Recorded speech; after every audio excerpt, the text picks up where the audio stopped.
Selam aleyküm saygılı teleseyircilerimiz. Efirde bugün yayını ve memnuniyet ile men sizlerine bugünkü misafirimizni tanış etmege iste. Bu milletimizin meşhur ressam dizayneri Sakine Bari. Selam aleyküm Sakine Hanım.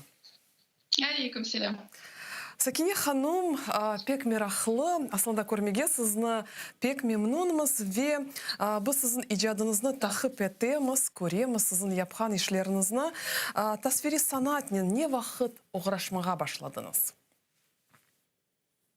Tasviri sanat men de balalıktan meraklanaydım. Şimdi en başından aytmağa gerek 90'larda işte benim balalığım düşken zamanlarda bizim pek böyle bir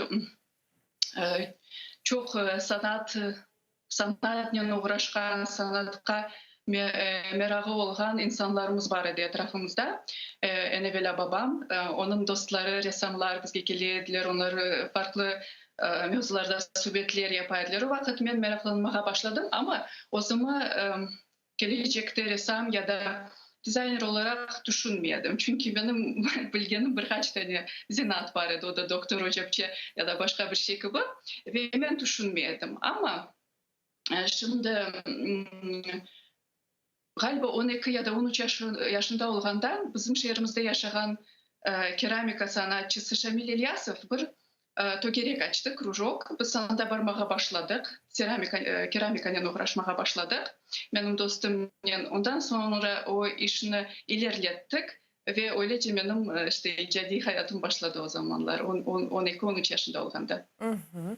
Ve bugün ve aslında nasıl üsluplerde çalışasınız? Şimdi öyle aytayım ben. Hem resim yapam, hem de dizaynla uğraşan. Zanatım mimarlık, yani iç mimarlık. Türkiye'de degen gibi interiyer mimarlığı.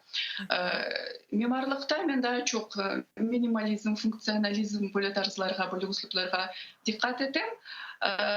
Lakin özüm, özüm tasviri sanatımda dekoratif şeyler çiziyorum. Yani insanların evlerini güzelleştirebilecek böyle bir leyhalar, resimler, gözünü şenlendirecek, ruhunu neşelendirecek gibi renkli benim tarzım böyle dekoratif ve renkli mümkün aytmağa. Hı hı. Ya hocalarınız hakkında ne aytabilirsiniz, kimlerde okudunuz? İşte birinci hocam Şamil İlyasov, ben ona pek minnettarım, pek ballarını sevgen, böyle dikkatli, yumuşak bir adam. Bizge ressam olmakını ya da bir sanatçı olmakını sevdirdi. Ondan sonra akademiyaga kirmege için ben ders alaydım. Ahmetçik'te çok profesyonel böyle bir Самокиша училищенин hocasından Harabolina Valentina Grigorьевна. Bilmiyorum şimdi o hayatta ya da yok ama o bayağı yaşlıydı daha o vakit. Ama o bana pek güzel temel bergen edi. Her hafta konatçak edeydim oğa resim öğrenmeye ve bayağı böyle temel şeylerini ondan öğrendim. İleride de akademiyada elbet akademiyada bizde öyle aklıma düşecek bir hoca ya da beni bilmiyorum pek heyecanlandırgan ya da yanılık göstergen bir kimse olmadı. Daha çok ortam. Yani Lvov'un olsun güzelliği, onların insanları, başka bir kültür. Çünkü biz Kırım'da doğduk, Kırım'da östük. Ondan sonra başka bir kültürde o da bir hoca oldu. Yani başka şehir, başka insanlar o da bir hoca oldu bizim için. Benim için de. Ve siz dizayner olarak pek meraklı leyhalarını gerçekleştiriyorsunuz. Yapılgan leyhalarınız hakkında ne aytabilirsiniz? Bazı sizin leyhalarını men gördüm ama bunu nasıl esas gayeleriniz? Dizayn için çalışmaya başladığımda ben en başından kimge ne gerek onu anlamaya çalışan. Yani insanlar o'zun evin içinde ne istiyorlar, yaxşı edip onu öğreneyim. Ondan sonra bütün işte dünyada olan yanılıklarını takip edeyim. mesela şimdi bizim zamanımızda insanlar şimdi pek böyle nasıl diyeyim çok zenginlik şeysinden de vazgeçiyorlar. Şimdi başlarlar daha çok sadelikke, minimalizm ya da böyle Japon tarzında ve bir şeylerge dikkat etmeye başlarlar. O moda kire. Onların takip eden ve onların birleştirip de şimdi dizaynda bu zamanlarda ayrı bir üslup gibi bir şey kalmadı. Her şey eklektik, her şey karışkan birbirine. Ben de onu insanların benim müşterilerimin isteklerine göre gerçekleştirmeye tırışam. Onların dikkatini dinleyeyim ve yapan şeylerimin daha çok estetika, daha çok güzel ve kullanışlı olmasına emniyet vereyim. Siz Türkiye'de yaşaysınız ve bilesiniz mi pek meraklı. Ya Türkiye'de dizaynlı evlerde milli unsurlarını kullanırlar mı? Öyle bir istekleri var mı? Türkiye'de aslında evler birbirine pek oşay. Çünkü insanlar şimdi bollukta yaşayırlar. Çok kısım. Yani ayten böyle orta nelerin seviye bütçeleri orta olan insanların evleri birbirine oşay. Onlar böyle herkes birbirine ne aldı bilmiyorum, bizim halkımızda da o var. Komşum bir şey yaptı, ben de öyle isteyeyim gibi. Bunda da o şeyler var. Ama üslup olarak daha çok fonksiyonel, sade şeylerin seviyeler. Renkler açık renkler olsun istiyorlar. Eski zamanlarda biz daha çok kahverengi şeylerini beğeniyediler ve öyle yapaydılar. Ama şimdi koy hayatı olmadan için herkes böyle açık evlerde, kvartiralarda yaşayan için kimse bunu düşünmüyor. Yani her vakit temiz dursun. İnsanların bakışları bu. Ya Kırım Tatar evlerini... Yani böyle milli tarz bir şey sorarsanız onlar pek onu sevmiyorlar. Mesela Türkler daha çok zemanevi şeylerini seviyorlar. Ama bugün Kırım'da milli unsurlarını pek seviyorlar. Ve Kırım Tatar evlerini nasıl milli unsurlarını kullanmağa tavsiye ederdiniz? Benim Kırım'da çalışkan en son projem babamın evi oldu. Ve biz anda pek güzel bir dolap yaptık ama eski tarz gibi Kırım Tatar işte Han Saray'dan ben bazı nelerde elementlerinden aldım. Gene de nasıl yapmaya tırıştık. Ben onu internetke de uzun sayfalarıma da koygan edim. Biz onu bembeyaz yaptık. Güzel böyle arkalar çizdim. Onun ortasına bir televizör yerleştirdim ve evge gelgen herkes onu beğeniyor. Çünkü hem de sade hem de güzel, zemanevi ve başka taraftan da sen Kırım Tatar'ın evine kirgeni görünüyor. Soraylar, aytalar. Nasıl da güzel oldu. Ama insanlara bunu aytmağa gerek işte bizim özümüzün milletimizin ezdirmemeye gerek. Mesela evge kirgende какой восточный stil demesinler. Yani Kırım Tatar tarzı, Kırım Tatar uslubu. Bunları ayırmak gerek. Çünkü herkes şimdi Marokko'dan ya da bir şeyden ya da daha çok Kafkas'tan, Uzbekistan'dan bir şeyler beğenip özlerine evine taşımasın. Biz özümüzge yetemiz. Aslında baksan, bizim eski mimarcılıkka baksan, özümüzge yetemiz. Bundan vazgeçmesinler inşallah. Ya bugün interyer dizaynını neni daha çok talep etti? Bütçetini ya da gayını ya da bu ayrılmaz bir şey? Her ikisini de, çünkü şimdi gaye pek güzel olabilir ama sen onu ucuz malzemeden, ucuz şeylerden yapsan onun istediğin gibi böyle pek güzel korunuşu olmaz. Yani gene de bir şey plan yapkanda gerek bütçetini düşünmeye ne böyle. Ama gene de bütçetin olmasa bile sadeleştirip pek şamatalı şeylerge kaçmayıp güzel bir dizayn, sade bir dizayn yapmağa mümkün. Sakine Hanım, yamına siz öz leyhalarında nege daha çok emniyet veriyorsunuz? O leyhalarımda ressam olarak, dizayner olarak mı? Hem ressam olarak, hem dizayner olarak. Nege en çok. Ben o zaman iç dünyamı tökemem. Yani bir ressam bir şey yapkanda onun için ben ayıram. Ressam olarak ben o zaman iç dünyamı töksem, şimdi dizayner olarak da başkaları ne istekini talep etkenini onu oğa bakarım. Evvela ondan sonra o zaman işlerimi yapmaya devam ederim. Benim için güzel yapmak, e, yapıp olğanım kadar güzel yapmak, tırışmak bu pek mühim. Мгм. Я nasıl siz düşünüyorsunuz? Tasviri sanatını alsak, insanlarga bugün ne meraklı? Kompozisiya, süjet, renkler, resimnin seviyesi ya da ne? Biz şimdi bilirsiniz nasıl dünyada yaşayımız insanlar için insanlar buğa bakmaylar. Çünkü buğa bakmak için bir mütehassıs olmak gerek. Yani sen şimdi bir resimge bakarsın da nasıl ştrih koyulgan ya da nasıl bir bilmem boyalgan o şeylerin incelep bakmaysın. Bizim şimdi dünyamız nasıl oldu? Bu bizim Facebook gibi ya da Instagram gibi beğendin mi beğenmedin mi?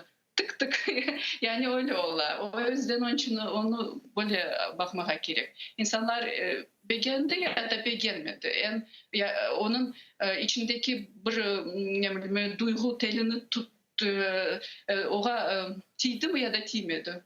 O mühim olan o şimdilik. Ya Kırım sizin icadınızga nasıl tesir etti? Yani ilhamlanasınız mı? Yani ben Kırımsız yaşap olamayım. Ben şimdi bir sene Kırım'a ketip olmadım ama Kırım'a ketkende meni bütün etraf ne olsa babamın evi, Karasu bazarımız. Mesela Karasu bazar pek küçük bir şehir. Kasaba da demek mümkün çünkü o ende provinsal oldu. Ama onun etrafları o kadar yeşil, o kadar güzel. Ben anda ketkende her vakit şaşam. İnsanlar bu güzellik içinde yaşap niçin hasretlerine dalalar? Elbette onun da sebepleri var ama o başka mevzu. Ama ben şimdi Eskişehir desem ben Eskişehir'in de seviyorum ama bambaşka bir dünya. Kırım'da olan havanı ben bunda almayayım. Yani Türkiye de güzel ama elbette o insan o çıkan toprağını daha çok seviyor. Öyle diyeyim. Kırım her vakit benim mevzumda. Ben mesela bir şeyin çok ayım var. Gerçekleştirmesem bile onlar bende başımda yaşay ve belki bir kere bir vakit inşallah Allah'ın izniyle olsa onlar da ortaya çıkar. Kırım'dan bağlı olan bütün bu mevzularım ve hayallerim. Ya nasıl siz düşünüyorsunuz? Mana sonki yıllara bizim milletimizin tasviri sanatı ilerley mi? Bugünkü günde bu sanat nasıl seviyede? İlerle, evet.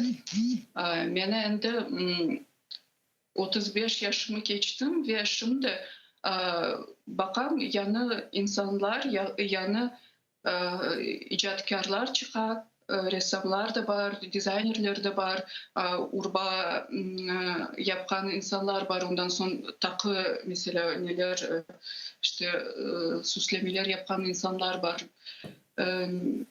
Mencesine yavaş olsa da ilerliyor. Yani yavaş da değil. Bizim ozumuzun ne ortamımıza göre pek de güzel şeyler yapılar.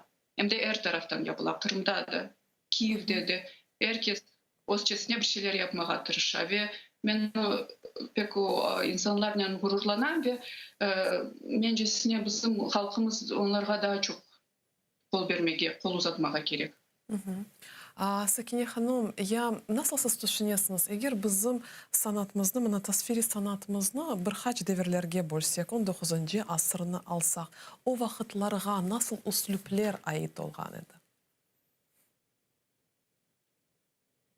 19. asır ya da evvelden, evet evvelden daha bizim Kırım Hanlığı zamanında en büyük, en güzel vakitimizde, Rönesans vaktinde bizim İslam sanatına çok yakın idi. Bütün Kırım Tatar sanatı.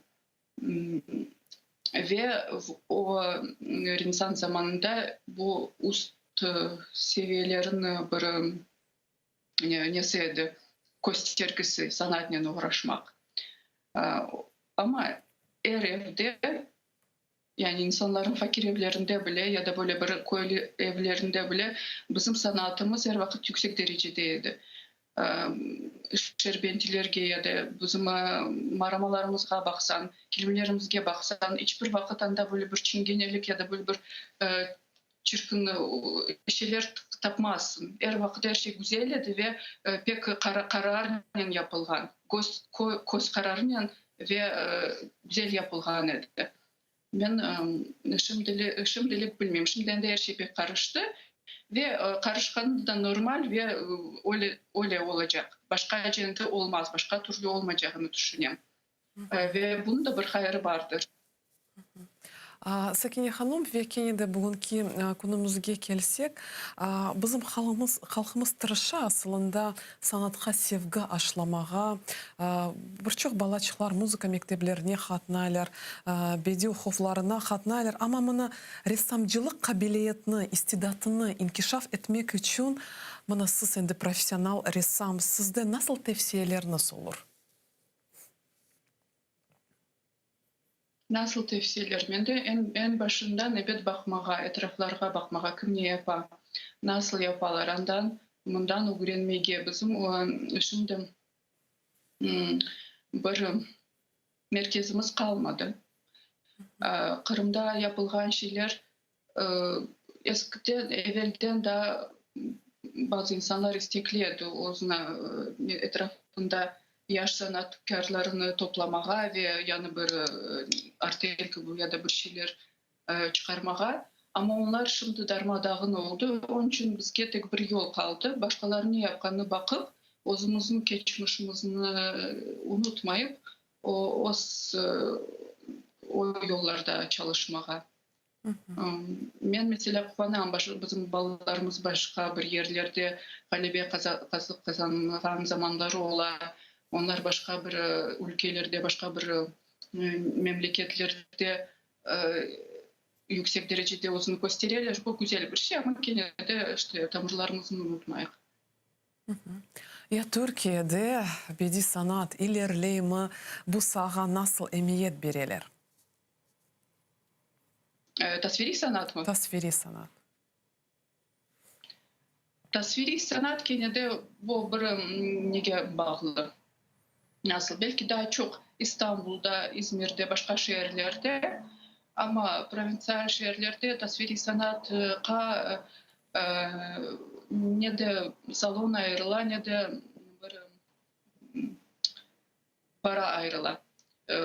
Mesela Eskişehir'de bir tane devlet galerisi var ama o da pek hucur durumda. Hiçbir şey yapılmadan içinde böyle tokulüp yata. Ama başka taraftan zemanevi sanatka bunda bir sevdalık, başka bir ayrı bir sevdalık var. Ama zemanevi sanatka contemporary art diyeyim. Onlar da endi pek ileri seviyede nege garp tarafına ketken. Yani modern sanat bizim kültürümüzden endi pek kopup bir yerlerge ketken sanattan aytam.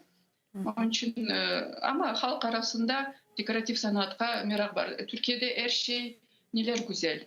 Bunda eşyalar güzel. Bunda bir yerde barıp bir kaşık ya da bir bilmiyorum bir tepsi tabak alsan her şey sanat bir eseri gibi.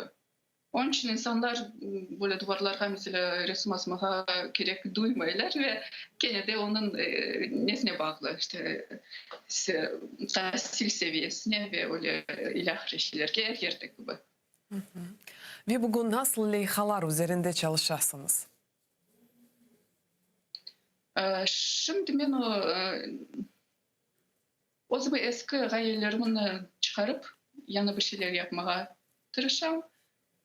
Ondan sonra birkaç tane yana bir şey de yapmaya isteyeyim. Onlar da proje içinde, daha proje seviyesinde. Onun için ben onlardan endi yapkan son gösteririm. Ben işte bunu yapam ya da şunu yapam demek istemiyorum. O endi yapılgan son göstersem daha mantıklı. Сакине ханым чоқ сақ олмыз, біз сізге жан юректен минидармыз, біз сізге ижади мувафақиятлер тілейміз, ве илерде біз сізден иллер бағланарық, ве сіздің ижадыңыз ақында да лаф етерік. Чоқ сақ олмыз.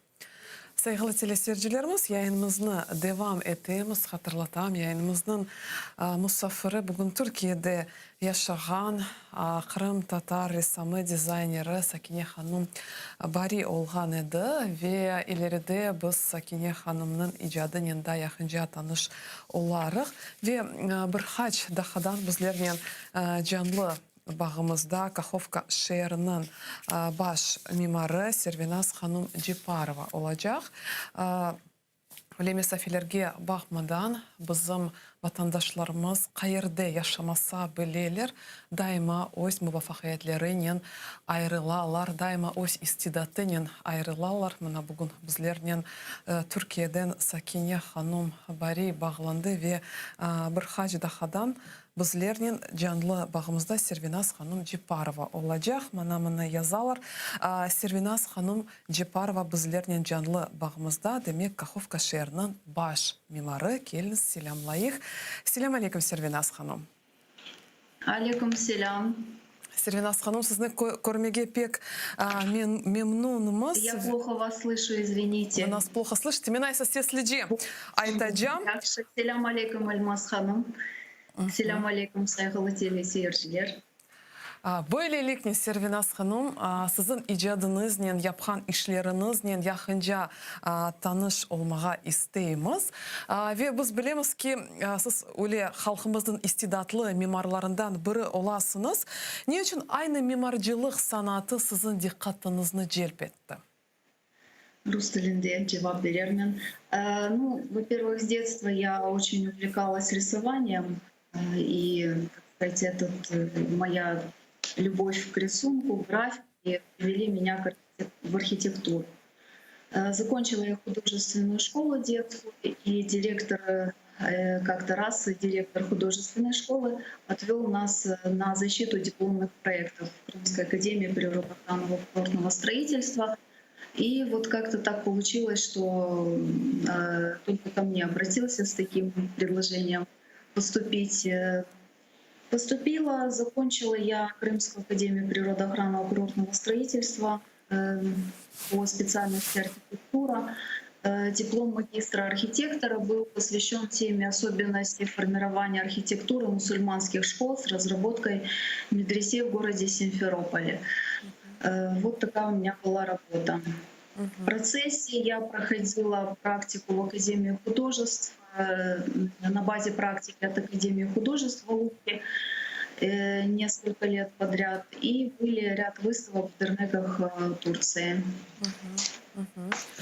Я ожаларыңыз ақында не айта білесіңіз? Кім сіздің ожаларыңыз олған еді? Учителя у меня были выпускники Питерской академии художеств, института имени Репина. Также на базе практики я проходила таких профессоров, как Петров, Зубов, и вот они как бы привнесли в мое творчество свои такие коррективы, направления, наставления. Ве сіз Қырымда оқыдыңыз. Аслында мына Қырым дегенде Қырым татарларының мемаржылығына насыл унсурлар айт? Судить вот об архитектуре, допустим, возьмем мусульманскую, крымско-татарскую архитектуру, мечети, да, можно пронаблюдать, в принципе, развитие и влияние всех, так сказать, правителей, исторических таких моментов на архитектуре мечети. В архитектуре, первый — это ордынский период, конечно, первые наши самые старые мечети — это мечеть Узбека, Бейбарс. Там, конечно же, можно наблюдать, какие были тогда веяния, более такие сдержанные. Минарет один, с одной стороны михраб. Вот. Потом уже, конечно, пиком и возрождением было османский период, когда уже Крымское ханство было под протекторатом Турции. Это уже можно видеть в воплощении архитектурами Мар-Синана, Хан-Джами, Джума-Джами в Евпатории, где применяется такая купольная система с возрастанием, внутренний дворик и более такая ажурная, более такая архитектура изысканная с высокими минаретами узенькими. Ну и дальше уже влияние, как бы, уже когда Крым попал под в Российскую империю, там уже архитектура как бы становится более такой тоже сдержанной, двухэтажное здание с одиночным минаретом. Мгм, мгм. Nasıl milletler ve aslında İslam dinimiz Kırım Tatar mimarcılığına tesir etti? Ну вот я то, что уже сказала как бы выше, да, все эти периоды, все это определило развитие нашей архитектуры, влияние в общей сложности архитектура Крыма, она и архитектура крымско-татарская, она очень вписывается, такая более ландшафтная, она вписывается в природу, как бы враховуючи Украинджа, то есть применяя все географическое все это положение. То есть степная часть более с такими простой архитектурой, южнобережная она в условиях там террасированные приемы применяются. То есть у нас все это очень жизненно, очень так все природно, все это было применено. Мгм. Kırım Tatar evlerine kelgende çöl ve yalı boyu Tatarlarının evleri ne fark ediler?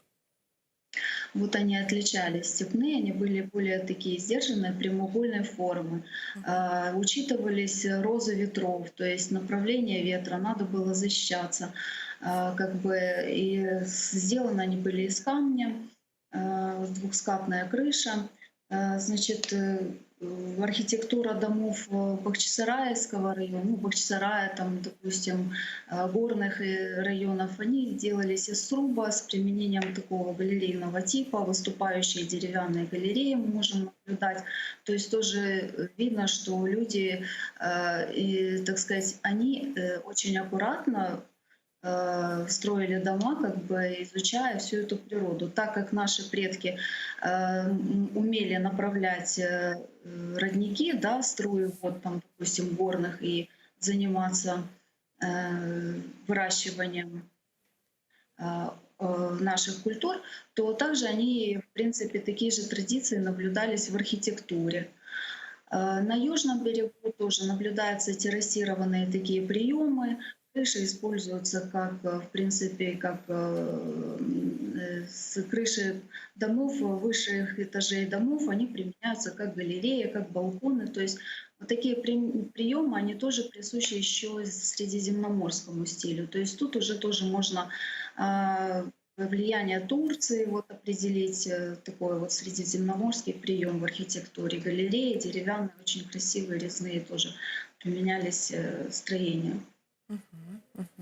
Ya Han Sarayı'nı mimari tarafından alsak, Han Saray, büyük bina olarak Han Sarayı'na nasıl hususiyetler ait, neni kayıt etmege mümkün? Ну вот Хан Сарай — это, конечно, рассвет творчества. Там применяется это период как раз Османской империи, применение внутренних двориков, галереи, вот деревянной резьбы. Вообще Бахчисарай — это как бы, да, сад, город-сад, то есть внутри множество различных ландшафтных таких приемов.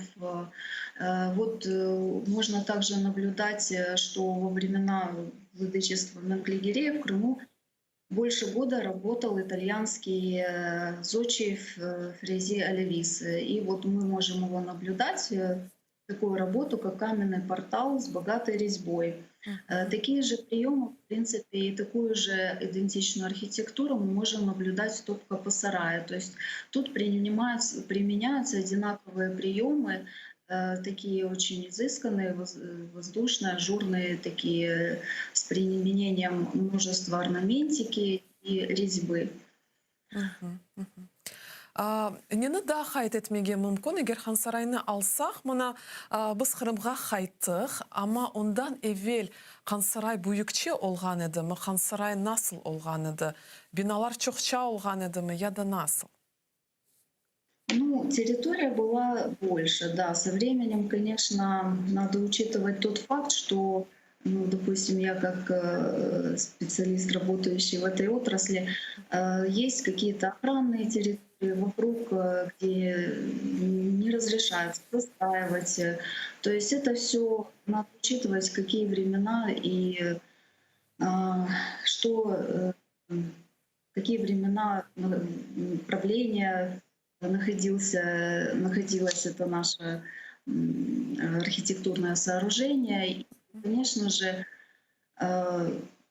ну, в первую очередь надо определиться со статусом, да, надо знать какие-то правила, ограничения. То есть это все надо учитывать, и в связи с этим мы наблюдаем те или иные нарушения.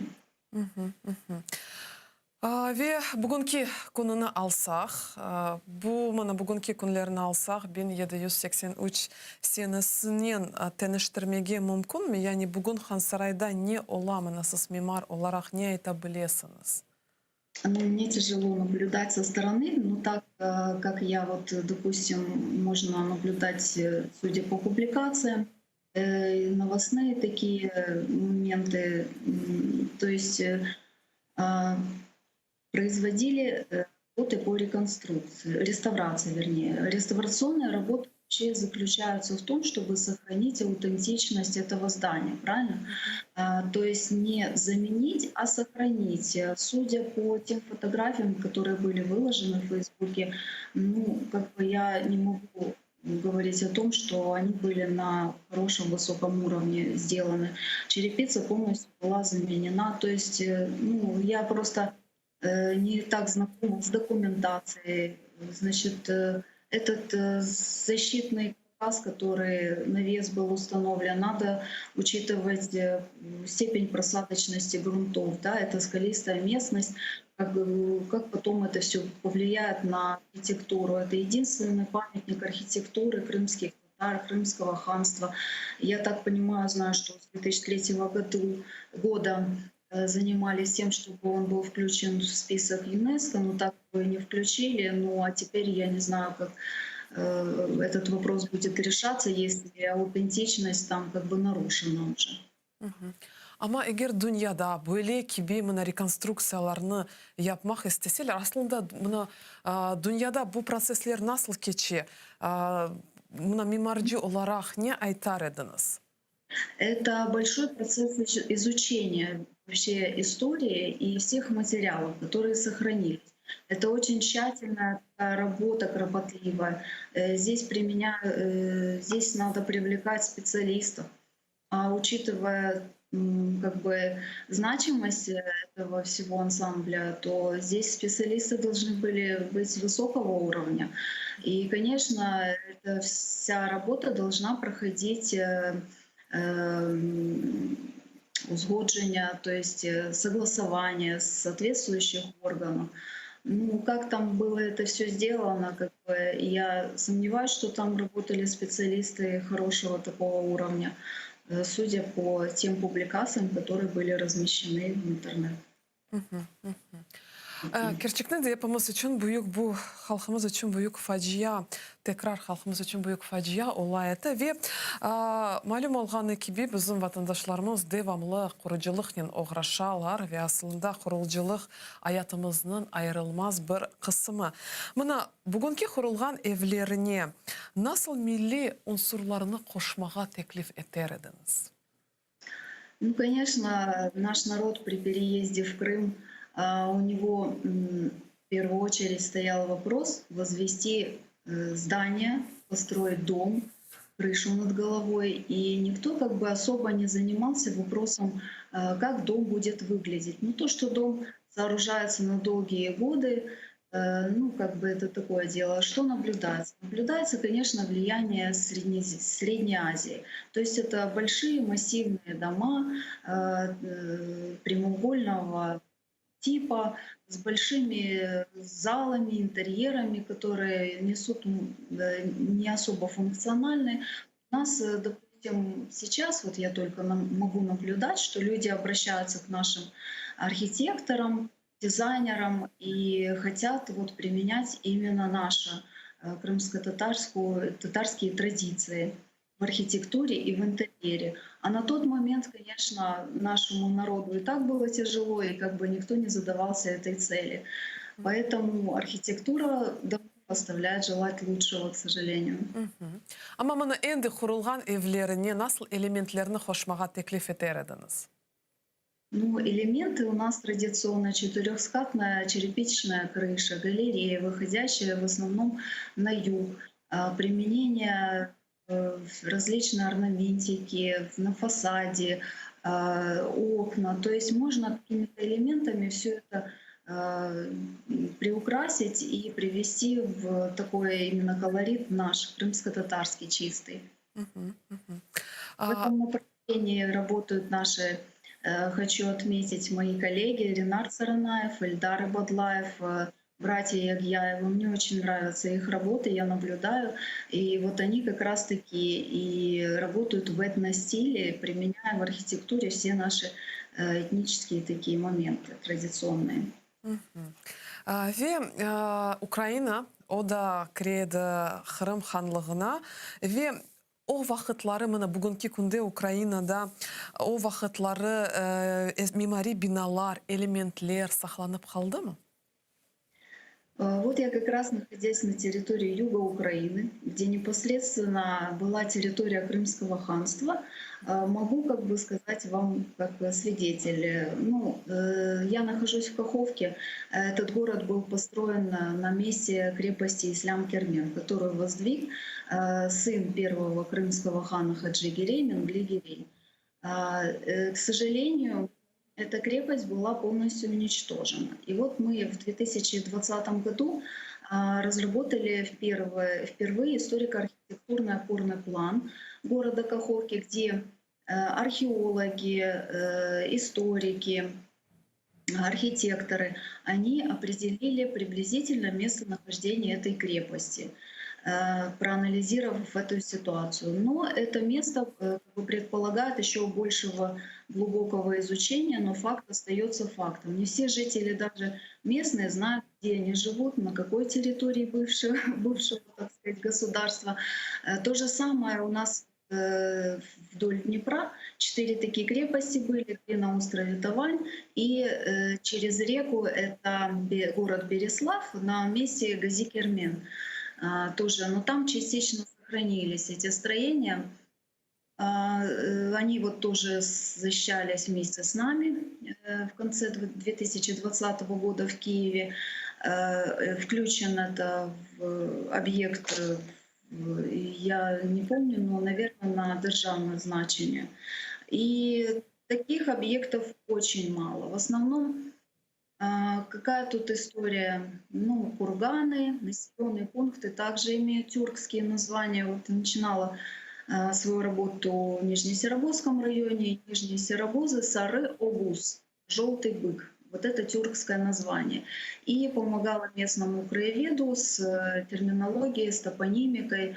Как бы мы искали, с филологами связывались крымскими и как-то вот собирали такие данные. То есть кое-что есть, какие-либо артефакты, они были обнаружены. В советское время, ну вы же прекрасно понимаете, эти все артефакты, это надо, был бы музей, была бы поддержка какая-то, все это можно было собрать. А так это просто черная археология. Официальных таких каких-либо раскопок именно этого периода не проводилось по всем нам известным причинам. Aslında nasıl düşünüyorsunuz? Mana Ukraynada bugün mülküm bu eski adlarını, anda Kırım Tatar adları var mı? Şimdi ayttınız. Onlarını tekrar canlandırmağa, onlarga Kırım Tatar adlarını tekrar vermeye aslında imkanlar var mı? Nasıl siz düşünüyorsunuz? Конечно, можно, даже нужно, потому что в условиях, в принципе, принятия закона о декоммунизации можно и поднять предыдущие названия. Но это все требует, так сказать, массовых обговорення, так? и принятие таких решений на сессиях местных советов. Но этот вопрос было бы уместно поднять, в принципе, во всяком случае, несколько таких населенных пунктов или, это интересная тема, да. Я думаю, имеет смысл. Я yerli cemaat bileydim, mına Kırım Tatarlar, mına Kırım'nın tesiri mında olğanıdı ya da insanlar bunu aslında Не bilmeli. все. Вот я же вам и говорю, что даже не все жители имели представление о том, где они проживают. То есть эта тема начала развиваться благодаря тому, что мы начали обновлять градостроительную документацию. Эта тема начала подниматься на поверхность. То есть в свое время это было не модно, рассказывать, и не то, что не модно, запрещалось. Ну и так вот как-то пошло. Во-первых, и интерес у людей к истории очень низкий, и эта вся тема только поднялась из-за того, что мы начали разрабатывать информационные такие статьи, давать и прочее.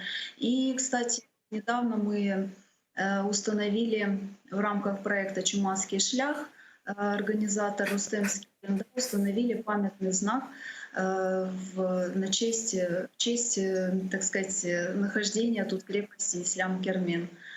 И хоть каким-либо образом увековечили, так сказать, название и нахождение крепости. Сервиназ ханым, бүгін Каховка шерінде siz baş mimarı olasınız. Nasıl leyhalar üzerinde çalışasınız? В основном это работы, связанные с планированием, со строительством, все, что входит в мои полномочия. Мы обновили очень много планировочных документаций. В этой работе я принимала непосредственное участие, являюсь соразработчиком и соавтором. Меня так включают в проекты. У нас очень много работ сделано проектов по поводу развития публичных пространств. Разработан проект реконструкции набережной, еще несколько таких проектов. То есть мы занимаемся больше планированием, а уже реализацию, так сказать, организовываем вместе, уже с другим предприятием. Ama imkanlar var. Bir şeyler yapmağa, dönüştürmeye. Конечно, да. Всегда хочется что-то лучшее, особенно когда восприятие, чувство красоты есть, хочется лучше, хочется внедрить ландшафтную архитектуру, специализацию свою, поэтому, конечно. Білесіз, мына сабық Совет үкіметіні алсақ, тырышалар бұл үкіметлерді, мына Азербайджаны, Казахстанны алсақ, ескі мына Совет биналарыны бүгінгі күнде мына дәніштрелер, яны биналарыны құралар. Украинада böyle кеби дәнішмелеріні, тәшібіслеріні қайт әтмеге мүмкін мі? Конечно, можно было бы это применить, но опять-таки это все связано с реконструкцией, это все связано с наличием денег. Все, что мы можем наблюдать, это в основном новое строительство, которое ориентировано на современные тенденции, современные веяния в архитектуре, применение современных материалов. То есть вот такое направление. А что касается советского периода, то в связи с принятием закона Украины про декоммунизацию мы только можем наблюдать корректировку фасадных частей, где там убирается серп-молот и вся эта символика. А так в основном в новом строительстве реализовываются какие-то новые идеи. Ama bilmeyeyim, bekim men yanlışam ama Ukraynada o kadar dönüşümler görünmüyor. Öyle yanı binalarını aslında kayıt etmege mümkün mü? Buna bakamız, buna aytım men Azerbaycan'ı gerçekten de öyle bir ayrıca kaldırıcı binalar ya Ukraynada böyle ki leyhalar var mı? Да, со строительством не так, конечно, хорошо, как хотелось бы. Есть программа, да, у нас, знаете, президента Великого будівництва, которая, в принципе, в основе своей рассчитана на улучшение инфраструктурных таких моментов. Это наши автомобильные дороги, да, какие-либо там проекты, которые подают местные власти, там реконструкция и прочее. Да, таких глобального строительства, к сожалению, нет. В основном это связано с жилыми домами. Общественные здания, сооружения — это только центры надання админпослуг, там, то, что у нас сейчас в тренде. Siz özünüz Kırımdansınız, endi çox yıllar devamında Kakhovkada yaşaysınız. Ama nasıl siz düşünüyorsunuz? Ukrayna devleti dönüşü mü? Aslında ilerley mi ya da aynı seviyede tura? Ну, в каком плане? Келіс мимарcılığını alayıq. Sizin sahanızını alayıq. Да, вот в предыдущем вопросе, в принципе, мы обсудили этот момент. Эти все изменения идут очень-очень повільно, как бы не так, как хотелось бы. Ve bugün sizni en çok ne rahatsız etti?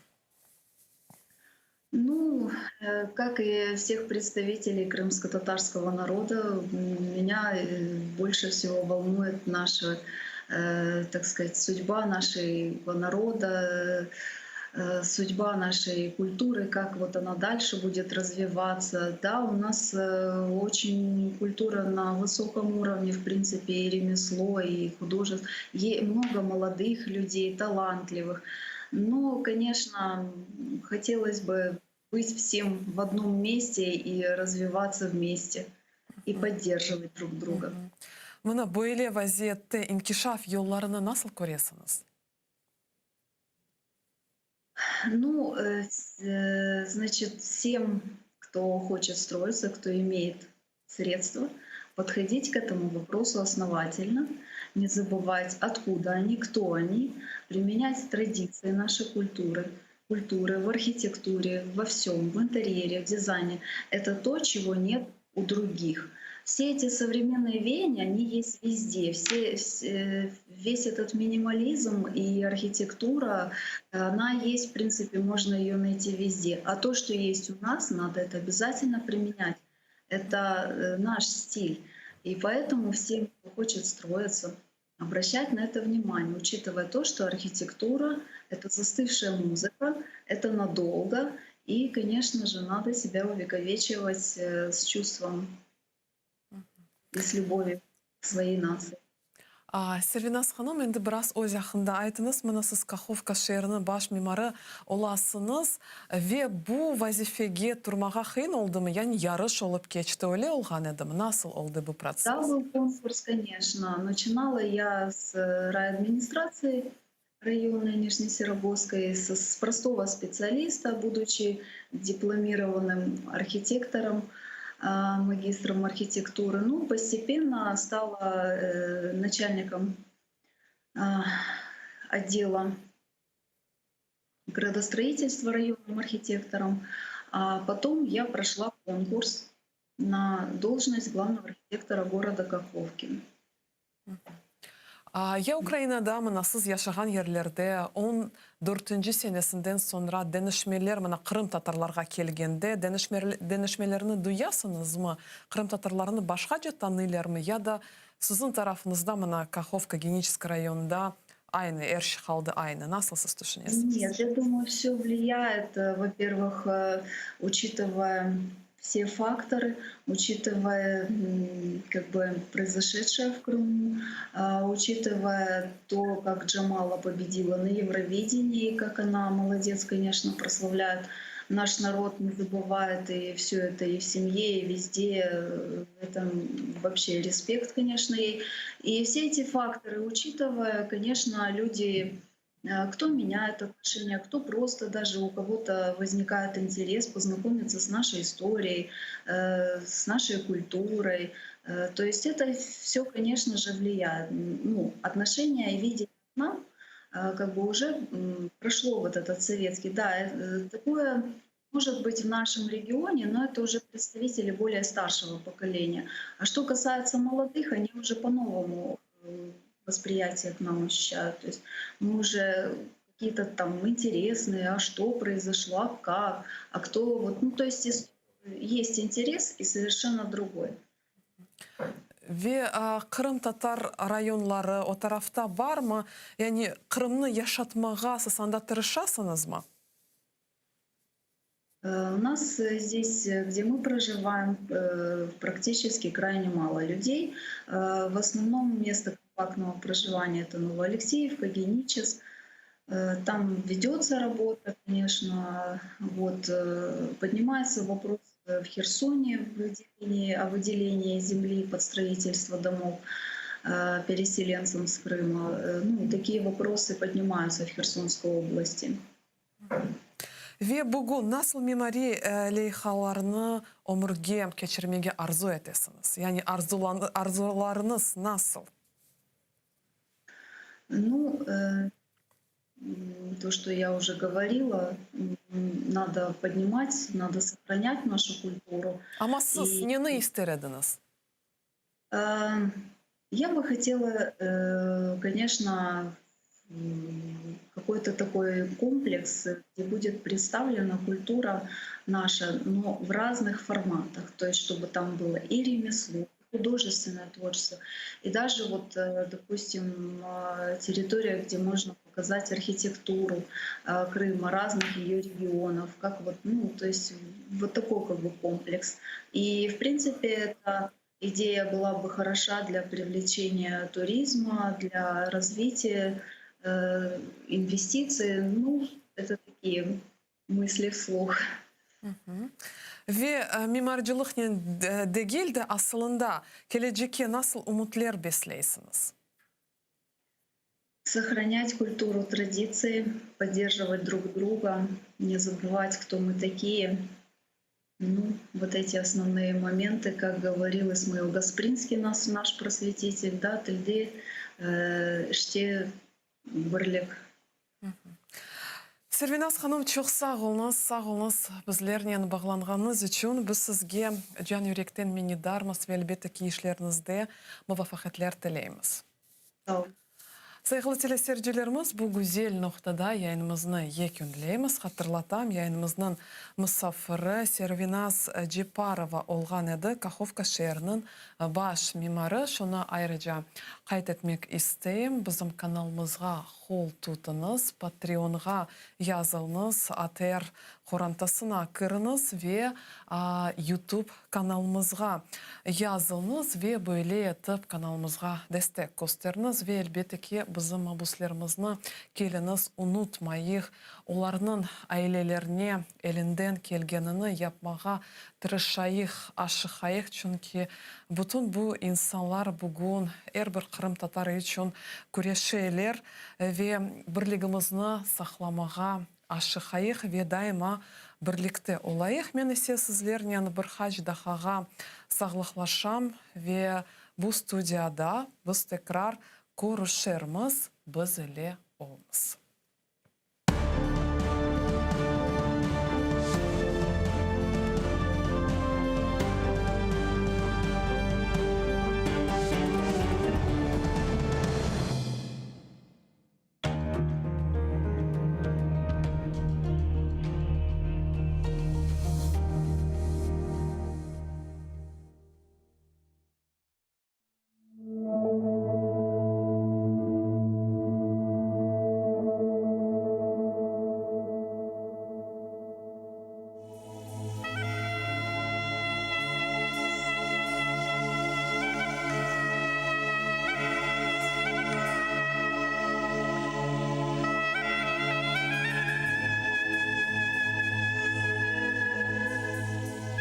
Ал боруны, юр кетейік яйлаларға. Чал бір ава, чал бір пешрав, бір қайтарма. Чал бір нағме, барсын етсін йылдызларға. Чал, ақса да берсін дауыш далғаларға. Мен бар сесім іле ерлайымчы ай ольмеммен. Эм Порт-Артур, эм Шомполны, Уралдағыны. Сесім кетсін, эм долансын Қырымны. Барсын етсін бұжақларға, таманға. Ерларым мен бар сесімнен елге қаршы. Батақларны қайнатып, сел ақтырып.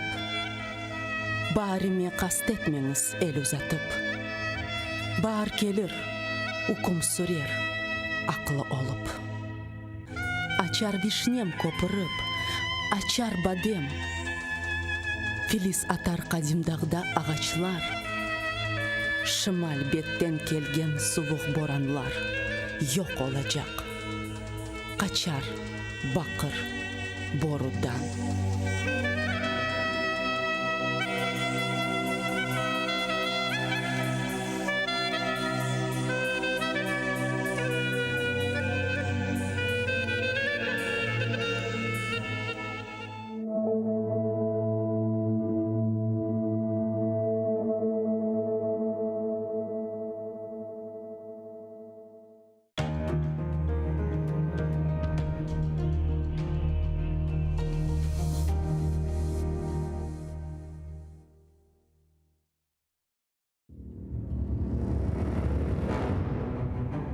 Хаджи Герай Қырым ханлығыны тізгенде 29 yaşında еді. Тахминен 350 yıl devamında Қырым ханлығы devlet olarak hüküm sürdü.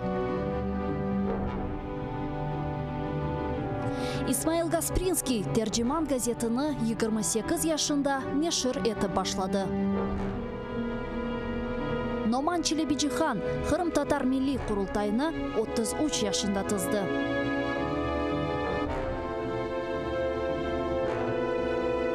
Bekir Çobanzade 27 yaşında profesör olarak Latin elifbesini Türkiye devletlerge teşvikat etti.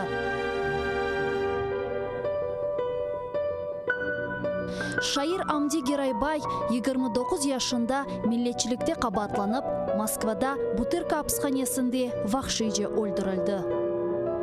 Ahmetхан Sultan birinci kere karamanlıkını 23 yaşında kazandı. 25 yaşında ise 2 defa karaman oldu. Musa Mahmud 1978 senesi hakimiyetke karşı isyan etip ozunu yaktı. Milli meşal oldu. Ayşe Setmuratova 27 yaşında adalet kureşine kırıştı ve bütün ömrünü Kırım Tatar milli hareketine bağışladı. Genç ve yaşlar, fedakarlık ve kahramanlık için kureş meydanı açıktır.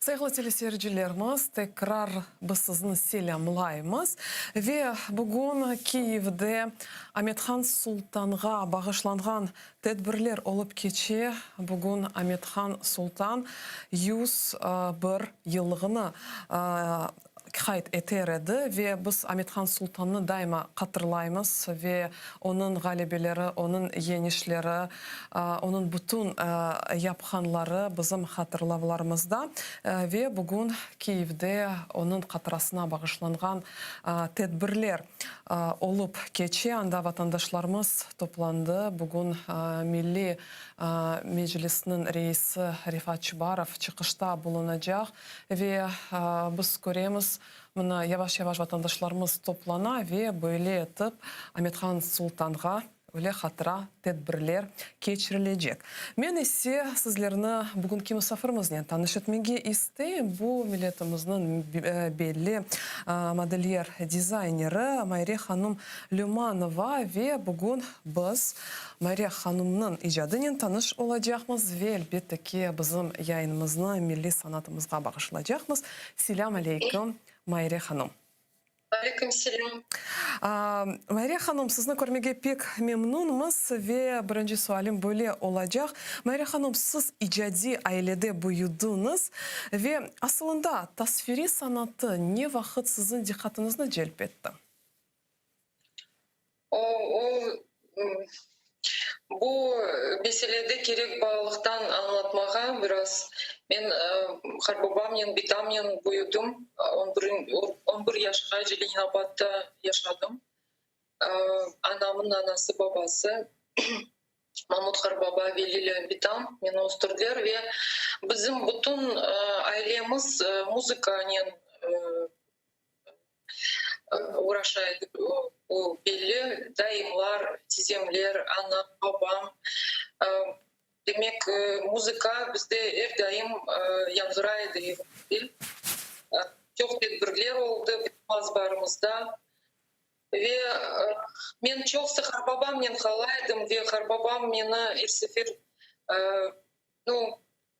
böyle bir boş vakit olsa men bir meşguliyetler yapaydı. Pianinoda çalaydık, bizde pianino var idi. Ve men o öğretiydi bir-iki. Men pek kolay böyle öğreniyordum.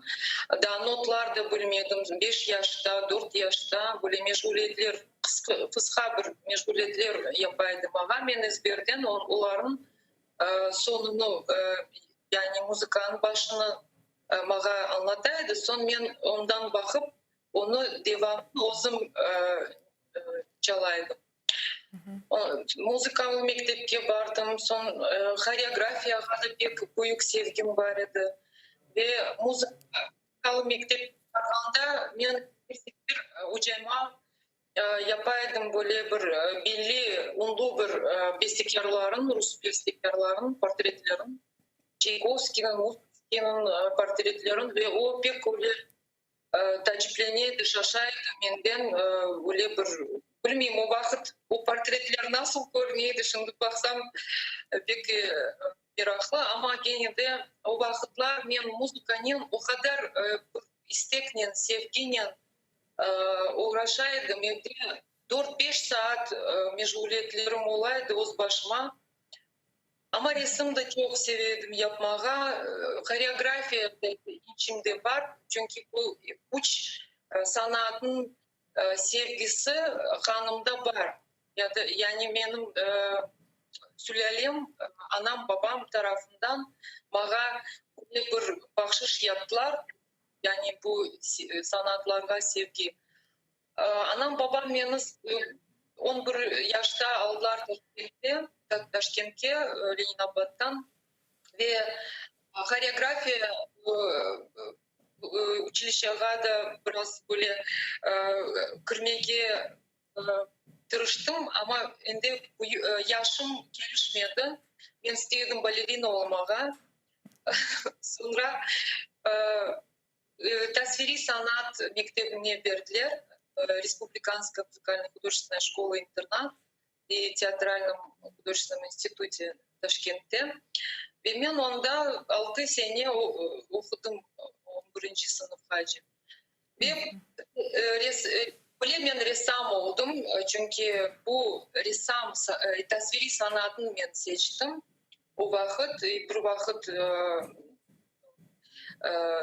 pişman olmadım. Gene de bu müzika ve koreografiya her daim mende böyle bir ne diyeyim, onlar bana ham berediler. Ben müzikasız yaşayıp olamayım. Müzika bana pek çok bir ayrı bir yer alan benim hayatımda. Ama ben başladım dansların tasvir etmeye. Benim eskizlerimde de benim bu kızlar ya da oğlanlar eskizlerde olan obrazlar, onlar hepsi böyle dans hareketli olaydı. Onun için işte bu sanatın bölümü her sefer benim ile yaşay. Ondan sonra üniversiteye kirip olamadım Kiev'te 91. senede. Ve kostüm pek çok beni celpetti. Kostüm aslında yaşlıkta böyle beni meraklandırıyordu. Benim meraklandıran pek çok şey vardı. Gene de kostüm ayrı bir yer. Çünkü anam babam sanada çok çalışkan son Эбет о işsiz kalıp olamadı. Onun için men kostüm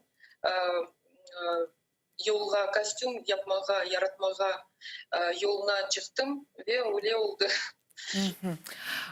Майрия ханым, şimdi nevbeteki sualim olacak çünkü bugün Kiyev'de Ahmetxan Sultan'a bağışlanған hatırla tedbirler olup keçi ve biz göremiz mına insanlar toplanalar, mına kolonalar peyda olalar ve şimdi bir hacdahadan Rifat Ağa Çubarov çıkışta bulunacak. Biz ise mevzumuzni devam etemiz çünkü bir mevzu mühim, bir mevzu öyle bir ayrılmaz bir yer ala. Майрия ханым, mana şimdi meraklı oldu. Siz mana bedi okup yurtunu bitirgende ama sizin mana diplom işiniz tasviri sanatında nasıl mevzuğa bağışlanıldı? Benim hepsi mevzularım bağışlanған еді Kırım Tatar kadın sımasına. Çünkü ben bu benim mektebimi tasviri sanat mektebimi bitirgende anda bile diplom yapkan edim Kırım Tatar mevzusunda. Demek sana артından за кулисами называлась тема дипломной работы. И анда ilk tane böyle dansçı kızlar Kırım Tatar kıyafetinde o vakit mağa Elvira Bikula sağ olsun geldi böyle model olarak oturaydı. Ben onun sımanın tasvir edeydim diplomunda. Bir sene ona bağışlandım. Son Kiev bu tasviri sanat institutuna kirgendeydi. Niçindir gerekmedi öyle yapmağa ama her sefer ben böyle yoldan kaçmaydım. Ve böyle serbest mevzuğa bağışlanған kompozitsiya imtihanında, egzaminde ben yapkan edim genelde Kırım Tatar kadınlar. Ondan sonra üniversiteye girdim, Kırım Endüstriyel Pedagogik Üniversitesi'ne ve anda da benim böyle büyük bir ilmi işim, birinci ilmi diplom oldu. İlmi mevzusunda ve gene de anda Kırım Tatar ve bütün kurs işlerimi de ona bağışladım. Mesela материаловедение olsun, konstruирование, nasıl böyle kurs işleri olsa ben her sefer bu mevzudan kaçmaydım.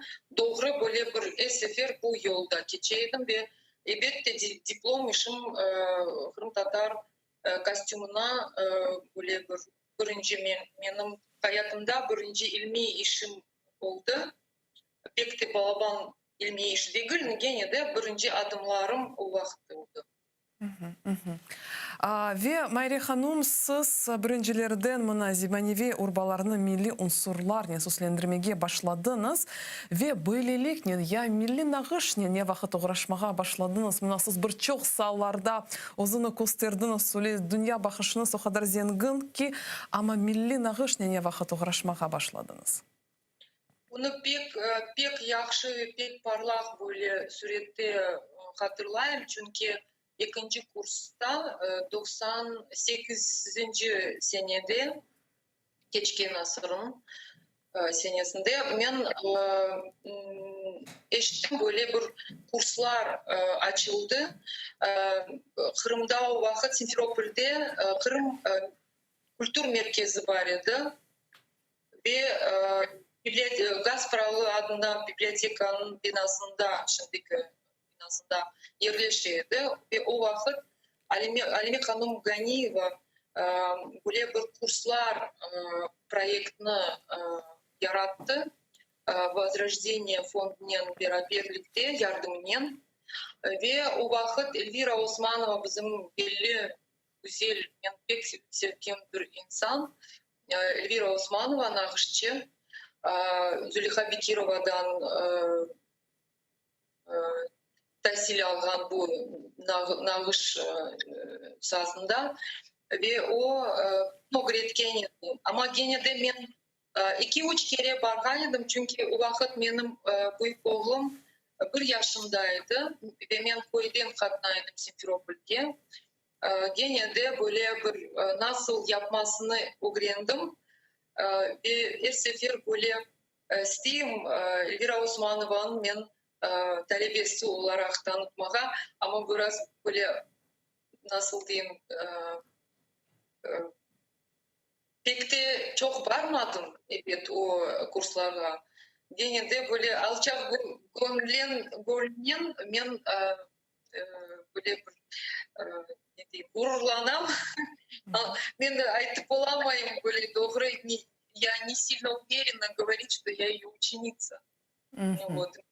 Мне просто как-то немножко, ну, я очень горжусь, что я у нее училась. То есть это были первые курсы. Ama bunu Elvira Hanım'la devam ettiniz. Öyle güzel talebeleri, güzel neticeleri var. Evet, aslında ben pek uanam.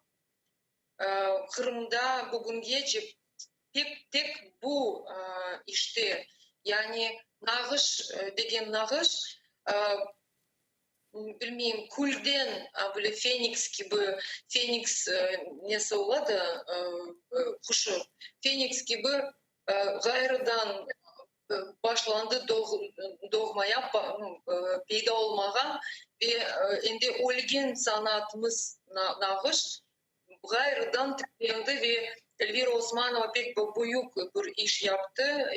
Alida o dalilleri inceledi bu nağışların, teknikaların, varyantların ve öğretti ve ondan sonra bütün bizim nağışçılarımız pek çok peyda oldu.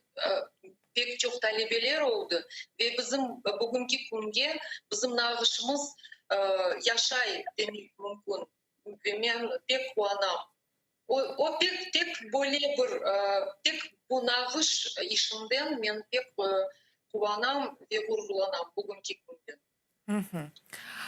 Ve Sübetimizni devam ederek men şunu hatırlatmak isteyim bizim seyircilerimizge bugün Kiyev'de Ahmetxan Sultan'a bir çok tedbirler bağışlana. Biz buna göremiz Kırım ailesinden balaçıklar çıktı ve buna vaxtınca Kiyev'de yaşayan vatandaşlarımızın aileleri çıktılar ve buna hatırat tedbirlerini kayıt etmege mümkün. Şimdi milli marşlarımız yangıray ve biz ise sübetimizni devam ettiğimiz bizlerden canlı bağımızda Mariya Hanım Lüman ve bizler milli unsurlar hakkında laf ettiğimiz.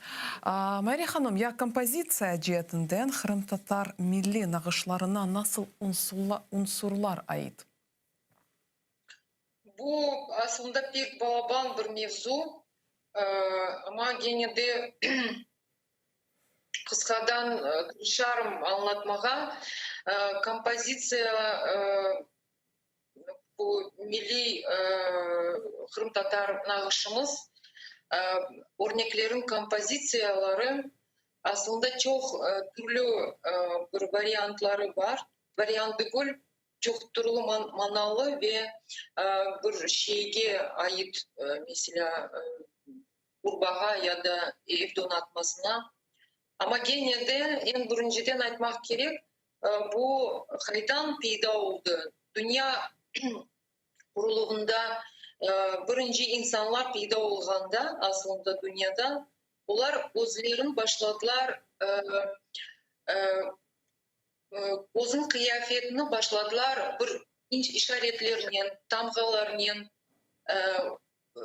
süslendirmeye. Ama o süslenmek nesine değil yoluna ama bu süsleme tek de negatif yaramay kuvvetlerden korumak için özlerine böyle bir işaretler başladılar parçalamaya.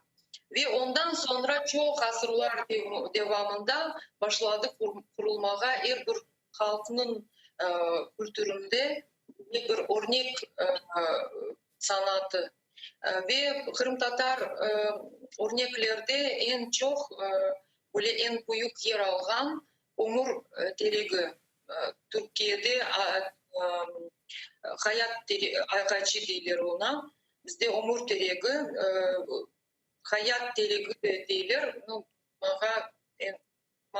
Ben bilesem Umur teregi da çok böyle manalı ve o neni anlattı. Bizim Kırım Tatar halkımızın en büyük, en böyle bir mühim yer algan bu büyük aile anlamı. Büyük aile o demek.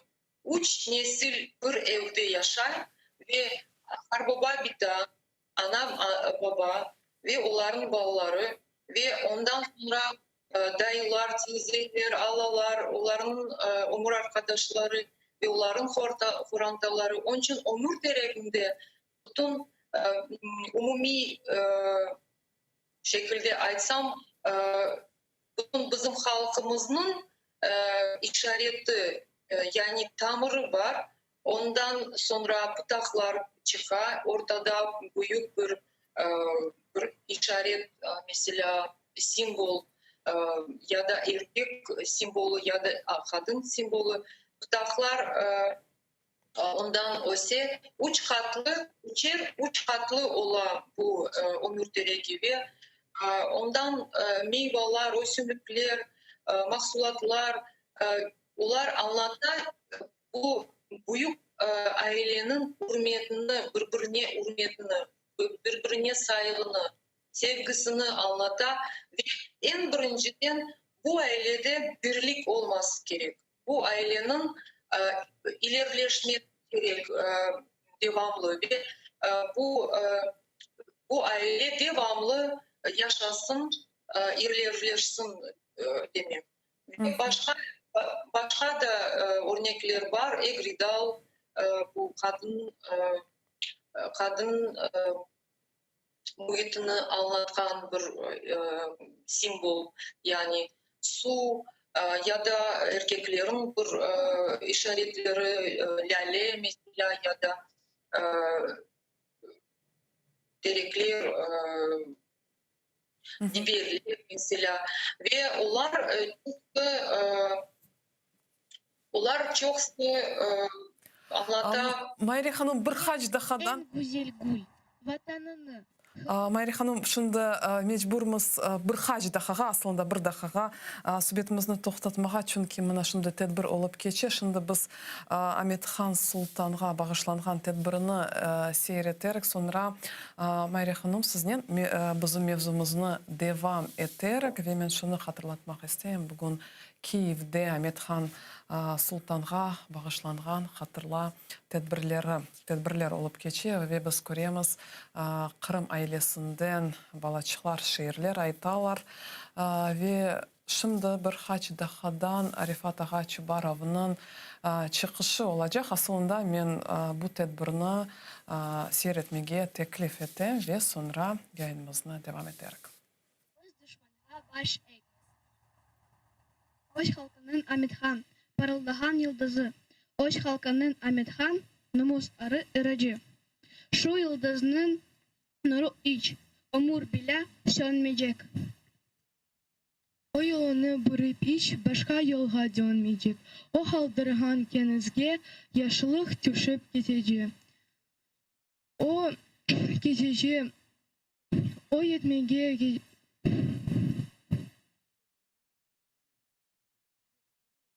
Alupkada doğup ostun, milletimnin aziz oğlu. Yeti dünyaca hoş namın. Tatar kalbi gurur dolu. Hain düşman basıp geldi, aymadın sen canını. Nefret faşist ordusundan saklap kaldın vatanını. Ulu Kırım toprağını lanet düşmandan korudun. Diplerden öz uçağının almalarının yoğurdun. Nice engellerinin kırıp yerge hep düşürdün. Abadaki uruşlarda Rabbim seni kurşaladı. Bugün bizler vatan suvun toya içkende Kat-kat көтерелген evler kençiğinden geçkende. Vatan için kurban ketken yigitlerini unutmayıq. Onlar bizge aytıp ketken o kötlerini unutmayıq. Millet için hiç ölmeyecek hizmetlerin unutmayıq. Bir yakadan baş çıkarın degenlerin unutmayıq. Türmelerde onlar çeken zulümlerini unutmayıq. Halkımızga kan kanşakan zalimlerini unutmayıq. Gelin dostlar, şu kurbanlar günde tiz çekiyik biz. Adlarını anı bugün hatim dua etteyik biz. Her birinin yatkan yeri bir nur olsun, cennet olsun. Halkımız da geçmişini unutmagan millet olsun.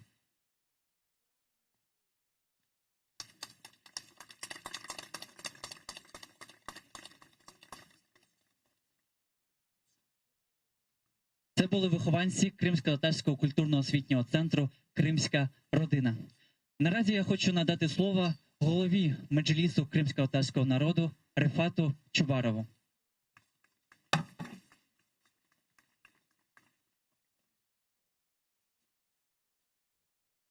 Saygılı dostlar, her sene 25.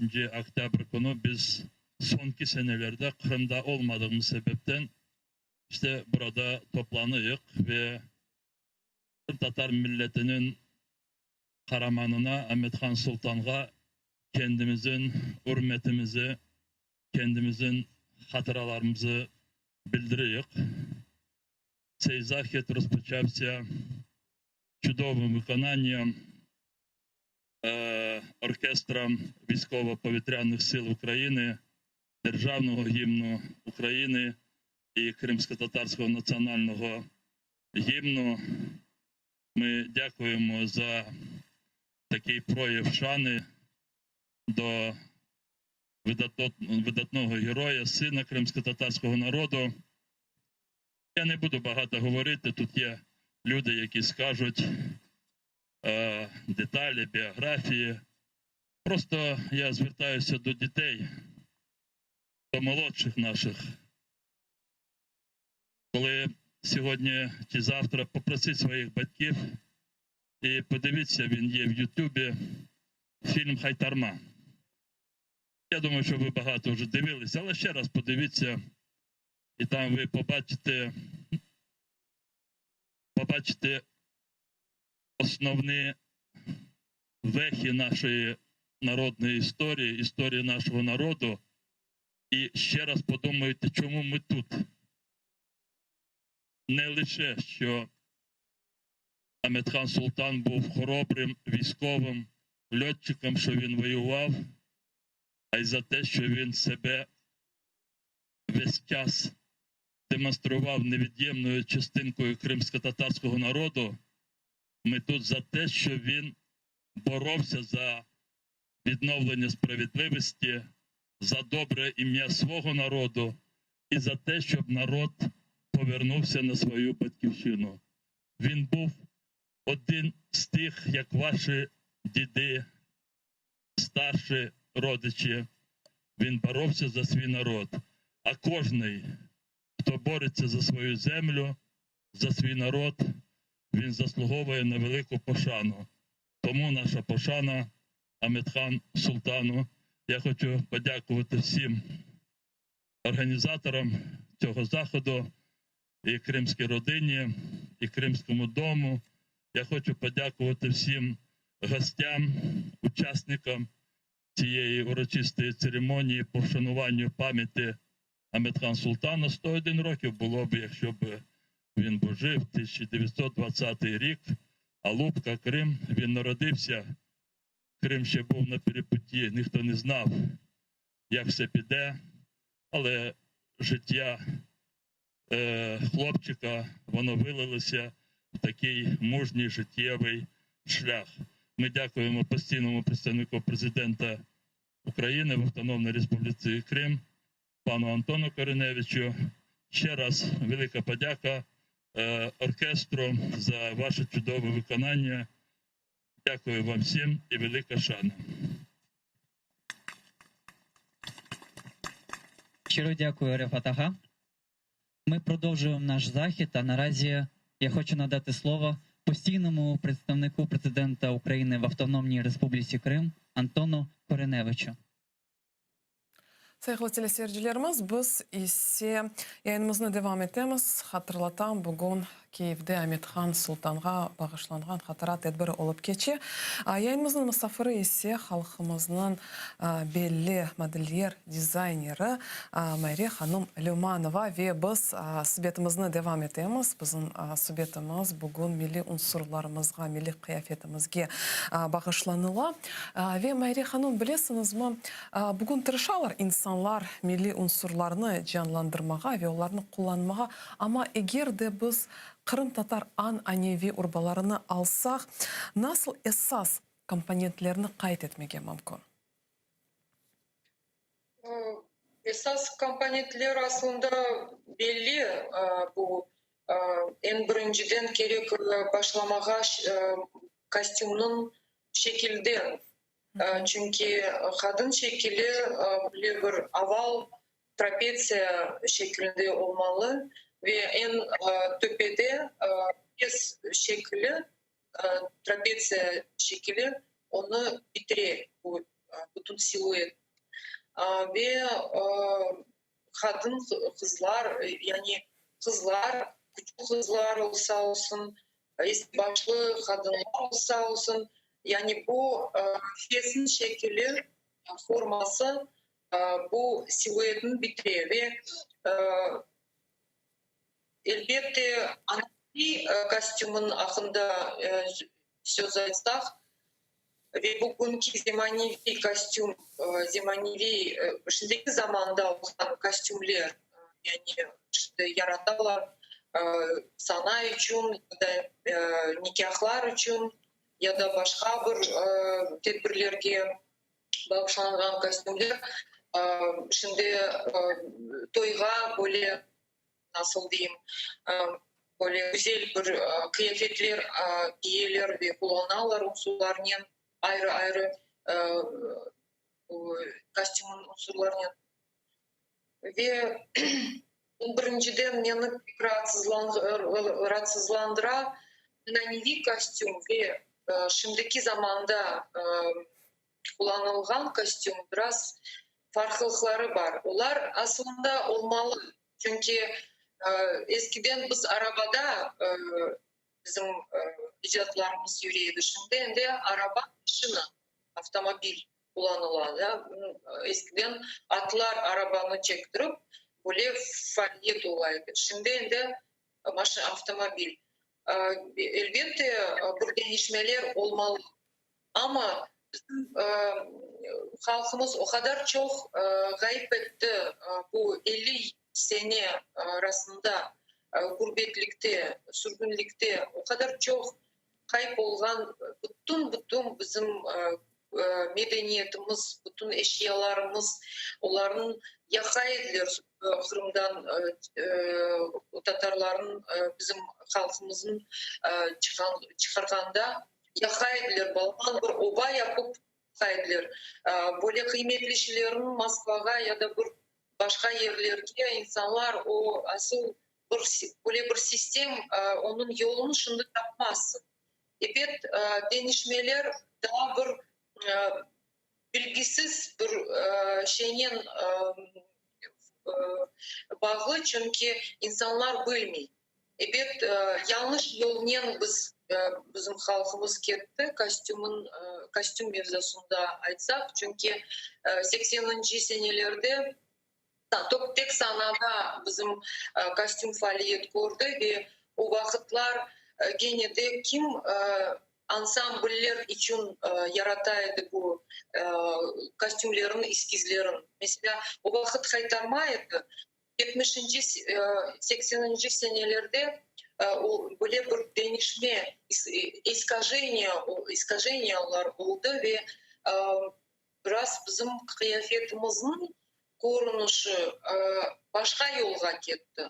Ve şimdiki zamanda ben mesela ve çok adam değil, bir iki da insanlar, sanatçılar костюмнен уğraşan insanlar, ular bu yolunu biraz doğru yolga çekmeye tırışalı. Ve ananevi kostümün korunuşu biraz bu eskiden nasıldı? Mesela biz aytıp olamayız. Böyle kıyafet, Kırım Tatar kadının kıyafeti böyleydi. Mesela esaslansak 20. asrın başına. Çünkü 19. asırda biraz başkaydı onun tıkışı, onun nasıl diyeyim şekli biraz da başkaydı. Terzilik nesinde biraz değişmeleri oldu 19. asırda. Onun için gerekmez anlamağa periyotlar oldu, tarih periyotlar Kırım Tatar kostümünde ve o değişmeler o periyotlara ait. Çünkü insanlar tek bir kıyafet bilir, böyle umumi bakış ve o bakış biraz değişilgen, yani искаженный, anlatabildim o sözünü. Bu değişmelerin biraz gerek doğrulatmağa ve şimdi bizler tırışamız. Mesela eğer sana o bir numune gibi.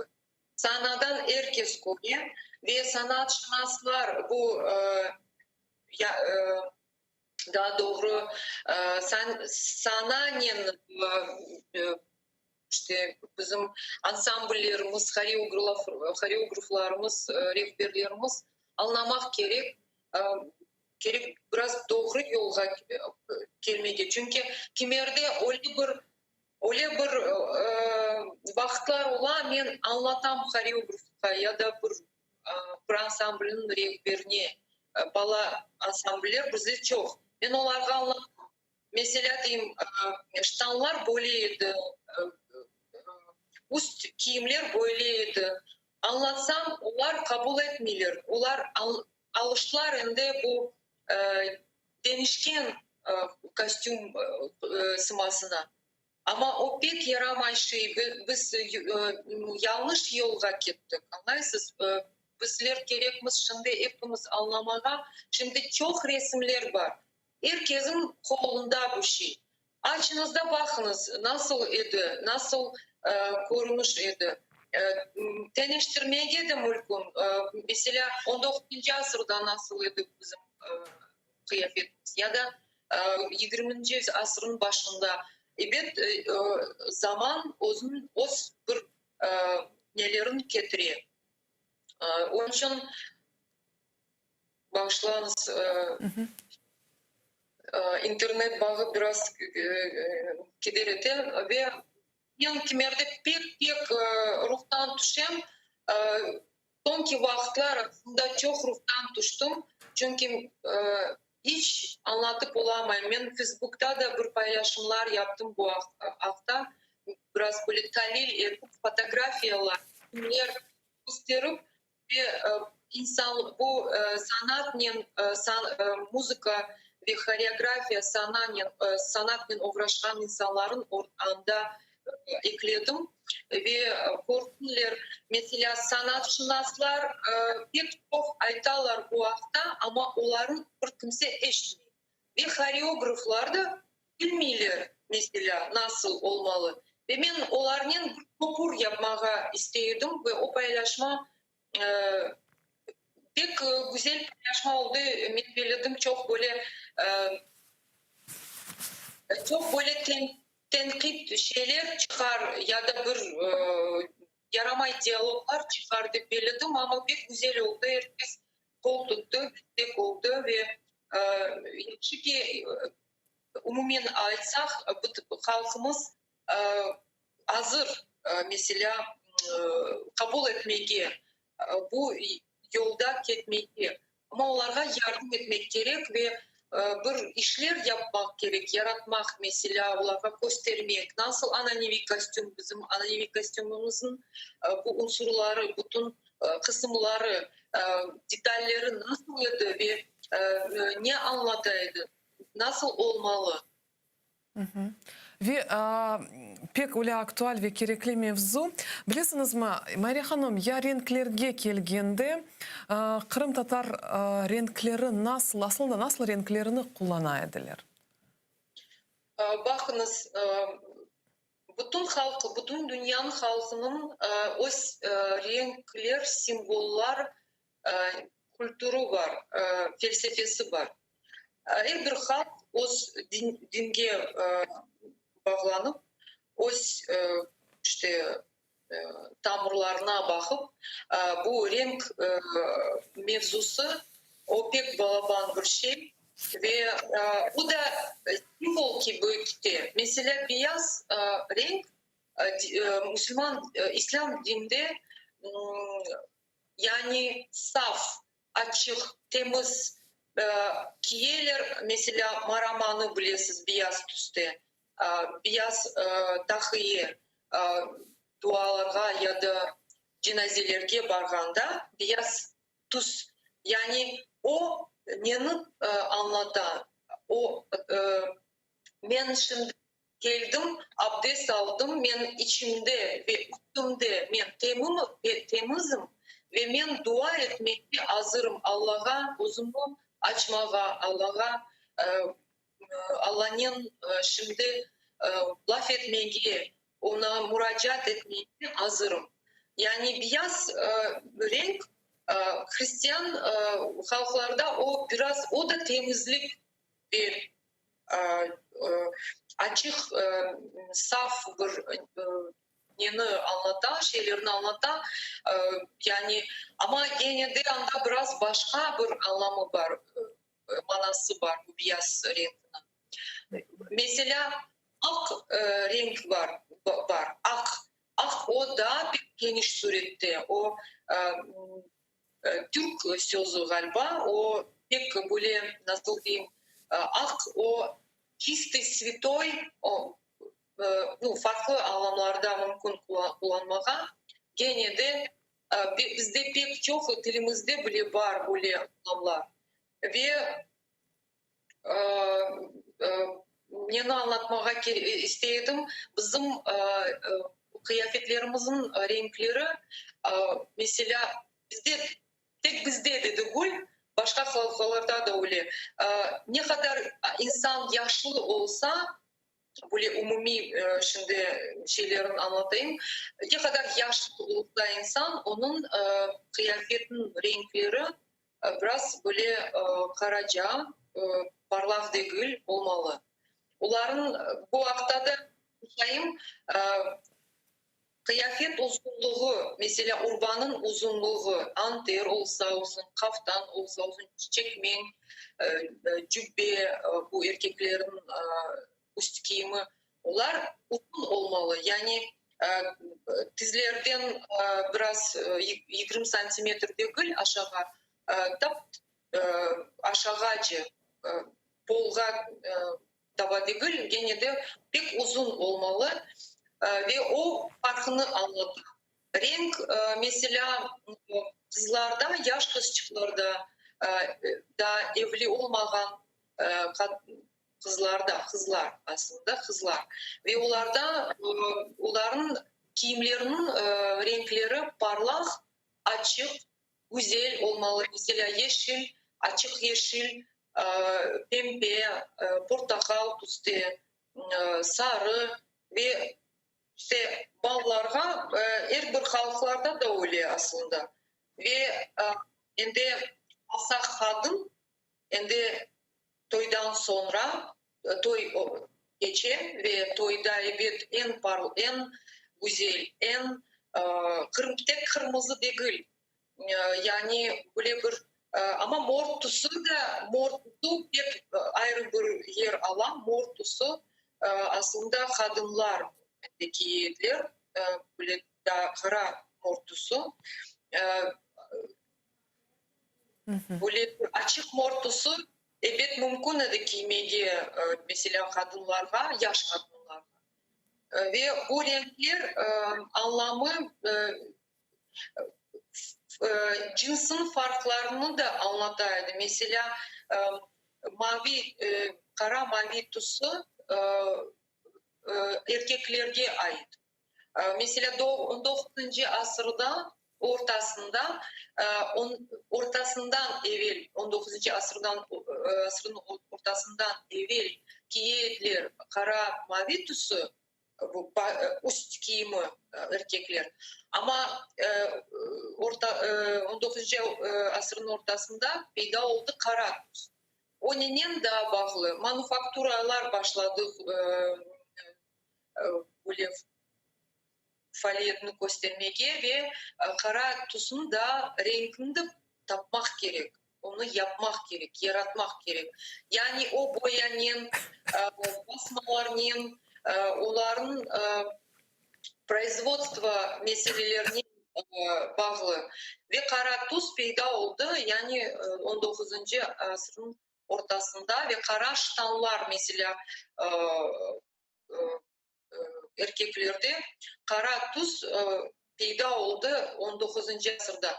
Tek bizde de değil, kara tuz bütün mesela Ukrayna'da da kullanmayabilir. Mesela cenazelerde ya da böyle bir tedbirlerde kullanmayabilir kara tuz. O peyda oldu hem de 19. asrın ortasına sonra 20. asırda asıl pek büyük bir başlandı adımlar kara tuzla bağlı adımlar oldu, peyda oldu. Onun için ama kırmızı tuz o en böyle sevgini kadının onun ömür arkadaşına sevgisini, onun fedakarlarını anlataydı bu renk. Ve kırmızı tuz ayrı bir yer alan. Beyaz tuz cenazelerde bizde kiyeler, kara tuz olmaydı bizde. Aslında bütün halklarda o peyda oldu anlatkan vakitte ve beyaz tuz nikahta gelinlerde aslında bizde kullanmaydılar. Ama gene de şimdi men ahım yok aytmağa. Mına bugünkü günde bizim şimdiki zamanda Zimanevi urbada nikaha bağışlanған urbada gelin beyaz tuzunu kullanmamak gerek. Ben öyle aytıp olamayım. Çünkü şimdi benim öyle bir ahım yok ama gene bir tavsiye vereyim, teklif edeyim. Eğer nikah urbasını siz isteysiniz Kırım Tatar uslubunda, Kırım Tatar ananevi kostümünü özünü nasıl diyeyim kostüm aslında insana ne anlatır? Malumat verir. Yani Rus dilinde знаковая информация деген bir anlam var. Знаковая информация yani znak, işaret o tanıttıra, o bir insana başka insana informasiya, malumat verir. Yani ben böyleyim. Ben böyle bir cinsiyetteyim, ben böyle bir sosyal grupasında ait, benim dinim böyle, benim milletim böyle ve benim şimdiki zamanda bu знаковая информация degen anlam o pek Timerde anlata insan kaysı bir memleketten geldi biz şimdi anlayımız da o vakitte Karayimler, Kırımçaklar da aynı bir urbanın şekilleri, nümuneleri, unsurları var idi. Yine de onların farkları var idi. Pek bileydiler onlar bu farklılıkların. Şimdi biz onu tahlil edip onu da biz de tırışamız anlamağa.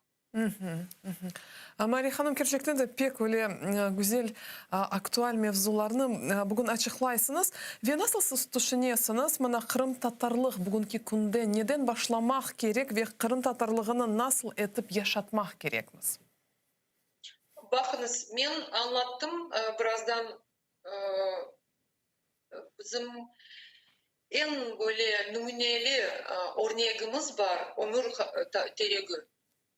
Ve o ömür teregi neni anlatı? Birlik, sevgi, bereket, yani процветание или развитие, или ilerleşmek, işte birbirine hürmet, birbirine saygı, işte çok anlamlar bu örnekte var. Ve ben isteyim ki bütün bu anlamlar daima bizge biz bu yolda gideyik. Yani şimdiki zamanda bu şeyler çok gayip oldu. Yani birlik yok. Saygı biraz, o da bir sual. Yaşlı insanlara bu hürmet, saygı biz Orta Asya'da yaşaganda bu şeylerin biz pek nasıl diyeyim küteydik, biz pek bu kanunlarda yaşaydık. Ama niçindir Kırım'da kelgen son bu Kırım'daki yaşayan milletlerin niçindir onların başladık adetlerin almağa ve bizim tilimiz bilmem büyük adımlarının başlandı gayip olmağa. Çok şey gayrıdan tipleniyor. Nağış ayıttım sizge. Nağış pek güzel. Oz kollarının, oz destekleyen bir kimse yardım etmeyip elbette merde mına Возрождение bizge, fond Возрождение bizge yardım etti. Var edi böyle şeyler. Ama gene de bu insanların isteğinden, insanların bu büyük bir aveslikten onlar gayrıdan bu sanatını tüklettiler ve çok adımlar kettiler. Şimdiki zamanda çok güzel ve çok nağışçılar var. Az değil, ondan ne değil, ondan da çok. Ben bilsem bu en güzel şey. Ama başka bir şeyler, onlar pek balaban adımlarının başladılar gayip olmağa. Ve Kırım Tatarım desen, mesela 14. seneden evvel bizler mağa göre biraz çok pek de birlik yok idi. Gene de mesela 90. senelerde biz o vakit nasıl geldik? O'zimizin bir kimse yardım etmedi. Herkes o'z kuvvetlen, o'z güçlen andan koçup Özbekistan, Orta Asya'dan, başka yerlerden koçup Kırım'da yerleştik ve o vakit nasıl bir birlik idi. Ve benim mesela şimdi isteğim, benim tavsiyem, teklifim bizim Kırım Tatar halkımızga gerekmey bakmağa başka bir partilerge, halklarga ya da bir numunelerge bizim çok güzel adetlerimiz var. Bizim çok güzel bir yolumuz var idi. Gerek onu saklamağa ve ona kayıtmağa. Şimdi pek ben bilmiyorum böyle bir pek ağır vaziyet. Ve mana bu 7 yıl aslında bizlerge ne gösteriyor? Mana bu ağır vaziyette inkişaf yollarını nasıl görüyorsunuz? Yani nasıl inkişaf etmek gerekmiz? Nasıl siz düşünüyorsunuz? Bakınız bu 7 yılda ben birinciden birlik kayıp oldu. Tek Kırım'da değil, mesela şimdi Kiev'te bir Ukrayna'da ama çok Kiev'te, daha çok Kiev'te bir bizim grubumuz kuruldu. Anda inkişaf etti, anda pek çok adımlar yapalım. Ve Kırım'da da bir şeyler ola. Anda da bir tedbirler, her sefer kitaplar çıka, bilmem konsertler çıka. Anda biraz zor bir. Ukrayna devleti evet yardım etti. Mesela Ukrayna'da yaşayan bizim semiydeşlerimizge. Ama men özümün yolumun anlatmağa isteyim. Men mesela sonki 7 sene içinde sanki bir özümünü Rusça aytayım, внутренняя иммиграцияға özümü kırsettim ve o da bir yanlış bir yol, ondan çıkıp olamayım ve inkişaf olup olamayım. Mesela men serbest çalışmağa, serbest fikir aytmağa, serbest düşünmeye olamayım. Yok, serbest men düşüneyim her sefer. Men ondan bir kimse beni koparmaz. Ama gene de men öz muhitim kurdum ve anda yaşayayım. Ve nereye barmasam bir tedbirler ola bizim semiydeşlerimizin bir yerlerde görüşemiz. Ve men görüyorum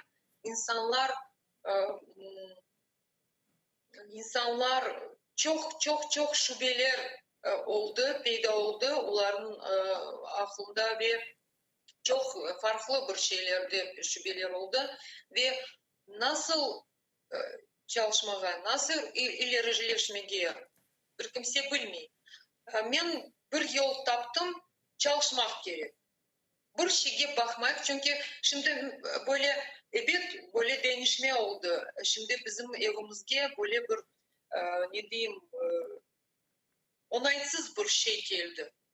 Son ne yapmak gerek? Durayık, oturayık mı, bekleyik mi, bir şey yapmayık mı? Yok, o yanlış bir yol. Ben anda edim ve ben şimdi istemiyorum o yoldan gitmeye. Çünkü 4 sene ben çalıştım. Ondan sonra biraz depresyaya düştüm. Sonra bu pandemiya çıktı. O da bizim halkımızın pek ezdi. Ve ben yanı yıldan son bu senede, yanı yıldan son özüme bir söz verdim. Mart ayında her şey yaxşı olacak. Ve öyle de oldu. Başlandı sergiler açmağa, bizim yaşlar özünü göstermeye, Abdülvahap mesela böyle genç oğlan öyle bir güzel bir iş yapkan. Ben şaşıp kalam öyle yaşlarımız olganda. Ve ondan sonra daha bir sergiler başlandı. Ama pandemiye o toxtalmadı, o devam etti. İnsanlar gene de hasta olalar, больницаларға düşerler, anda öleler bile. Evet, ondan pek kederlenesin. Ama ben şimdi aklıma koydum, beni bir şey üzmeyecek. İşimi yapmak gerek, doğru gitmek gerek ve onu bitirmek gerek. Ve hepimiz şimdi kim hayda olmasa da birlik olmağa gerek. Mesela olsun bir sanatta birlik olayık, bilmem dünya bakışta birlik olayık. O pek kıyın şey, pek zor şey. Çünkü bizim siyaset bakışımız bölündü.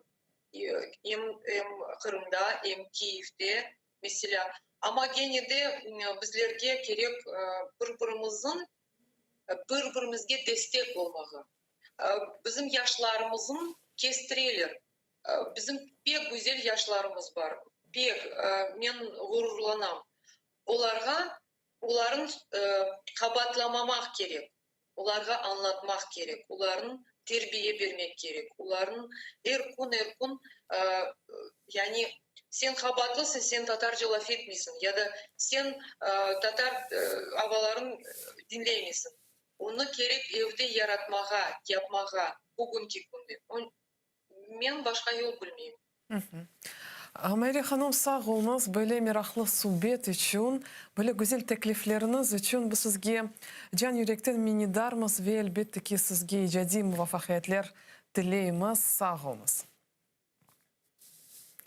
Сайғылы телесерджилеріміз, бұл гүзел нұқтада яйынымызны екюнлейміз, қатырлатам яйынымыздың мұсафыры, халқымыздың мешур ресамы, модельер, дизайнері Майре ханым Люман олған еді.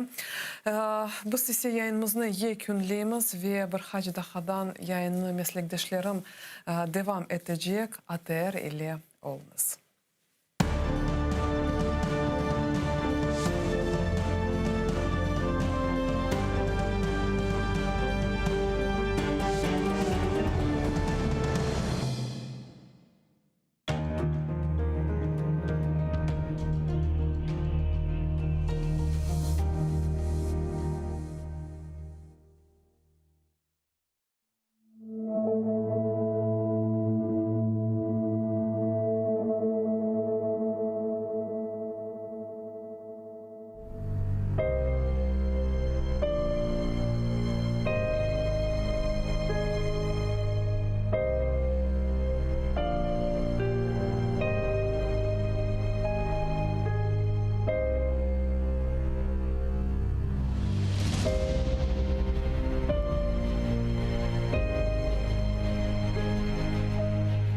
Бақый дүния яратылған, дейлер қиямет қопқанжы. Қалқымыз чоқрақлар, венеде өзен қошылып олған. Ама біз деңізні yok etmek istегенлерге бір илян. Миллетім бар олыр, Раббіміз яратқан дүния тұрғанжы.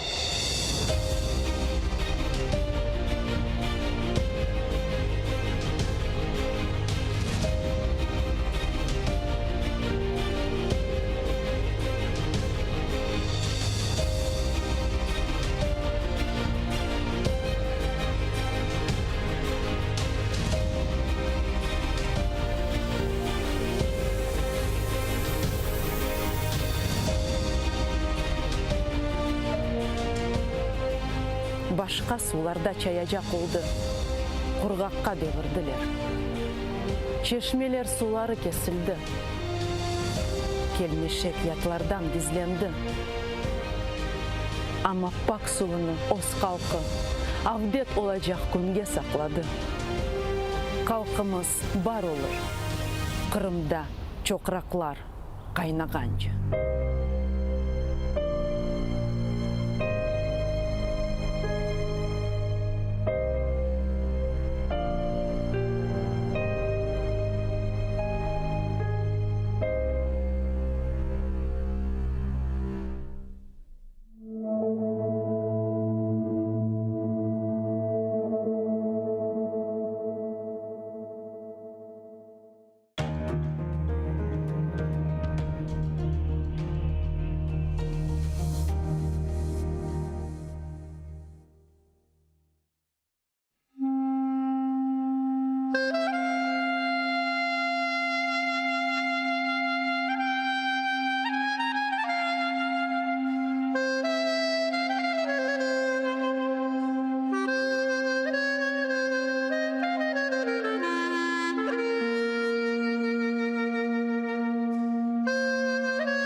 Бисмиллахир-рахманир-рахим.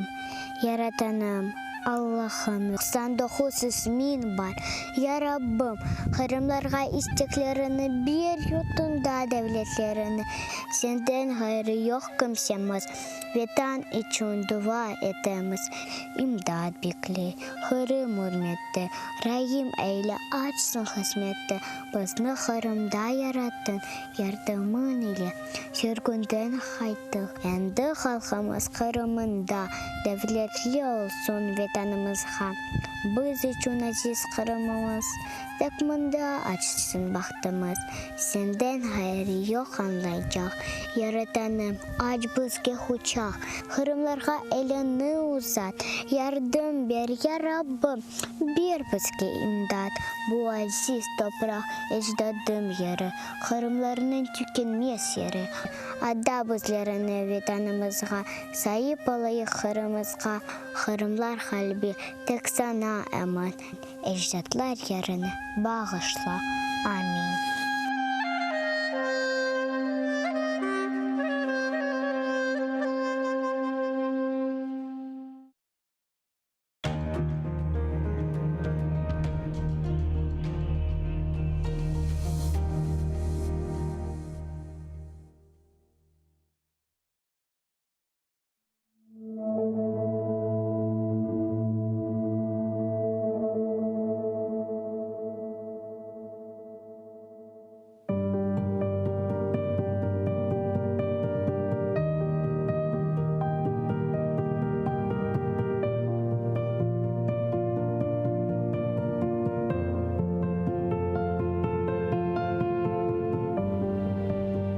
Қырым татарым, бұ бұйық бір ғұрырымдыр. Қырым татарым, қатырам әждадымдан мирас олған ғайрет. Қырым татарым, ақ жесүр қалқым, көргенсін сен неже беля ве фелакет. Көрдің үжрет, ақаретлер, амма йықылмай. Баш егмей, әршіге қаршы тұрдым. Намысына ефтиралар тоқтылер, ләкін теміз ве пактыр, Қырым татар адым. Қырым татарым, юрегім күнештір. Бұлыт ортсе біле, севем қалқымызны. Қорқу білмес, сав көңіллі, жесаретлісіз. Мен теменна етем оғымызде. Сорар семенден бірі, сен кімсің? Сөйле қалқын тәртіп низам ве адетні. Айтырым, бұ бұйық бір ғұрырымдыр. Шүкір, Қырым татардыр, миллетім.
Қырым дегенімде юрегім açılır. Yağmur olup buluttan güller saçılır. Dağ, çöller, denizden tebessüm yayılır. Kalbimnin melgemiz, ey ana vatan.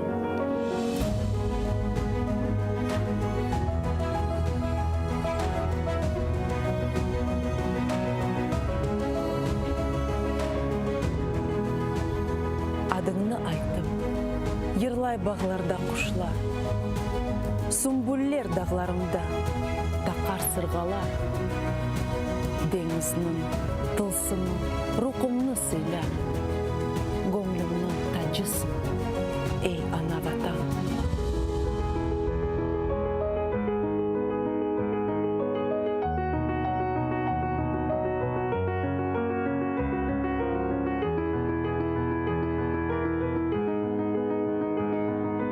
Sayıller sokaklarda cennet havası. Bahçe bağlar kalkın için dertler devası. Budur asıl insanın ömür sefası. Gözümün nurusun, ey ana vatan.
У прямому етері телеканалу АТР програма «Бугунь» сьогодні.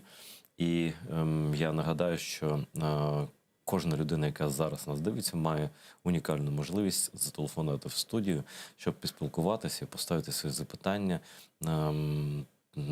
такій відомій людині, як режисер, документаліст, сценарист Валерій Балаян. Вітаю, Валерій. Доброго дня. Ну, я просто перед тим, як почати цей етер, подивився на фільмографію пана Балаяна. Ну, вона навіть у Вікіпедії займає десь декілька сторінок. І переважна більшість, чи все це документальні фільми? Так? Да. Ну, кількість вона ще не каже за якість, але ж так, напрацював. Понад 70 фільмів я зробив. Да. У тому числі в Україні? І в Україні, я думаю, десь приблизно 10. Угу. Приблизно 10. І що цікаво, що моє співробітництво з українськими документалістами почалося ще в 91-му році, коли я з такою відомою людиною зараз, як Сергій Буковський, народний артист України, документаліст, ми поїхали разом ще на радянські гроші в Америку, в Сан-Франциско, і зняли фільм про Віру Холодну. Я знайшов її дочок, які ще були живі. І от це була ще Укркінохроніка. Це студія, яку зараз... Але ж потім ти працював багато в Росії. Ну так, я майже, таке 30 років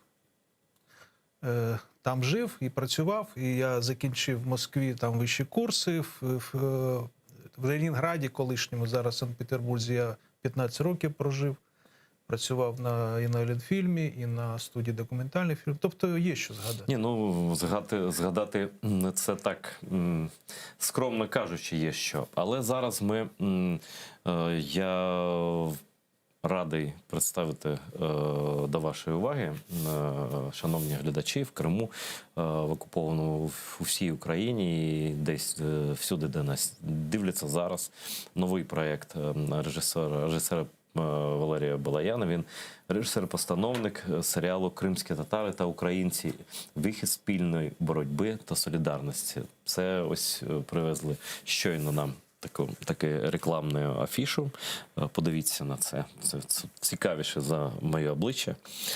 Таку назву має проєкт. І прем'єра, як ви бачите, призначена на 28 жовтня цього року. Тобто це все зовсім вже незабаром. Дивіться на каналі АТР.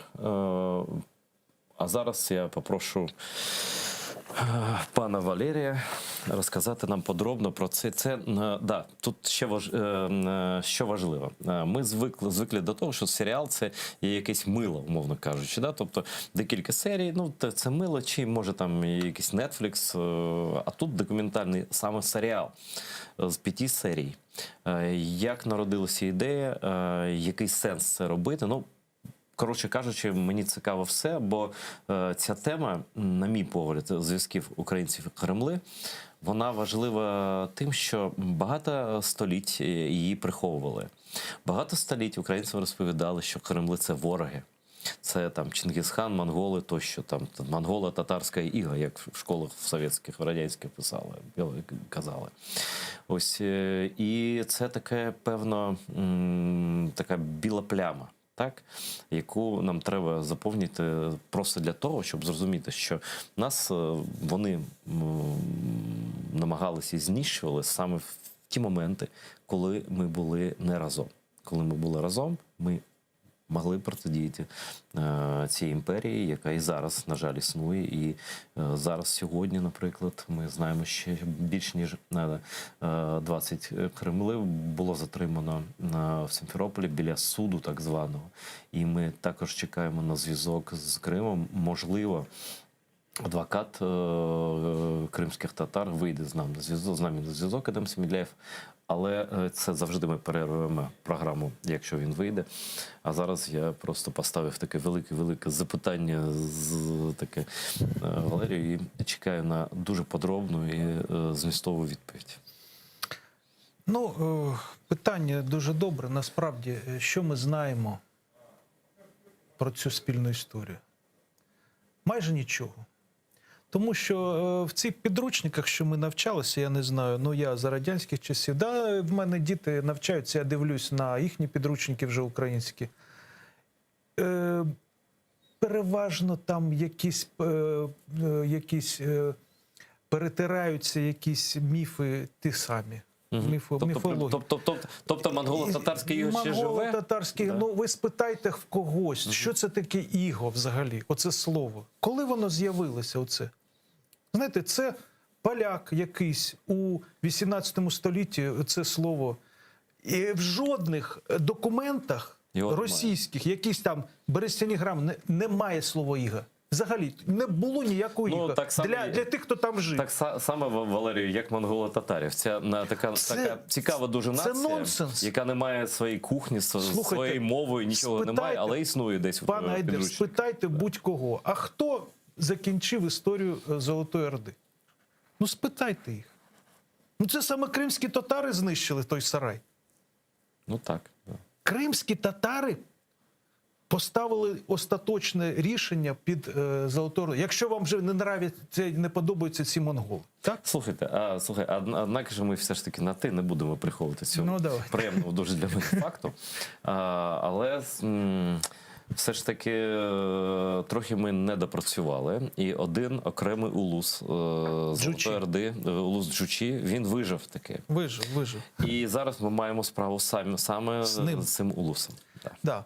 Ну, все ж таки, знаєте, мені от дуже цікаво ця тема. Чому?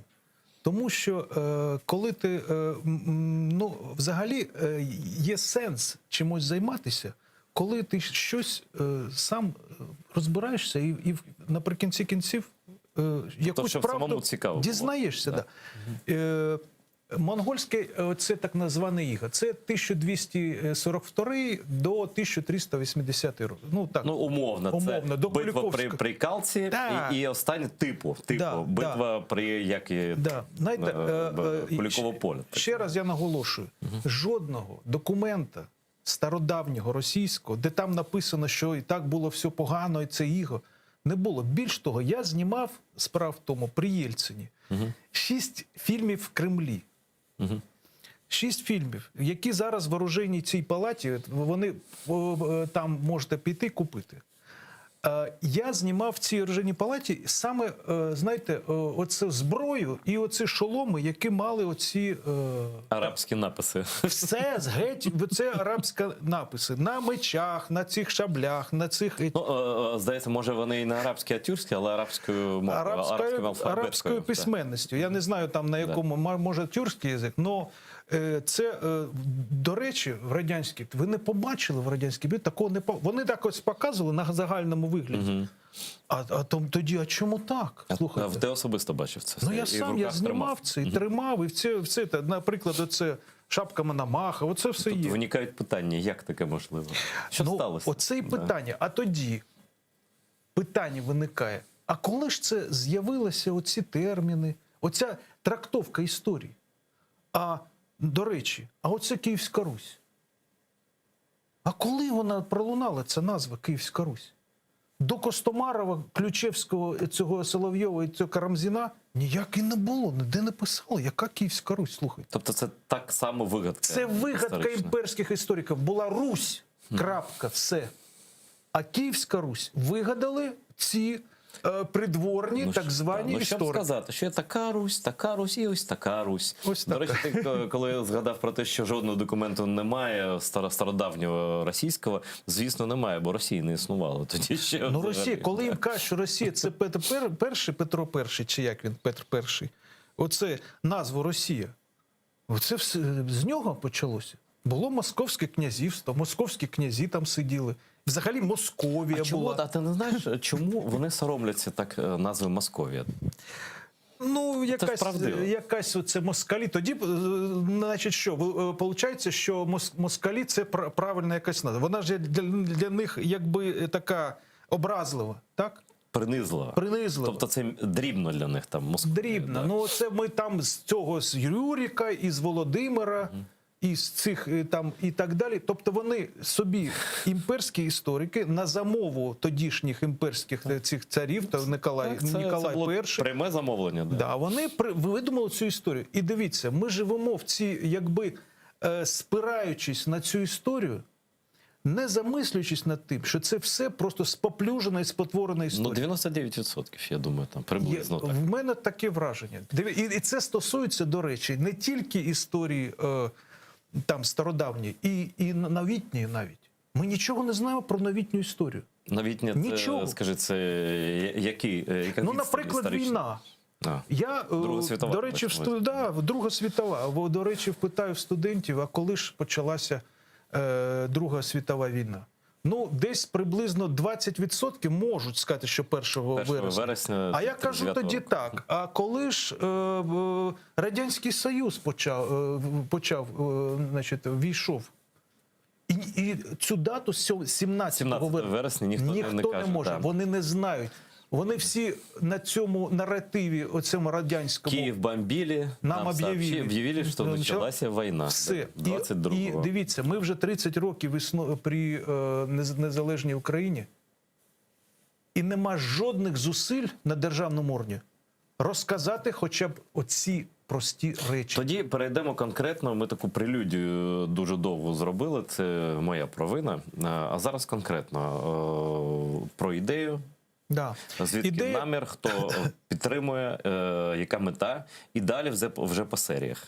Ну, дивіться, ідея, вона, ну, я не думаю, що є хтось автор цієї ідеї. Конкретно. Це якби в повітрі. Тому що українська спільнота, на жаль, досі не розуміє, я так скажу, свою провину перед кримсько-татарським народом. Не розуміє. Більш того, я поясню. Не повністю. Я тезис я роз'ясню.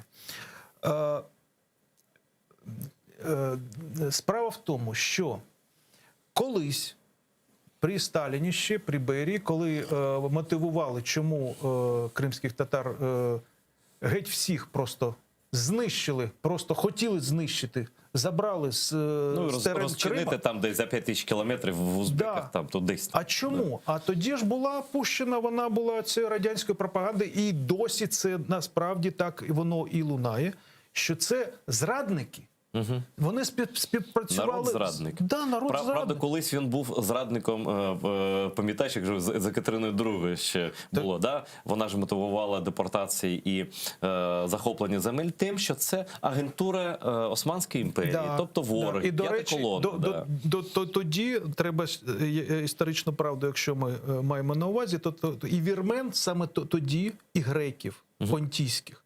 Тому ми маємо місто Ростов, яке мало назву Новонахичевань, і його вірмени з Криму заснували. Ми маємо місто Маріуполь, яке заснували греки. Саме тому, що та сама імперська, оця люта держиморда імперська в російському вигляді, знищувала все, я так скажу, все, щоб розчистити собі простір.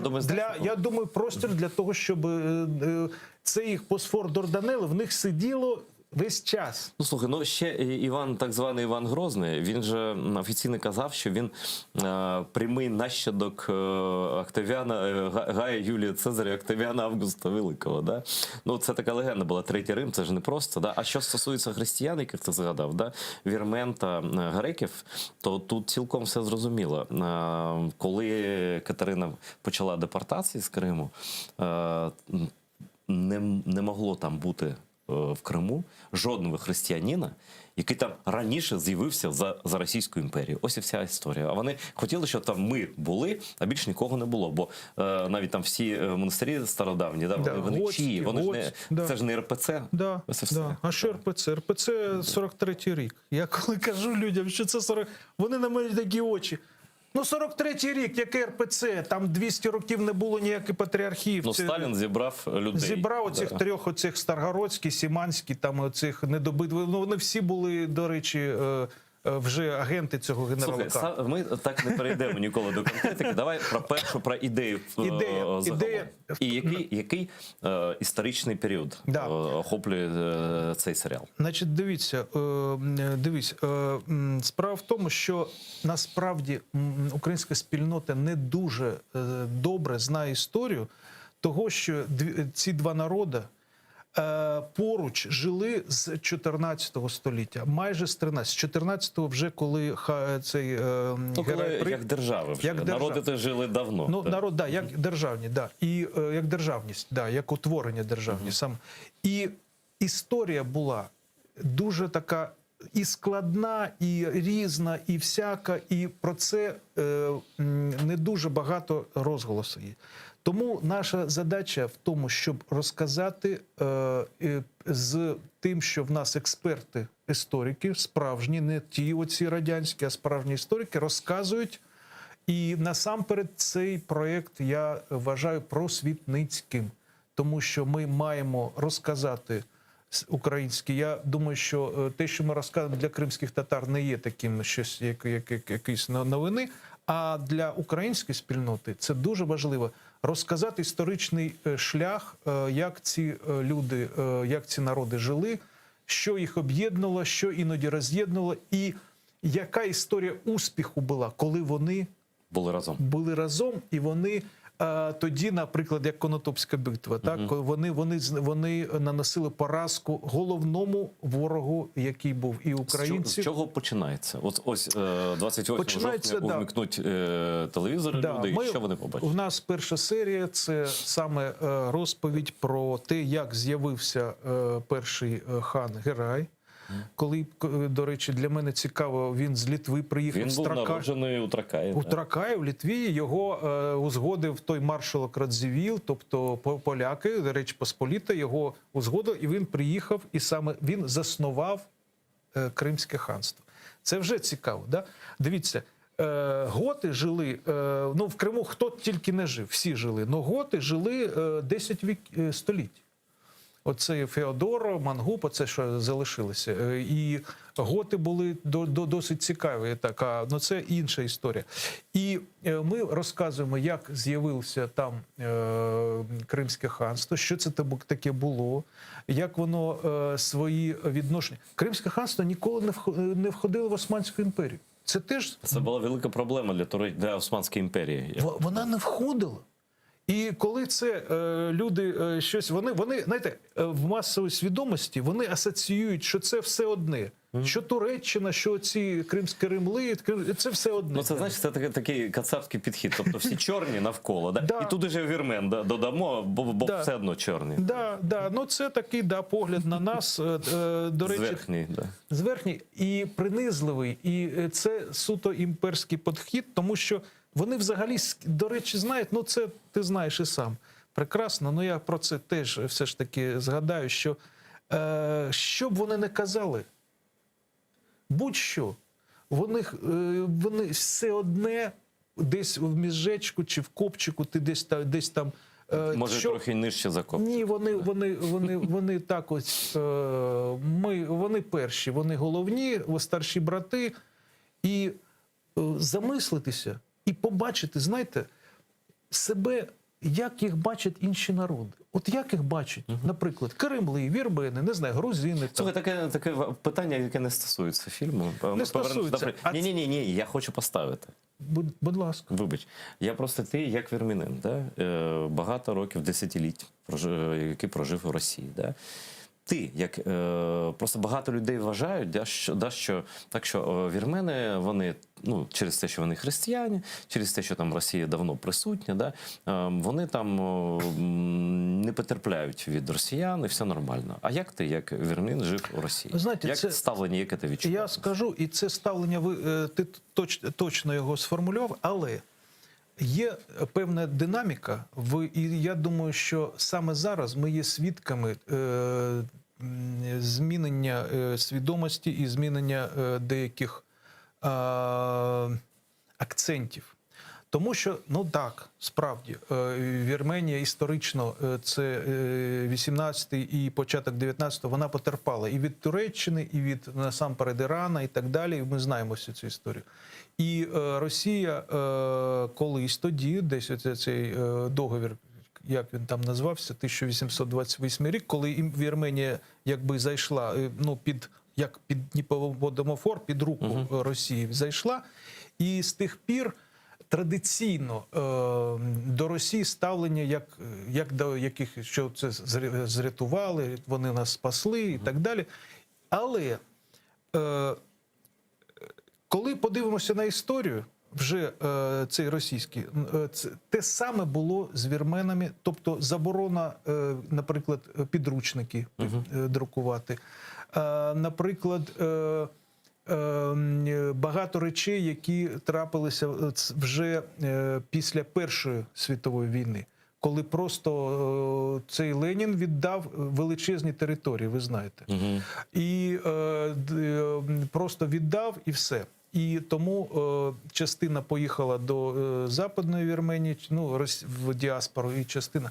Але те, що, знаєте, те, що Росія зараз в конфлікті Карабахському, так, який рік тому розвернувся, всі відкрили очі і побачили, що Росія ніяка не захисниця ані християнства, ані вірменства. Нікого взагалі. Нікого. Я навіть вважаю, вона просуває тільки свої інтереси, і вона, більш нічого. Зрештою, вона отримала що? Вона отримала військовий контингент вже в Азербайджані. Так. Вона вже тримає війська в багатьох країнах колишнього Радянського Союзу.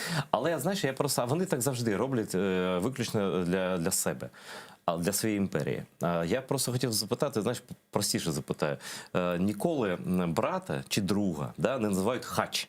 Не кажуть, як я в Москві я жив. Да. Хто ти хач? Просто хач і все. Да. Чучмеки, косоглазі, хачики, гризуни, як нам Навальний сказав. Ми запам'ятали це, Навальний, це їх бог.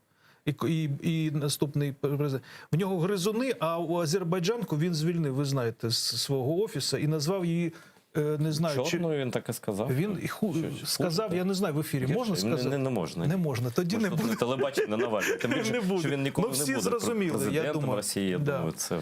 І так далі. Тобто, знаєте, вже закінчується відповідь на це питання. В Вірменії я спілкуюсь з багатьма людьми, які все ж таки мислячі люди. Зараз якась революція свідомості відбувається. До речі, знаєте, в історії це сказав Клемансо, потім Черчилль це повторив. Тільки поразки є продуктивні в історії. Тільки поразки. Всі перемоги були програні. І ми просто подивимося на результати Другої війни і це побачимо. Тобто поразка, яку зараз військова була в Вірменії, вона дуже-дуже просунула свідомість вірмен і розкрила очі на багато що. Та я теж таке чув, просто я хотів від вірменина почути це. Да. І Росія нікому не друг, і я завжди кажу, що знаєте, що Росія ніколи не вибачає спроби з нею подружитися. Ніколи. І знаєте, я вже ж так наприкінці цього тему скажу.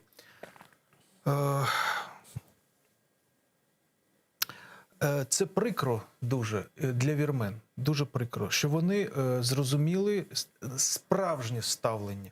Дивіться, Вірменія відкрила свої кордони. Хто на кордонах стоїть? Прикордонники російські. Коли ви прилітаєте в Єреван, хто у вас паспорт дивиться? Російське прикордоння. Серйозно? Навіть так? І це весь час так було. Нічого собі, я в Вірменії вона повністю, я хочу сказати про інше, вони ображаються, вірмени, і вони мене не розуміють. Коли я кажу, ось, от Україна нам то і сьо. Дивіться, ви голосуєте, де ви там, де на міжнародних організаціях, на боку Росії. Ви визнали Крим російським. Навіть Білорусь це не визнала. Ну, де-факто так, да. І ви тоді що хочете? Ви будете в фарватері Росії рухатися, споплюжувати все, що робить вільні, та як Грузія, як Україна. Все, держави, які чинять спротив Росії. Да. Да. І ви хочете тоді, щоб до вас відносилися, якби це ми перекриємо очі на це небо? ну ви тоді щось вибирайте. Ну, знаєш, взагалі історія, Валерію, це не про тут бачу, тут не бачу. Знаєш, от це історія. Ну, є інтереси, є інтереси, Да. інтереси. Історію треба сприймати в цілому. І давай просто продовжимо про серіал. Да. Да. Друга серія, третя, четверта, п'ята. Друга серія в нас, значить, ми тут розказуємо вперше, ми закінчуємо вже періодом, коли, як на мене, найгірший період для України – це Богдан Хмельницький. Це Богдан Хмельницький і його угоди, які привели, в нього був вибір. Був Владислав, потім Сігізмунд, були ці польські... І була Москва. І була Москва. І вони оце, ми православні, давайте цей. Ну, у вас через півроку було кріпацтво в Україні, в Вільні, яка не знала кріпацтва. Це Богдан Хмельницький приніс. Я теж, знаєш, я не дуже добре там розуміюся на історії України, але ось такий певний культ Богдана Хмельницького, враховуючи те, що саме він віддав під владу Москви Україну, це дуже сумнівна річ. Насправді. Дуже сумнівна. І він історична, страшенна помилка, тому що Україна з того часу не пішла в Європу. Вона була б європейська країна. Тобто, слухай, а можна сказати, що це приблизно так, якби Янукович переміг, відмовився від інтеграції, переміг і далі пішло так в той бік? Абсолютно, абсолютно. І ця помилка, знаєте, я не знаю, яке там християнство, ну, як на мене, московський ізвод, чи як і московський варіант цього християнства, він дуже сумнівний. Дуже сумнівний, тому що це, ну, я не хочу там туди якось занурюватися в цю тему, але мені здається, що християнство було в Україні, от воно було там. Я читав, я раджу всім читати цю книжку, це «Подорож патріарха Антіохійського», це написав його діакон, щоденник Павел Алепський, араб. Написав, як вони просувалися, оце наприкінці 17 століття, просувалися з Ізмаїла через Умань, Київ, Путівль до Московії. І там все описано, яка саме була Україна. Назви не було. Вони називають «країна вільних козаків». Таке назва. І вони кажуть, всі грамотні, всі знають послідовність службу. Як вільно, як вони демократично вибирають гетьмани. Тобто була демократія в 17 столітті в Україні. І наслідок цих рішень Хмельницького – це кріпацтво і всі російські наративи, які і досі ми тут не можемо. Це друга серія. Не можемо. Да, друга серія, це вже в нас, ми розказуємо. Ми 19 століття, так, якби, ну, нічого такого дуже цікавого не було. Це під п'ятою Російської імперії. І ми вже підходимо до революції, до становлення перший Курултай, Нуман Челебіджихан, і як розправилися страшно ці большевістські потвори з такими ростками, першими ростками національної державності, яка могла би бути. І в Києві, і в Криму. І в Києві, і в Криму, да. І перший мусульманський з'їзд, який відбувся в Києві, і потім те, що зробили в 18-му році, зробили більшовики, знищили повністю. 600 людей вбили за кілька днів. Вони вбили 600 найбільш активних. Вони вбили всю інтелігенцію кримську, яка мала волю щось робити. Мала волю політичну, щоб і вони вже почали виробляти. І, до речі, зараз ми, до речі, століття Кримської РСР, ми саме в ці дні, ви знаєте про... І вони навіть, я дивлюся, цей кримський якийсь, вони там виступають, той Константінов і так далі. Оце, слухайте, Кримська РСР була кримська національна автономія кримських татар. Хоч би хтось там сказав. Яка історія? Ви бачите, як вони морочать голову людям? 21 рік Кримська РСР була кримсько-татарською автономією.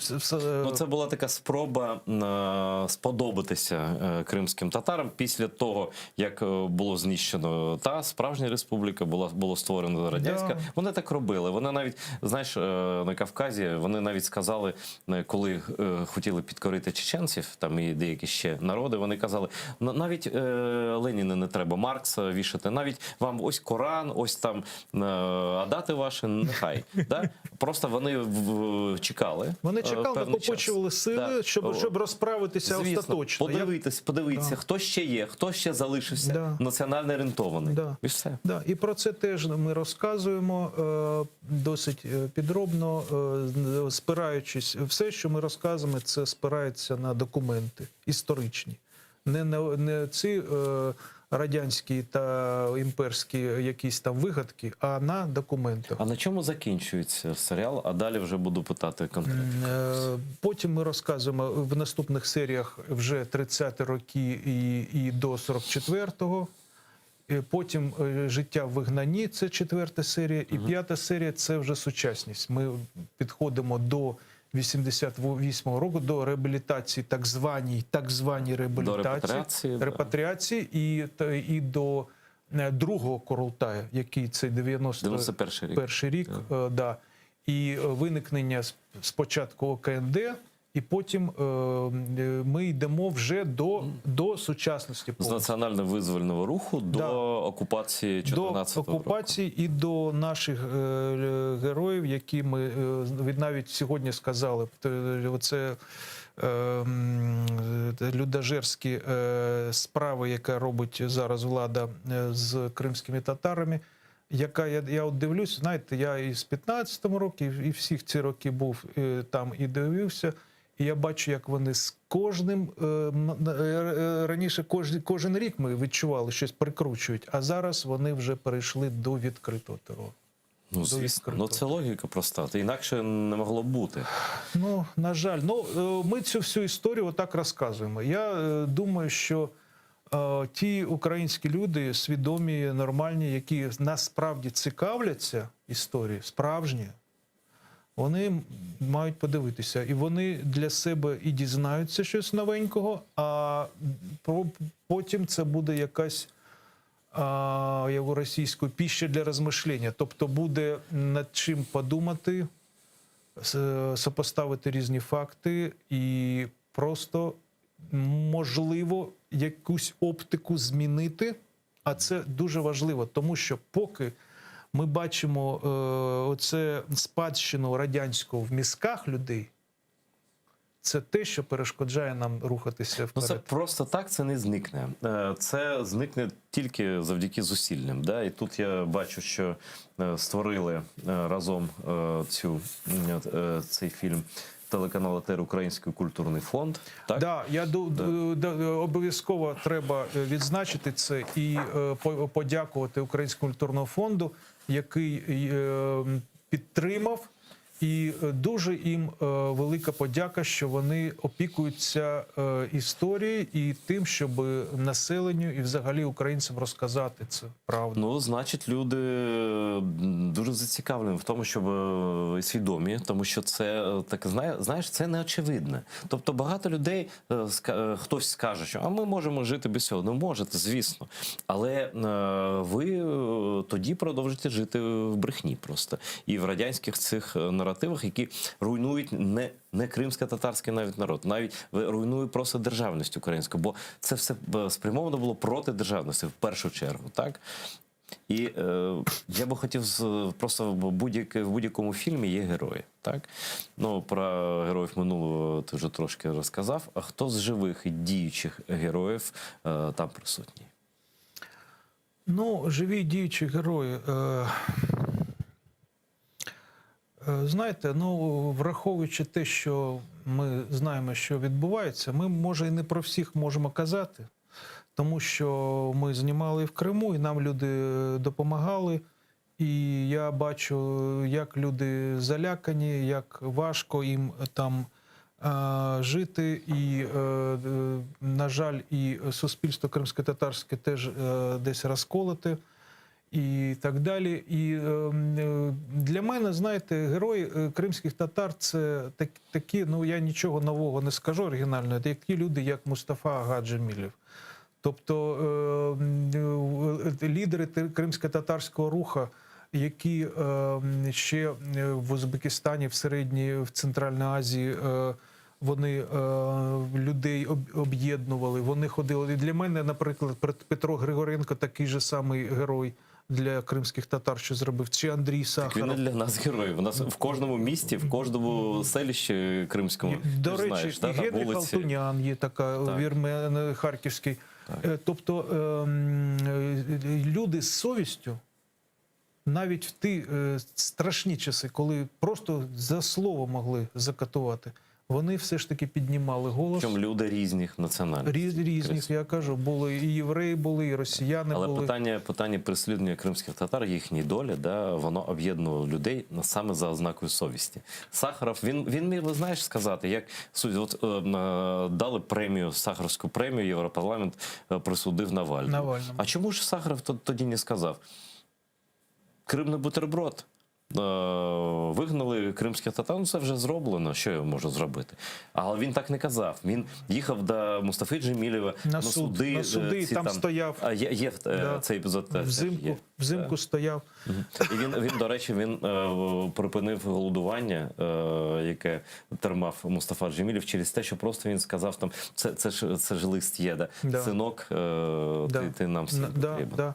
І чи, наприклад, українець єврей, але українець Семен Глузман, який за те, що він справжню чесну експертизу зробив для Погригоренко, і він 10 років відсидів. Просто за те, що він написав відгук такий професійний, що Григоренко нормальна психічна людина. Тільки за це давали 10 років. Я думаю, знаєте, Айдар, то, що от кримські татарські питання – це якийсь лакмус чи якийсь маркер, який, знаєте, все показує, хто ти є. От хто ти є.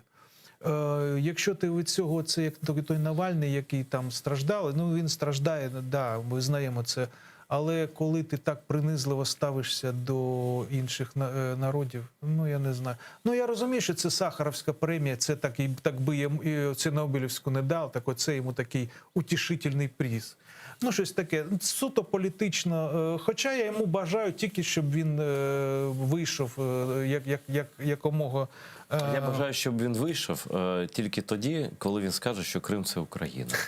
Ну, правда. Бо, знаєш, моє таке тверде ставлення до цього таке. Коли питають, як ти думаєш,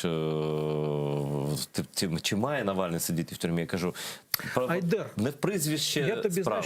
Будь-який кримнашист має сидіти у в'язниці. Слухай, я тобі що скажу. Я за що люблю кримських татар? За їх людяність. Це є такий недолік за їх співчуття і за те, що в них не знищено ще людське ставлення, і вони чують чужу біль. Розумієш? Завжди навпаки буває. Я тобі не хочу виховувати чи щось радити, але я думаю, от я знаю кримських татар, от так, як національне тіло. Вони нікому не бажають ніякого зла. Це правда, але і це не зло, це просто питання справедливості. Зло, знаєш, це коли... Справедливість – це, знаєте, як Анна Кареніна, епіграф. До чого вона тут? А до того, там написано «Мені отмщення, я аз воздам». Це Толстой поставив, епіграф. «Мені отмщення», я не знаю, як по-українськи, «і аз воздам». Не наша справа, це не наша справа наводить справедливість тут. Є Божий суд, наперсники розврату, да? Ну, так наперсники розврату вже, слухай. Ні, я до того, це що якесь приховане. Є, знаєте, ну якісь є речі, ну як ця доброта кримських татар, і їх людяність, і те, за що я перед ними просто от на коліна встаю, як вони себе ведуть. Вони нікому нічого, вони отак стоять, як, знаєте, як зразки доброти. Знаєш, це як такий дорік людству, насправді. Насправді. Бо знаєте, тут абсолютно чистий кейс. А їхню біль не чує ніхто. От Вікторія Євлєва є, знаєте, по пальцям. Хто це розуміє? Котов, оці люди. Вони росіяни, взагалі в них атрофіровано, воно відсохло. Просто співчуття. А воно було? Не знаю.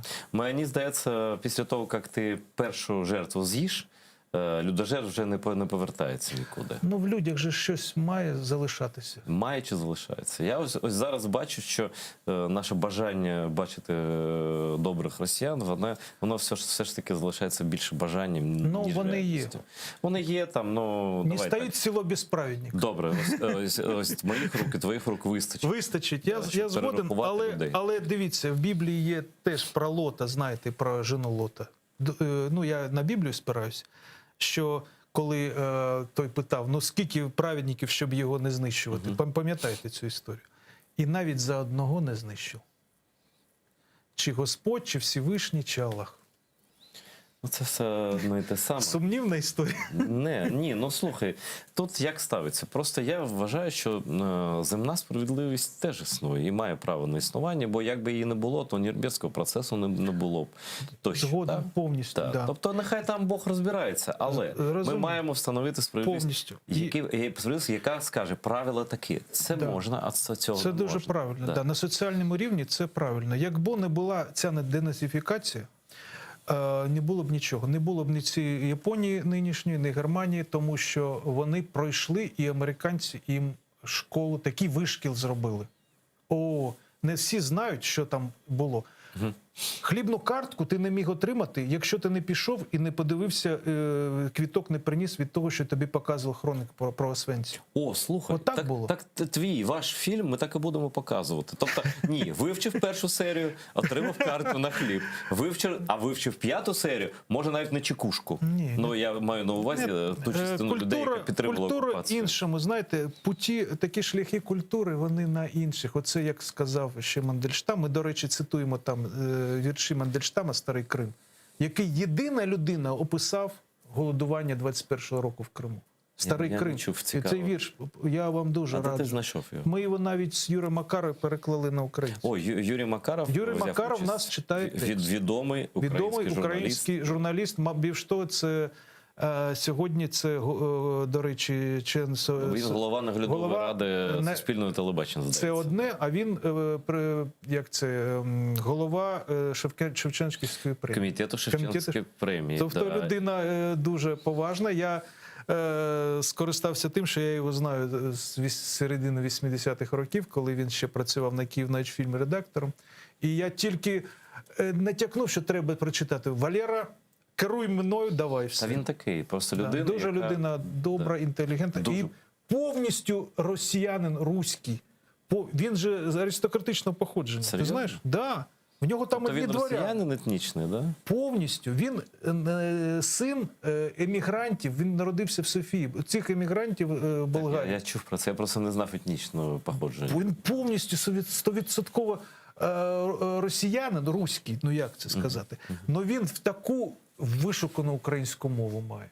Ви знаєте про це, ти знаєш про це. Українська мова просто аж, я слухаю, насолоджуюся. Ні, вона майже вона зразкова просто. Зразкова. Ну він філолог ще. То... Але знаєш, що хочу сказати? В мене є десь в моїх бомжатських коробках є книжка така, вона має назву «Походження російської мови. Происхождення дворянських родов Російської імперії». Доповідаю, що слав'ян там було, м'яко кажучи, небагато, а більше, переважно більше, це ж улус Джучі, з чого ми почали. І всі ці люди... Та звісно. І ще прізвище Макаров, чи там яке у Юри справжнє, там, з прізвища предків, може бути він трохи теж не зовсім. Знаєте, якщо є хвилина, я скажу, чому він потім, це я можу переказати, тому що він це сказав публічно. Він мені сказав, і тут в присутності і деяких ще людей, він казав, в мене є особисті причини ніколи не відказуватися в участі в цих проєктах, пов'язаних з кримськими татарами і з будь-яким меншинами. Я кажу, чому? Тому що я займався своїм дідом, а в нього дід там і дворянин, цей був священник в Ростовській області і в Краснодарському краї. І він докопався до того, що ця людина був дуже поважна така. Він був головою Союзу руського народу. Чорносотенці так звані. Да. І він каже, і він до цього докопався, це був чорносотенець, його дід. І він каже, я за цього діда оцю карму маю. Круто. Круто, да? Крута історія. Юра, прости мене, ну що, розкажи. Ні, що тут такого? Ти знаєш, що був випадок такий, що людина, дід його керував операцією з вигнання, з депортації. Це хто?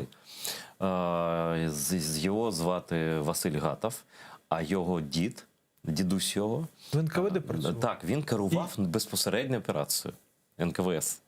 І він потім, в 16-му році, він на Фейсбуці написав, я прошу мене пробачити за мого дідуся.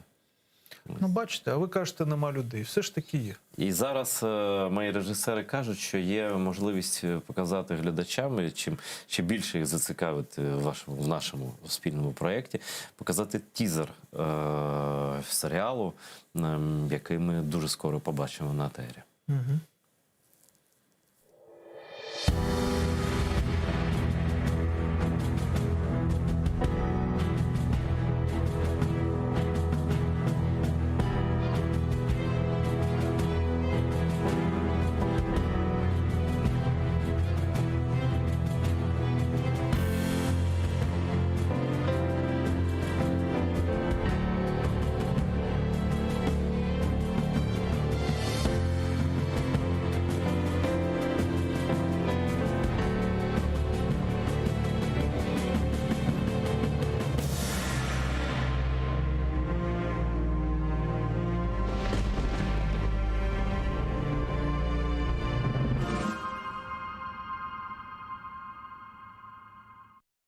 Дивіться, незабаром це 100% буде дуже круто. Я тут краєм вуха щось чую і краєм ока щось бачу, як йде монтаж, але це монтаж. Я хочу запитати про процес зйомок, про ваші подорожі Україною, де ви були, що ви знімали. 5 хвилин, ось виключно останніх на те, щоб ти розказав, що як це фізично ви робили.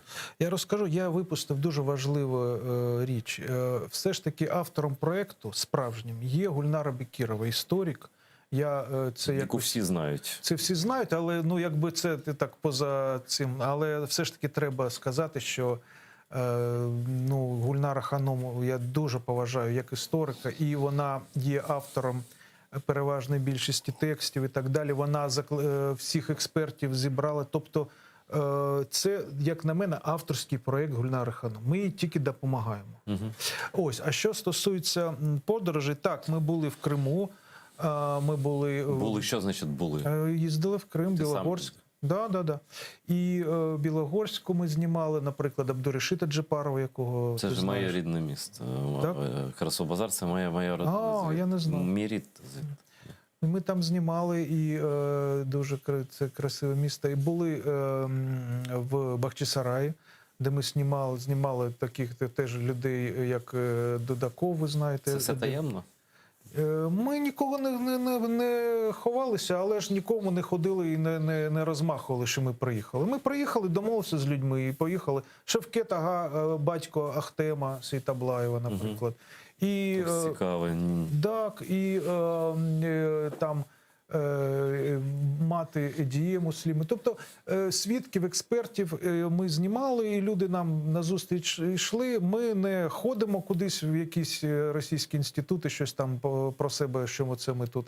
Ми, як приватні особи, знаєте, і ми не чіпались політичних питань чи щось там таке. І я думаю, що це правильно. Нам допомагали кримські татари, які нам співчувають і, до речі, дивляться канал. І куди не прийдеш, от, наприклад, Лютфій Бекіров є такий старійшина, який за 90. В нього Пригожин, в нього АТР працює, і у всіх кримських татар він працює. А от той канал, який я не пам'ятаю, чи Мілет, чи як він називається. Давай не будемо згадувати про лайно. Там його ніхто не дивиться. Да. Ну, на мене, я не знаю. Тому що там ніхто правду не скаже, а кримські татар, вони схильні до правди через свою історію. Да. Ну, я думаю, це ж таки трагедія, що такий розкол, але просто треба, я не засуджую цих людей. Я засуджую, це не розкіл жодний, це про те, як певні люди стають на шлях колаборації. Історія їх віддячить за це.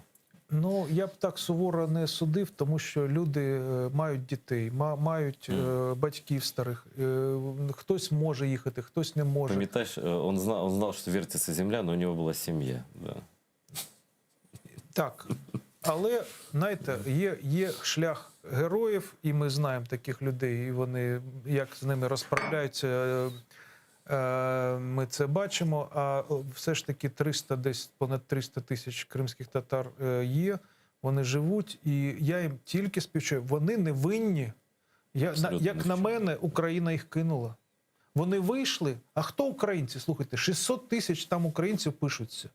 Вийшли в лютому. Я відповідь Кримські татари тобі дам вийшли. просту. В Російській Федерації, так звані, з роками все менше і менше, багато людей казало, що вони українці, але за фактом вони були радянськими людьми. Так само сталося в Криму, де радянська пропаганда просто робила з людей будь-якої національності, з вірмен, з українців, з будь-кого, безрідних людей, які просто орієнтувалися на Москву. Все, навіть коли вони жили в формально українському Криму в радянські часи, коли під час незалежності жили, вони все одно наполягали на тому, це що... не їх вина. Їм не знімали серіали, не показували правду. Тобто, як би показували, вони б Вони не знають. Знаєте, філософське головне питання – це дізнатися, хто ти є і де ти знаходишся.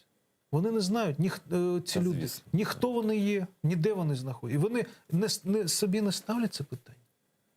А це головне, а хто ти є? Я як Каремли. Тоді свою історію, тоді ти спираєшся на тих, хто пішов з життя, і ти розумієш, що твої батьки тобі виробили оцю свободу, щоб ти приїхав сюди, і так далі. Тобто є історичне мишлення, яке тебе тримає на цій землі. І ти тоді усвідомлюєш, де ти знаходишся і що тобі робити. Якщо люди не ставлять це питання, вони як безродні космополіти. Туди-сюди, що це по телебаченню скажуть, оце. Слухай, космополит – це ще не дуже погано. Погано, коли ти забуваєш, хто ти є, і стаєш представником руського світу. Ну, тобто, да, це на жаль, страшніше. На жаль, так і є, так і є. Ну, просто я хочу сказати, що просвіта, до речі, дивіться, просвіта, українська свідомість, просвіта почалась. Де Шевченка? Просвіта. Спочатку було слово. Просвіта і просвіта. І їхній кружок Шевченка був просвіта, де українська мова літературна з'явилася, і де з'явилося взагалі уявлення, хто ми, малороси чи ми українці. І оце ядро, як не знаю сказати, воно з просвіти. Тому на порядку денному у нас просвіта. Йде не об'явлена війна за мізки людей, за їхню свідомість, і вони вже там ще при радянському, я навчався на військовій кафедрі, нам оці військова пропаганда давали ці підручники, і те, що я бачив у березні, це по підручникам зроблено. Військова пропаганда населення. Воно все по підручникам зроблено. І не треба гармати чи танки, треба обробляти людей, і вони вже... Слухай, і останнє, напевно, запитання. Це ж буде відкрито, буде викладено на сайті, в Ютубі, і кожна людина в Україні, будь то школяр, чи вчитель, чи викладач вищий, ну будь-яка людина, яка цікавиться в будь-якій точці світу, вона зможе це подивитися. Ну, я сподіваюся, що так. Сподіваюсь, але я не думаю, що ці, ну, наприклад, я там викладаю, ці студенти, вони кинуть свої інстаграми та тіктоки і пойдуть дивитися цей серіал. Треба роз'яснювати. Я думаю, треба ще, щоб потреба з'явилася дізнатися історичну правду. Потреба. В них немає, вони більшість живуть, вони якби оце вперше народилися, оце ми тут живемо. Це стосується всього, насправді. Зараз така комп'ютерна віртуальна революція, медійна, інформаційна, але все ж таки не можна сказати, що ніхто не цікавиться. Я певен, що ваш фільм, який ви зробили разом з Гульнарою Бекіровою, шановною, з усіма, з нашим телеканалом, з Українським культурним фондом, він вплине і він поступово впливатиме на ситуацію. Бо нічого просто так не відбувається. Будемо на це сподіватися. Я думаю, що насправді важливо, і дуже я вдячний телеканалу АТR, до речі, і його керівництву, і всім, хто тут працює. Ці люди не за гроші працюють. Вони працюють на майбутнє. І на майбутнє Кримського півострова, і на майбутнє України. Ну, я думаю, що не дарма ти з нами зв'язався. І все ж таки ми разом переможемо. Українці, Кремли і люди будь-якої етнічної приналежності, якщо вони за правду, за справедливість. Ось такі, як Валерій. Це був прямий етер. І не перемикайтеся, за декілька хвилин я повернуся у цю студію і з новим гостем.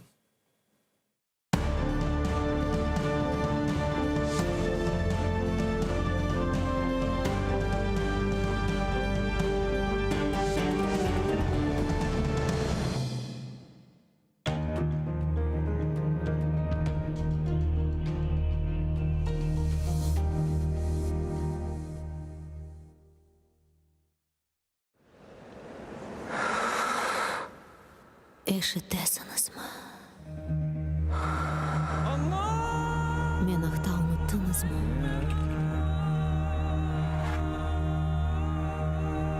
Мен мұнда. Бұл менің топырағым. Менің қырымым.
Дымма сағыр турам чатал yollarda.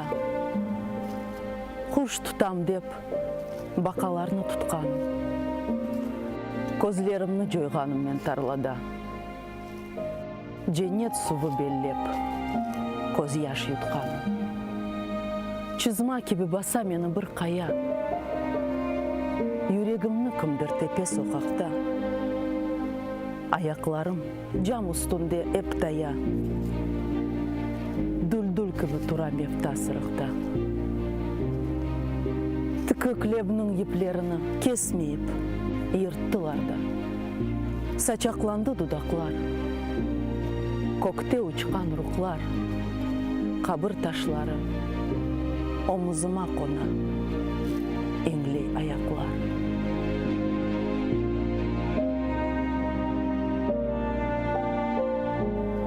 Ерде ятқан юрегімні көтердім, юрексізге бағышладым үмітні. Тарла алып келді менің көзімні, көрдім көзі көрген соқыр миллетіні. Қабырташтан қопқан парчаны, уфатып мен сілдім ертық лебіме. Сырықта кемепті бірден жанланды, бегерлешті. Çıkmış yere kalbime. Haydi kettik degen sesler çalındı. Eyran oldu dımma sağır kulağım. Ateş yana dersin düldül yalını. Eyran olup oksuz kalma toprağım.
Доброго вечора. Ми продовжуємо прямий етер на телеканалі АТР в рамках програми «Бугунь» сьогодні.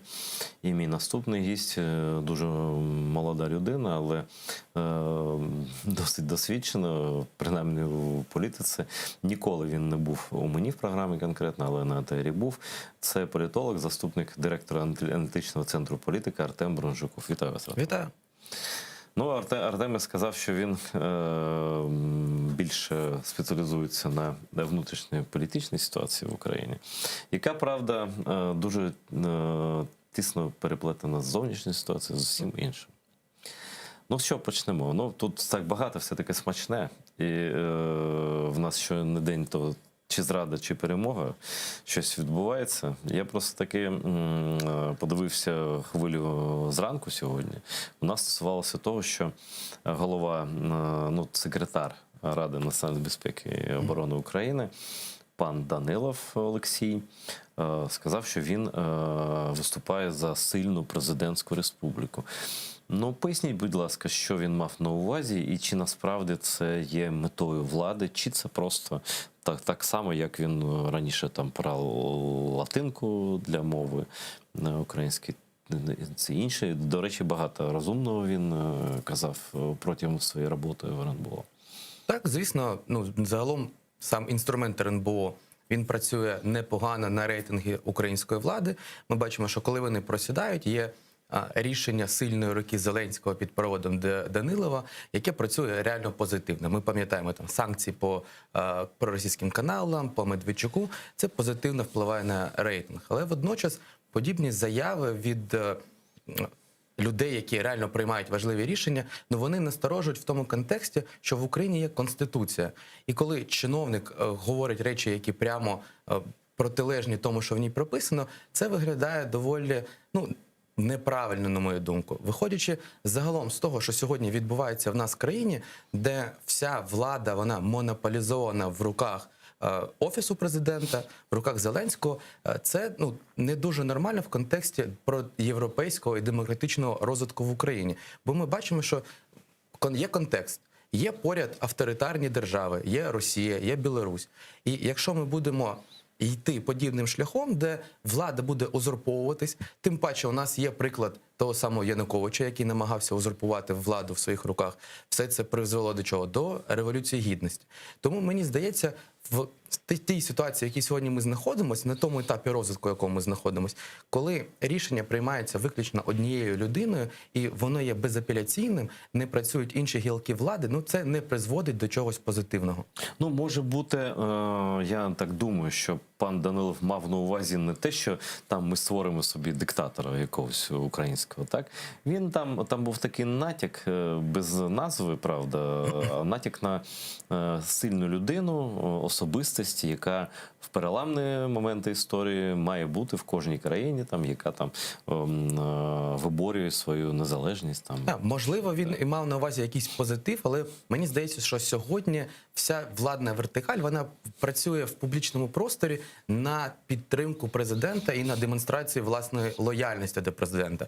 Ми ж бачимо, що люди, які переходили у владу разом з Зеленським і мали особистий погляд на деякі речі, як то на реформу, наприклад, Генпрокуратури, чи на реформу інших органів. Сьогодні їх вже немає, бо ці люди були доволі незалежні і мали, можливо, певні політичні амбіції. Наприклад, якщо повертатись до останніх подій, давайте візьмемо Дмитра Разумкова, який втратив свою посаду у Верховній Раді, в першу чергу через те, що мав власні політичні амбіції, які глобально загрожують цьому моноліту, який сьогодні існує в українській державі. Загрожував монолиту? Я просто... Він загрожував як мінімум тим, що в нього сьогодні, згідно останнім опитуванням КМІСу, здається, 7,1% підтримку людей, які готові прийти на виборчі дільниці. Слухайте, так може, якби про Данилова запитали, може він теж стільки ж Ні, можливо, але ж ви бачите, що сам Данілов, він не має жодних політичних амбіцій. Він в кожному своєму інтерв'ю наголошує, що він є виключно людиною президента. І після того, як в публічної площини він приходить на засідання РНБО, він також всі його дії спрямовані на підтримку ініціатив Зеленського. Водночас Разумков, коли приходив на те саме РНБО, ми пам'ятаємо, що він не голосував за найбільш резонансні рішення, він їх не підтримував, тим самим поставив під сумнів лояльність до президента. І все це вилилось в те, що сьогодні він втратив свою посаду. Слухайте, Артеме, а як ви думаєте, наскільки точні ці рейтинги останні, КМІСу, здається, які показали просто таку сенсаційну новину, які там поширили багато людей, що рейтинг Європейської солідарності Петра Порошенка став на 0,2%, але більше за партію влади, тобто за партію Зеленського, «Слуга народу». Звісно, тут пролунали там такі реальні зауваження, що це в рамках похибки там десь 3%, 0,2% – це така умовна перевага. Да? Але як насправді, що це тенденція, випадок такий нещасний чи що? Ну, мені здається, в контексті, знову ж таки, українському варто порівнювати декілька досліджень, коли є служби і інституції, які рівно віддалені від різних політиків. Звісно, ми знаємо, що соціологія – така річ, яку можна зманіпулювати, там, власне... Абсолютно. Трактування. Навіть коли соціологія справжня, і ми, в принципі, соціологічні служби, великі українські, вони більш-менш спрогнозували результати виборів. Тут, це правда. Українські соціологи досить високого рівня кваліфіковані спеціалісти, але водночас ми розуміємо, що деколи вони можуть гратися із похибками, із іншими інструментами соціологічного дослідження. Тому сьогодні спиратися виключно на одне дослідження і казати, що дійсно там серед електоральних симпатій українців тепер на першому місці Європейська солідарність, я б не поспішав. Давайте подивимось на дослідження інших структур і потім будемо порівнювати. Тим більше є похибка, тим більше є... треба відслідкувати, чи це є тенденцією.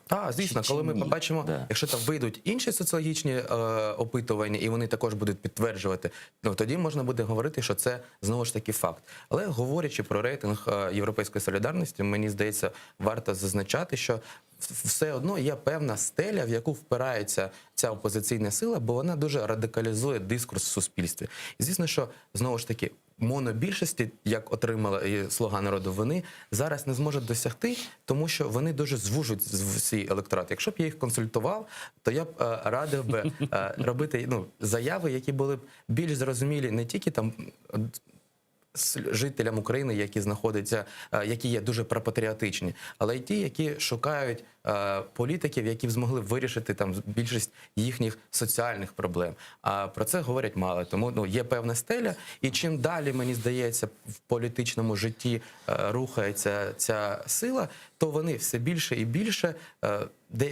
певних своїх прихильників, які вони могли б долучити до свого табору, вони відсікають. Тут дуже цікаво. Раз зайшлося вже про європейську солідарність, так? Чи чекаєте ви, Артеме, на створення появи, штучну, може, появу, бо є запит політичної сили, яка буде так само, може не так само, але патріотичного спектру, так? Але це не партія Порошенка. Я чув багато чутків про те, хто складе керівництво цієї партії, хто там може взяти участь у створенні, чи фінансуванні, чи там щось. Але поки що фактично нічого немає. Може це через те, що політтехнологи чи там люди, політики, вони враховують досвід Зеленського, який, як там, чорт в останній момент. Без зайвих слів, як то кажуть. Але давайте звернемо увагу, що з'явилась партія Сергія Притули, яка буде знаходитися в цій самій електоральній ніші. Здається, вона вже називається партія Сергія Притули, ПСП. Тому і ось якраз же перші, так сказати, майбутні конкуренти на цій патріотичній ніші для Петра Олексійовича з'явились. А може це конкуренти не тільки для нього? Може це вони вже серед є ще голос за «Слуги народу», за голос, вони ж можуть перейти туди. Це така ніша прозахідна, проліберальна. Але нова людина має. Але водночас патріотична. Звісно, в нас весь час, мені здається, вже там останні 3 або 4 виборчі цикли є попит реально на нове обличчя. Але, на жаль, кожен раз, коли нові обличчя переходять до влади, вони чомусь дискредитують себе. Може, це прокляття якоїсь української влади, складно сказати. Пороблене. Але на сьогодні і технократи, і нові обличчя, на жаль, не виправдовують тих очікувань, які покладали на них українці. Чому, слухайте, був такий шанс у «Голосу». Ну, я не скажу, що великий шанс, але на тлі інших вони могли виглядати як такі справжні, чесні, такі не замарані ні з ким, не пов'язані. Але чомусь ми спостерігаємо процес, коли навіть в партії, де є Сергій Рахманін, це вже партія з інтелектом. Так? Але щось і це не врятувало. Ніхто не сумнівається в особистостях, які там дійсно були. Але чомусь той самий Вакарчук, який приходив як новий лідер, це людина, яку прогнозували як одного з реальних претендентів на боротьбу за президентське крісло в Україні. Він не зміг реалізувати свій політичний потенціал, і це вже не вперше. Не знаю, чи планує він в майбутньому ще раз похід в велику українську політику.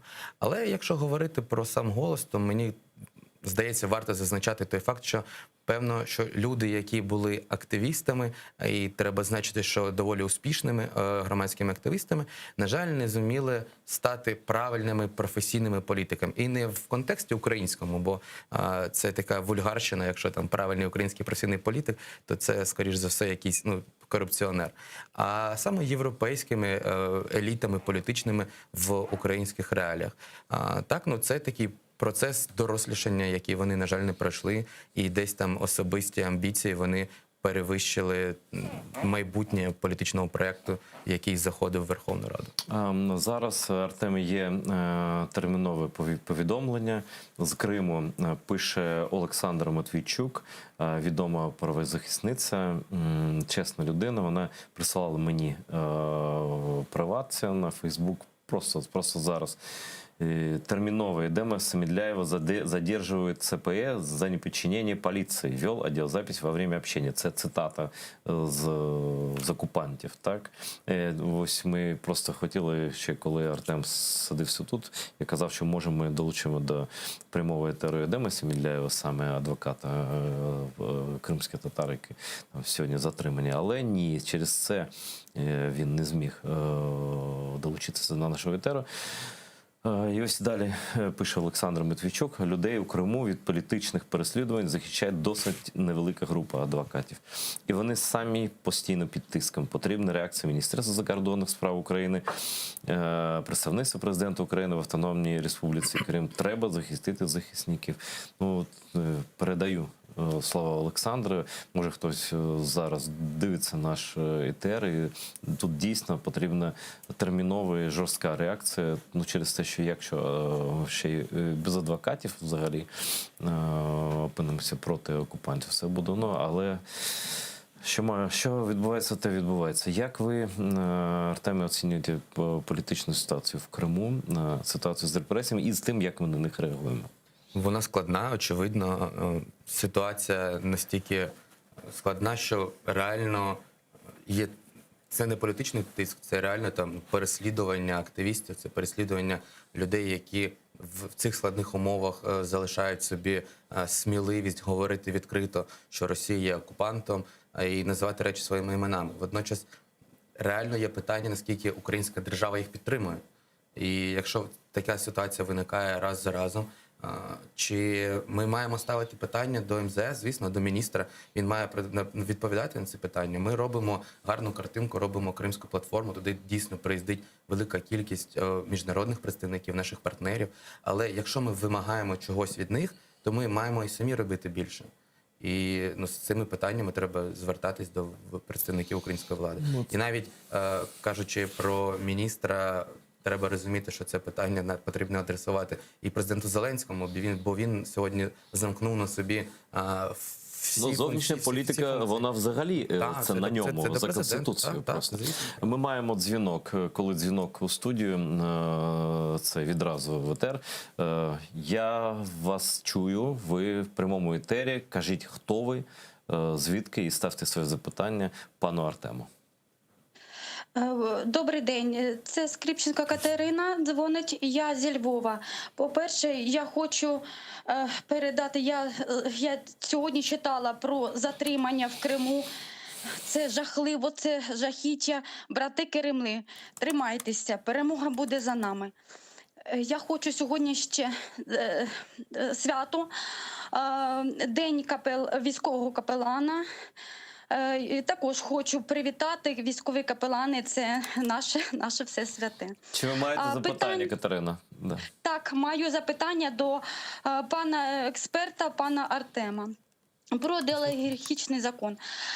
Хіба можна у керованій олігархами державі приймати адекватно цей закон? Хіба можна створити нормальну судову реформу, маючи олігархічні впливи? І чи не є це наше перше завдання перемогти олігархів? І як це можна нам зробити? Дякую. Дякую вам за питання. Якщо можна, почну відповідати. Звісно. Дивіться, я зараз скажу, можливо, не дуже популярну річ, але мені здається, що законопроект, ухвалений так званий про олігархів, його мета в першу чергу не знищити олігархів як клас, а більше підпорядкувати Офісу президента. Їх будуть маркувати, їх будуть публічно виставляти. Тобто ви думаєте, що будуть хороші і погані? Так, звісно, що ми ж бачимо, якщо б президент боровся з усіма олігархами, навряд чи він давав би інтерв'ю в стилі теплої ванни центральним українським телеканалам, які ми всі знаємо, кому належать. Водночас, ще одна річ, яка ще більш непопулярна. Дуже часто українські олігархи через те, що в них різні інтереси і вони розкладуть яйця в різні політичні кошики, дуже часто є гарантами збереження часткової демократії в Україні через плюралізм думок. Тому ми, як всі пам'ятаємо, в Білорусі і в Росії Лукашенко і Путін перше, що зробили, вони реально зачистили олігархію.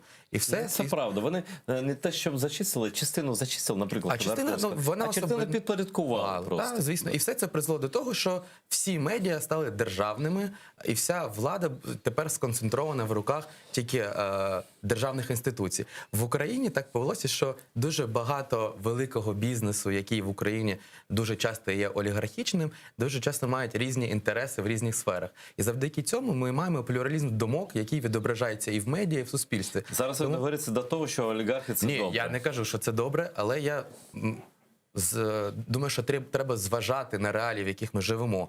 І якщо від олігархії ми перейдемо до жорсткої автократії, я також не вбачаю в цьому процесі таких ось великих плюсів.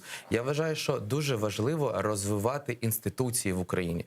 Коли в нас буде сильний парламент, коли в нас буде сильний суд, сильна генпрокуратура, коли будуть запобіжники для того, щоб в Україні черговий президент не став, неважливо, як його прізвище, я зараз кажу не про Зеленського, я кажу стратегічно, щоб черговий президент не зміг стати реальним диктатором, ось тоді ми маємо говорити про те, що держава має розвиватись еволюційно. А коли одна людина перебирає на себе всю владу, це також питання до того, куди це нас приведе в результаті. Це обґрунтовують тим, що потрібно швидко щось робити. І дійсно, ворог ось поруч, ворог всередині працює дуже потужно, ворог такий заможний, ворог впливовий. Але, звісно, це не означає, що в нас буде якась диктатура чи аналог. Я думаю, що її не буде. Я надіюся так, майже впевнений, що не буде. Але давайте повернемося до майбутніх, можливо, виборів. Так? От просто пряме запитання. Чи є в Петра Порошенка, особисто Петра Порошенка, шанс, тобто про Верховну Раду я дуже впевнений, що Європейська солідарність може бути і першою партією, за кількістю, може другою, тобто вони будуть серед лідерів, це точно, напевно. Бо структура побудована, і тут треба віддати Порошенку і його людям належно, вони побудували структуру загальноукраїнську, вона працює, правда, працює, і результат є все ж таки. Але чи достатньо буде цього результату партії для того, щоб особисто Петро Олексійович Порошенко став 7-м президентом України? Здається, ми з цього починали. І говорячи про європейську солідарність, є певна електоральна стеля, яку президенту 5-му українському буде дуже складно пробити. Через його ідеологічні... І не тільки. А головна, мені здається, проблема навіть не в ідеології, а в тому, що є дуже великий антирейтинг. За часів свого президентства велика кількість симпатиків Петра Порошенка. Хто винний у цьому? Особисто президент Петро Порошенко, який був... він? Ну, я думаю, що давайте розглянемо революція, прихід його до влади і всі його заяви. Вони були максимально популістичні і націлені на те, щоб Петро Порошенко став в один тур президентом України. Він все ж таки це виконав. Йому це вдалося. Але коли він прийшов вже на посаду, виконати ці обіцянки він не зміг. Закінчити війну. До речі, Зеленський ж пішов на вибори з такими самими, майже з такими самими слогами. Я думаю, що його спіткатиме та сама доля, що і спіткала Порошенка, насправді. Можливо, це вийде не в один термін, а в два, тому що ми бачимо, що він досі залишається найрейтинговішим, якщо ми говоримо про Зеленського. І це дійсно феномен, бо за 2,5 роки, частіше за все, рейтинги колишніх українських президентів, вони просідали більш динамічно. Слухайте, а може ми звинувачуємо президентів наших у популізмі, да? А якщо чесно подивитися на ситуацію, то ми звинувачуємо виборців, бо тільки завдяки популістичним гаслам людина може отримати перемогу. І це таке правило, яке, напевно, політтехнологи знають, що, ми не хочемо брехати, звісно, ми ж не брехуни, але треба все одно. Щось таке сказати, казкове таке, щоб люди повірили, захопилися, тим більше нове обличчя, тощо. І це граблі, які ми підбираємо, кладемо знов перед собою, кладемо знов і кладемо знов. Чи так це, може, це така карма, чи буде колись це вилікувано, ця хвороба? Мені здається, це не карма, це певний етап розвитку українського суспільства, який він має пройти. Якщо там згадувати всесвітню історію, ми знаємо 3 великих французьких революції. Це шлях, який французька демократія пройшла для того, щоб опинитись в тому місці, де вона знаходиться сьогодні. Це там одна із найбагатших країн, одна з найпрогресивніших країн в плані свобод особистих і загалом. Тому сьогодні ми знаходимося на певному етапі розвитку. І ті самі і суспільство, і виборці, вони, я сподіваюся, що роблять певні висновки. Можливо, їх не видно сьогодні і не видно буде через 2-3 роки, але буде видно через 10 років. І це дуже важливо пройти це, бо якщо проводити також паралелі з звичайною людиною, поки ти не завершиш школу, не завершиш університет, тебе не буде певного набору знань для того, щоб виконувати професійні обов'язки на більш високому рівні. Тобто, послухайте, Артеме, наше суспільство зараз у школі чи ще в дитячому садочку? Я сподіваюся, що вже школа пішли в школу. Що вже пішла школа. І обставини, в контексті яких ми існуємо, російська агресія, це складна економічна ситуація, це той самий ковід. Все це впливає на те, що ми дорослішаємо. І сподіваюся, що в майбутньому будуть разом з нами, з суспільством, дорослішати українські політики. Вони будуть більш відповідальними, менше будуть скатуватись в популізм. І інститут репутації запрацює. Ось це дуже важливо. Цей інститут створюють медіа. Якщо ЗМІ будуть реально об'єктивними, послідовно, тоді це буде працювати. Ми ж бачимо, що дуже часто потрапляють скандали українські політики, але це не призводить до результатів, тому що дискредитований сам інститут, як правильно кажуть, репутація. А що ви мені зробите? Він просто каже, що це замовлення олігархів, це замовлення ви мене неправильно зрозуміли. Вирвали з контексту. А зараз ми маємо на прямому зв'язку Олексія Гетьмана, людину, яка розуміється, спеціалізується в тому числі на питання НАТО. Я вас вітаю, Олексію. Доброго дня. Радий бачити. І хочу просто нова хвиля обговорень щодо НАТО. Вже я не буду цитати, це просто час не втрачати, показувати цитати Піскова та інших. І вони, росіяни, до речі, це така знакова подія, визнали, що вони не можуть впливати на вибір України. Ми не можемо припинити шлях України до НАТО, але це найгірший сценарій, ми ж це ще чули тиждень чи 2 тому. Так?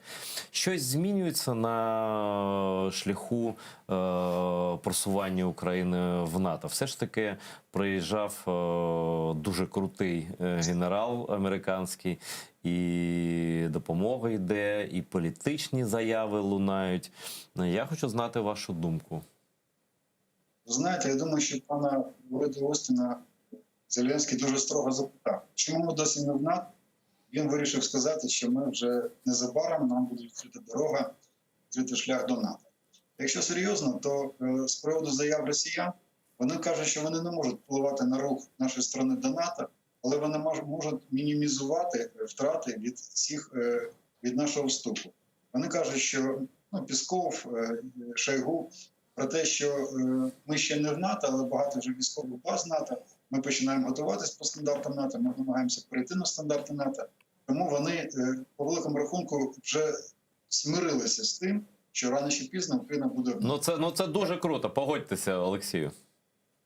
Ну, якщо міністр оборони Сполучених Штатів каже, що він зробить все можливе для того, щоб нам відкрити цей шлях, і ми стали гідними. Розумієте, для того, щоб, от це не дуже правильне слово, і гідним ми ще не гідним вступати до НАТО.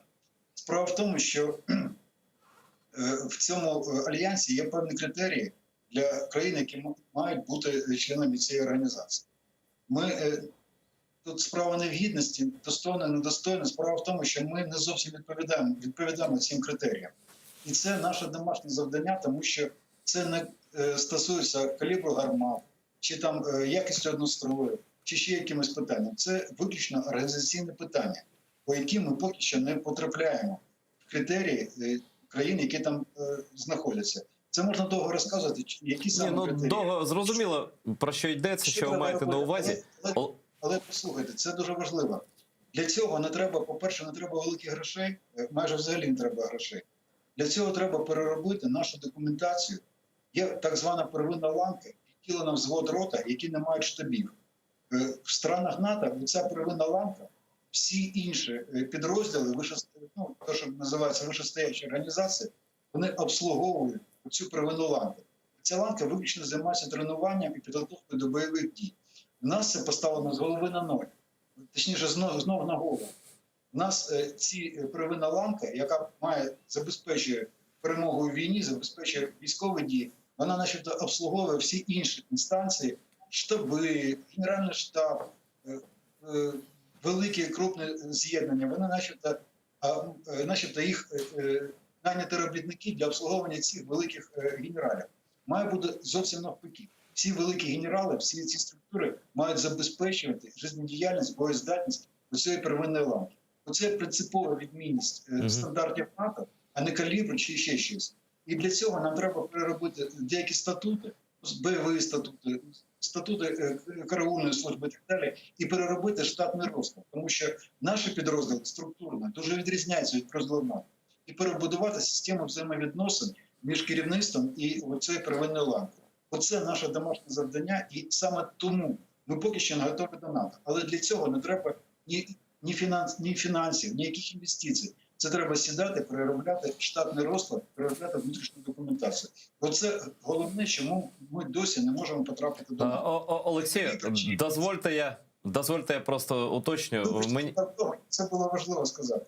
Да, ви сказали важливі речі, безумовно. Я просто кажу, що крім нашого домашнього завдання, є ще відверте небажання деяких західних партнерів, які прямо просто, вони ж нас зрадили ще в Бухаресті, здається, в 9-му році, коли виступили проти членства України в НАТО. І зараз щось теж чи мовчать, чи сумніви висловлюють. Я це не захищаю, те, що немає реформи. І, до речі, я хочу, щоб ви прокоментували новину, яку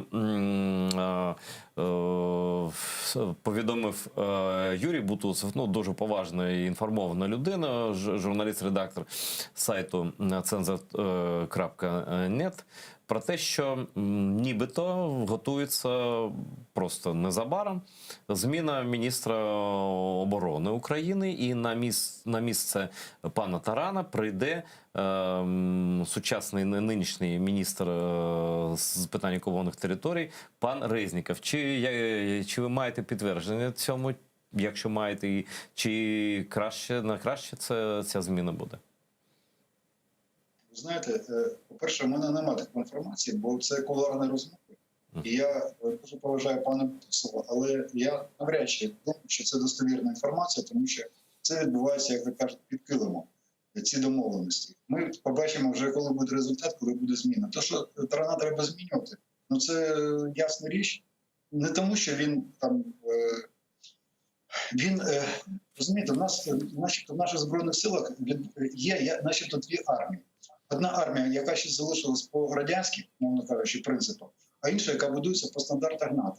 І це не залежить від віку людей. Є люди, які дуже молоді, і вони так виховали вже цими старими, колишніми керівниками, вони ментально перебувають в нормативах у цієї радянської армії. Там було багато доброго, до речі. Є інші люди, вони можуть... там були... тільки ніхто служити не хотів там, а так багато доброго було. Я служив в радянській армії, я бачив добрі речі в радянській армії. Їх було небагато, але вони були. Давайте будемо відвертими.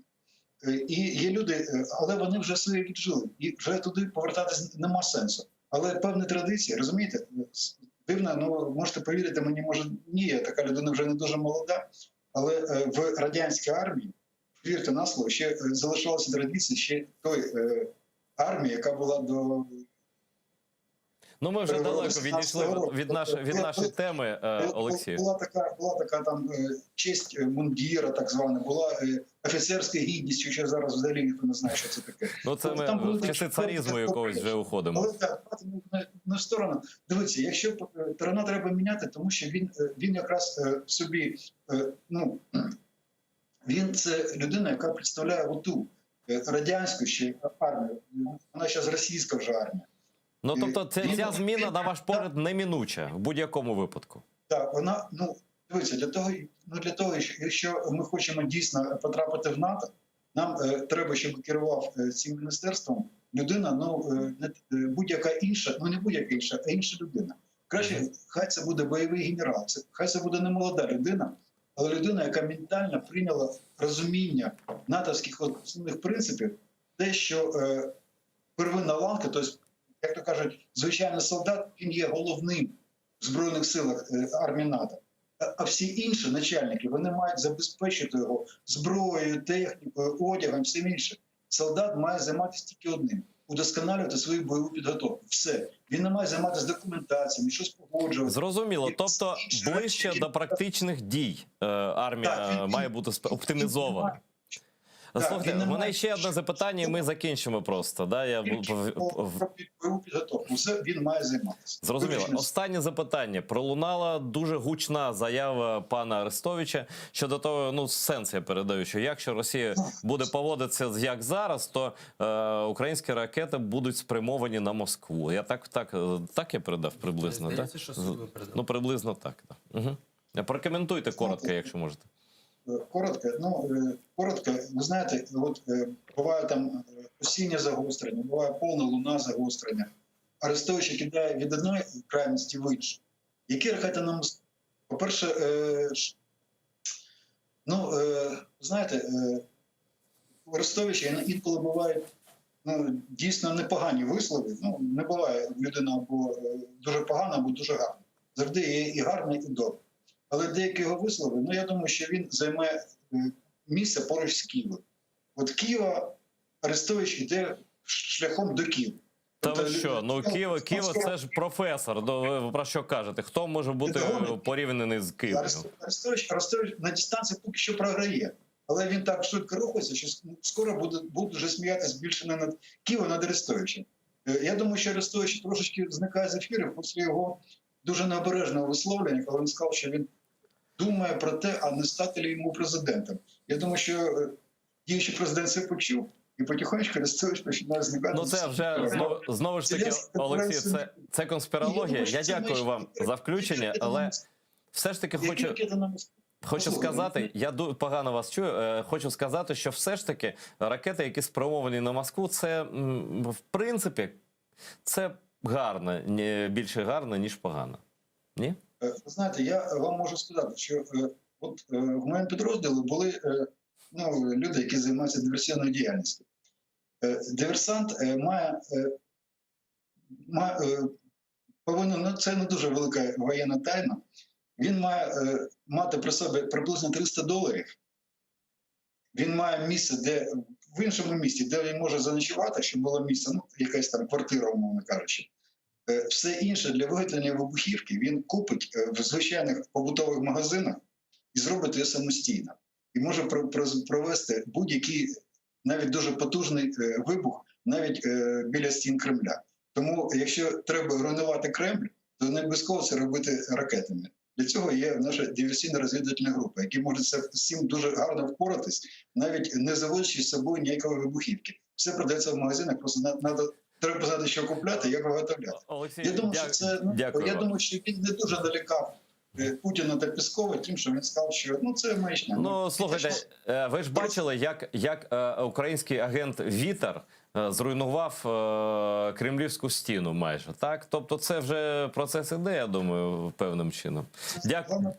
Як говорив Михайло Сергійович, головне почати, там процес піде. Це точно. Дякую вам. Олексій Гетьман був на прямому зв'язку. Я повертаюся до пана Артема Брунжакова. І теж прошу вас прокоментувати, ну, в такому гумористичному плані прокоментував Олексій, а я прошу серйозно. Ось про що свідчить ця заява? Про те, що немає жодного діалогу вже з Росією, про те, що вона поводиться непередбачено і перед західними партнерами. Про що це свідчить? Ну, мені здається, складно коментувати заяви Арестовича, бо наскільки вони відповідають позиції України. Ну, велике питання. Ну, чому? Слухайте, якщо є загроза, в нас немає ядерної зброї. Ну, це цілком логічно, якщо наші ракети у випадку нападу, а Росія атакує з повітря зазвичай, якщо це маємо на увазі велику війну, так? Вона, перші ракети полетять і бомби полетять на Київ. Це потрібно говорити про повітряну безпеку України. Але водночас, виходячи з попередніх заяв Арестовича, який вже відходив від прозахідного вектору розвитку України і орієнтації на Північно-Атлантичний альянс до Китаю, потім він там з кимось нецензурно розмовляв. Ну, мені здається, ця людина дискредитує. В плані політичної я не хотів би обговорювати його як особистість. Я не хочу обговорювати його особистість взагалі. Це його справа. Те, що він як офіційний спікер тристоронньої контактної групи робить такі заяви, ну я б звернув би увагу там на місці його керівників безпосередніх, я так розумію, що це Єрмак, керівник Офісу Президента, чи дійсно ця людина відповідає тій посаді, яку він займає, і чи приносить його заяви користь Україні. Мені здається, що кожного разу, коли він потрапляє в інформаційний простір, це якийсь скандал, причому не тільки в контексті української влади, ну, я маю на увазі політично, це і впливає на Україну як державу, бо ми ж розуміємо, що такі новини підхоплюють і російські ЗМІ, такі новини підхоплюють і міжнародні ЗМІ. Вони резонансні, але водночас вони не додають Україні жодних плюсів. Якщо я думаю, що вони і не шкодять насправді, бо риторика – це риторика, по-перше. По-друге, ми все одно де-факто в стані війни і очікування великої війни будь-коли. Ми ж розуміємо, що вона може початися в будь-який момент, який Путін вважатиме зручним. Але якщо подібні заяви, подібні люди будуть провокувати, чи готовий він особисто йти захищати Україну з автоматом в руках і боронити наші кордони? Ось у мене таке до нього питання було. Я думаю, що знаєте, Артеме, це не залежить. Що б ми тут не казали, ви, я, Арестович чи інша людина, чи Олексій Гетьман, чи хтось взагалі, це жодним чином не вплине на рішення Путіна починати, активізувати війну чи не активізовувати. Тобто таке, знаєте, вони в своєму світі існують. Це правда, і те, що керівництво Росії, воно неадекватне і можна очікувати всього, чого завгодно, це правда. Але водночас давайте будемо в цьому контексті дипломатами, бо навіщо ми провокуємо таким чином, бо чи готові ми сьогодні реально ввести повномасштабну війну з Росією? Це велике питання. Чи підтримують нас наші західні партнери? Це велике питання. І коли людина, яка має з одного боку формальну посаду державну, але водночас хто його делегував на ці заяви, дуже багато питань і на рахунок і політичного контексту, і міжнародних відносин, і загалом. Добре, забагато уваги ми приділили цій темі. Я хочу продовжити таке міркування про майбутнє. Ось, тобто, ви кажете, що є певний рівень, вище якого Петро Порошенко не стрибне. Так, це зараз, виходячи з тієї соціології, яка є там не разова, а те, що ми бачимо, рік-два, то є певна стеля, яку він не проб'є. І мені здається, що навіть політтехнологи Банкової пропрацьовують варіанти, при яких саме Порошенко вийде знову з Зеленським в можливий другий тур на наступних президентських. І мені здається, що також Зеленському буде він сьогодні був би фаворитом в такій дуелі. Напевно. Але чи не, якщо, може, ви знаєте, чи чули, чи просто там думаєте про це, можливо, Петру Олексійовичу потрібно, ну, маючи на увазі ці обставини, про які ви згадали, просувати якусь іншу молоду, несистемну фігуру, яка не була в керівництві держави ніде, але має там певний досвід, може військовий досвід, може якийсь інший досвід. Чи є перспектива висування, і чи взагалі це можливо? Висування від Європейської солідарності, чи від декількох партій, які, ну, умовно патріотичного спектру, да, єдиного кандидата? Як це можуть зробити, наприклад, проросійські? Сьогодні складно говорити на рахунок висування кандидатів, бо до президентських виборів, якщо там не відбудеться чогось екстраординарного, ну, ще є досить велика кількість часу. Ми пам'ятаємо минулі, коли сам Зеленський зробив заяву там тільки на Новий рік за 2 місяці, за 3 місяці до першого туру. Тому сьогодні говорити про кандидатів, ви знаєте, рейтинги, вони існують тільки в день голосування. А все інше, ну, воно може підійматись, падати, рости, Ні, ну, за логікою чи не просто. рости. Чи є запит суспільства на, ну, є, зрозуміло, що є. Зеленський це показав, да? Що є запит на обличчя, які тут не мільтішили перед очима, да, всі ці роки. Так, це правда. І водночас говорити в контексті того, чи зміг би Порошенко висунути когось іншого від своєї партії, ну, мені здається, це питання саме амбіцій особистих. І виходячи з того, що ми бачимо, там, його заяви і те, як себе поводить Петро Порошенко, ну, мені здається, він не готовий віддати ось цю гетьманську булаву своїй партії для того, щоб хтось з інших кандидатів пішов на вибори під цими прапорами. Ну, є ще один варіант, який політологи, ну, не дуже часто, але все ж таки обговорюють. І Данилов, до речі, згадав про це. Може, нам, правда, варто, ну, враховуючи те, що битва, навіть бійка там за посаду президента, да, вона проходить в умовах підвищеного популізму, брехні, там, маніпуляцій, телевізійних атак, тощо, компроматів. Якби особисто я із задоволенням проголосував би за людину, яка сказала, що вона піде на посаду президента, щоб знизити її вплив у політичній системі України, щоб президент не був настільки впливовою людиною, незалежно від прізвища, щоб люди гадали, чи ми туди, чи сюди, чи що буде. Тобто якась послідовна політика, це ж була головніше за боротьбу за одну конкретну посаду, якщо вона така впливова. Трохи менше впливу, трохи більше впливу парламенту, може це призведе до того, що якісь компроміси будуть там в Раді, бо зараз там просто всі зрада, перемога, ти там шмаркля, ти там такий-сякий, і просто тут просто про це говорити, про співпрацю якусь в Раді дуже важко. А хотілося б чогось такого. Ми вже сьогодні з вами згадували, і, здається, я зазначав, що дуже важливо, щоб в Україні розвивались саме інституції. Бо ми бачимо, що дуже часто ті самі депутати, які потрапляють під купол Верховної Ради, вони не є особистостями політичними, вони є ставленниками або олігархічних груп, або там ставленниками великих політиків, які потім вирішують і дуже впливають на їх голосування в парламенті. Якщо там порівнювати з розвиненими демократіями, так, ми можемо там взяти Британію, Францію, Сполучені Штати, де кожен депутат, представник парламенту, він є реально політичною фігурою, і він несе відповідальність перед цими виборцями. Наші політики дуже часто люблять в телеефірах або там десь в ЗМІ зазначати, що я працюю в інтересах свого виборця. Але якщо подивитись на сайті Верховної Ради статистику голосувань, то, скоріш за все, стає очевидним, що ці депутати є саме там слугами не в плані партійної приналежності, а в плані голосування або фінансово-промислової групи, або, як вже казав, певних політиків. Тому саме розвиток інституцій, якщо в нас буде сильний парламент, якщо в нас буде сильний Кабмін, де люди приходитимуть з програмами, з візією, зі стратегією, те, чого в нас не було. Так, там прийшов Гончарук, і він каже, в український ВВП виросте на 40%. але приносять презентацію, яку зробили десь там на аутсорсі якісь айтішники.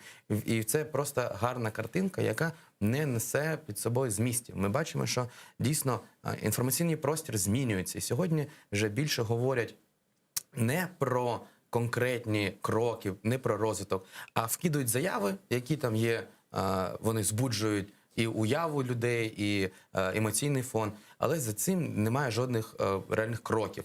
Ми бачимо, що той самий інформпростір дуже перенасичений. Там сьогодні обстрілюють машину заступника керівника Офісу президента. Завтра вже всі забули, потім кидають коктейль Молотова на садибу іншого чиновника з Офісу президента. І в цьому також вмішуються міжнародні новини, смертність від ковіду. І люди просто не встигають, а, на жаль, рівень українських політиків такий, що вони все це також пропускають поміж своїх вух, і реальних кроків по зміні в Україні не існує. Ми бачимо, що в нас, я вже в якомусь ефірі говорив, що мені здається, що ковід грає дуже сильно на руку сьогодні чинній владі, бо фокус уваги суспільства, він акцентований на цьому, і ніхто не говорить, що у нас реально дуже великі проблеми з економікою. Як це вирішувати? У нас дірка в бюджеті. І, на жаль, нема особистостей, які б сьогодні всередині Ради про це говорили, і не тільки говорили, але й пропонували шляхи вирішення. Так, у нас є опозиція, яка заявляє, що вони там відповідальні за своїх виборців. Так сьогодні саме час представити стратегію, якщо сьогоднішня влада погана, і ви хочете рости, і щоб на наступних виборах ви були владою, зробіть, запропонуйте щось, а не просто критикуйте. Водночас я б чекав навіть тіньовий кабінет, якийсь там, просто щось зрозуміло. В тій самій Британії є поняття тіньового кабінету міністрів, і дуже часто вони реально вносять адекватні пропозиції. І до речі, я думаю, що ви маєте рацію дуже чітко, і я думаю, що колись так і буде. Тобто колись виборець скаже: слухайте, мені це ваша там про зелені шмарклі, це не цікаво. Ви скажіть, будь ласка, що ви робитимете? Що ви робитимете, коли ви дістанетеся до влади? Сьогодні ми знаходимося просто на тому етапі розвитку і політичної культури, що більше люди слідкують за гаслами, ніж за реальними кроками. Але я впевнений, що це зміниться. Давайте обговоримо питання ковіду, бо це правда, я не знаю, кому він на користь, може ви маєте рацію, але незалежно від того, чому сталося так. От це, знаєте, це ж не стільки про це взагалі не про політичне ставлення до когось там, а це про солідарність, про те, чим ми спроможні як народ, незалежно від політичних якихось там схильностей до когось, об'єднатися перед спільною загрозою. На щастя, це не агресія велика Росії поки що, але це агресія. Але ковід забрав майже 5 разів більше життів, ніж агресія Росії на Сході. Тобто, і з точки зору гуманітарної, це трагедія справжня, це тотальний страх, це правда, але я бачу, як російські тролі, я просто бачу в коментарях, кажуть, ковіду не існує, давайте, тобто їм може байдуже, скільки там в Росії загине, це ми про це говорити не будемо. Але в Україні чому до останнього зараз черги великі на вакцинацію? Але до того, коли влітку вільно можна було там просто за 10 хвилин провакцинуватися, ніхто не йшов. Зараз почне. Що це за особливість психології чи там суспільного якогось розуму колективного? В першу чергу треба говорити, що, напевне, недостатньо ефективно спрацювала влада. Була погана комунікаційна кампанія. Слухайте, але влаштовано, все організовано дуже круто було це. Я просто вакцинування пройшов взагалі без претензій. Давайте, використовуючи нашу можливість, скажемо нашим глядачам, що потрібно вакцинуватись. Це дуже легко. Навіть зараз легко. Просто тоді 15 хвилин це займало, зараз це може півгодини когось займає, у когось годину, але це того варто, бо це питання життя просто. Виходячи з того, що дійсно працюю в інтернеті, можливо, це не тільки там російські тролі. Мені здається, що вистачає українців, які пропагують антивакцинаторські настрої. Ідіоти є, але є тролі, які просто, знаєте, вони замасковані під українських патріотів, і вони навіть українською мовою пишуть просто мичню. Тобто в нас, знаєте, що пишуть?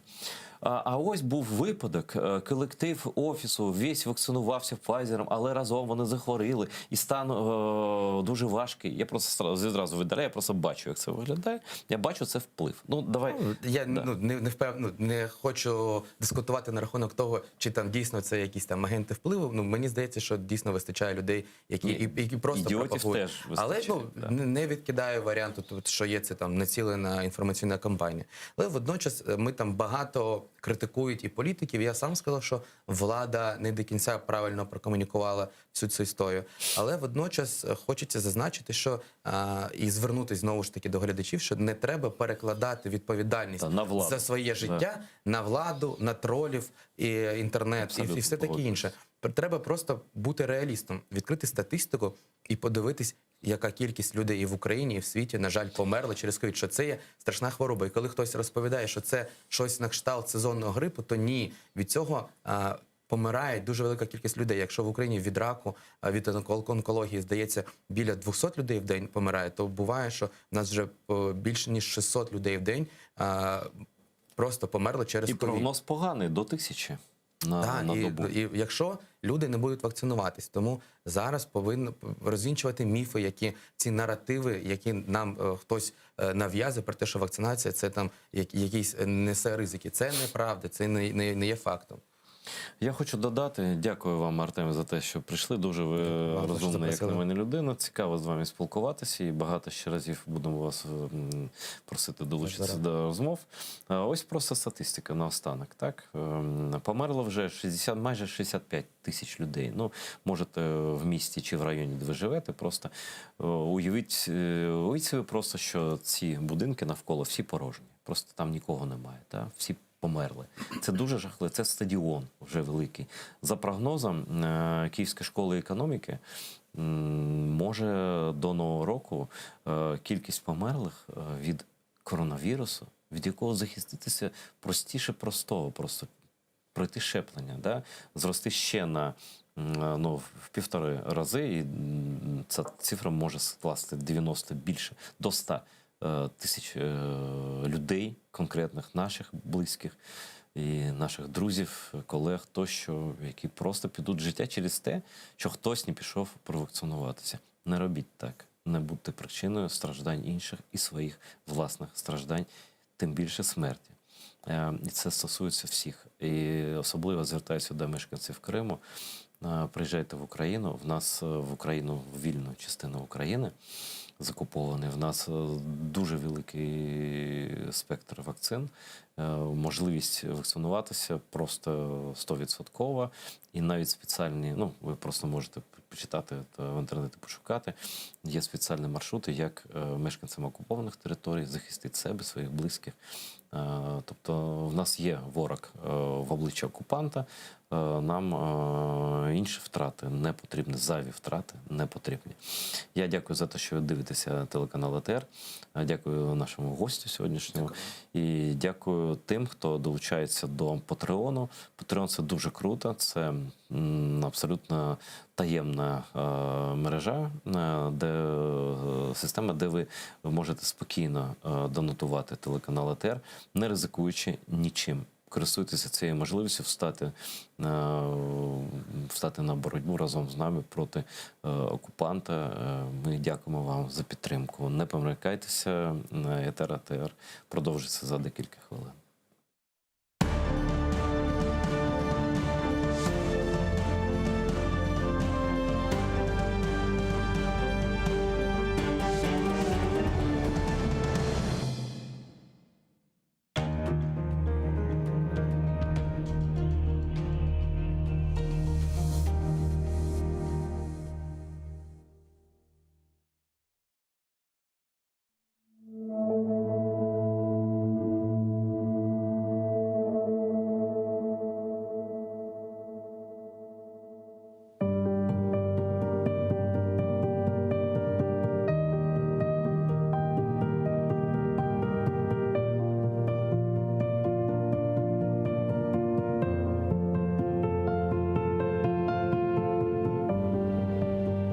Кырым-татарым, бу буюк бір ғұрурымдыр.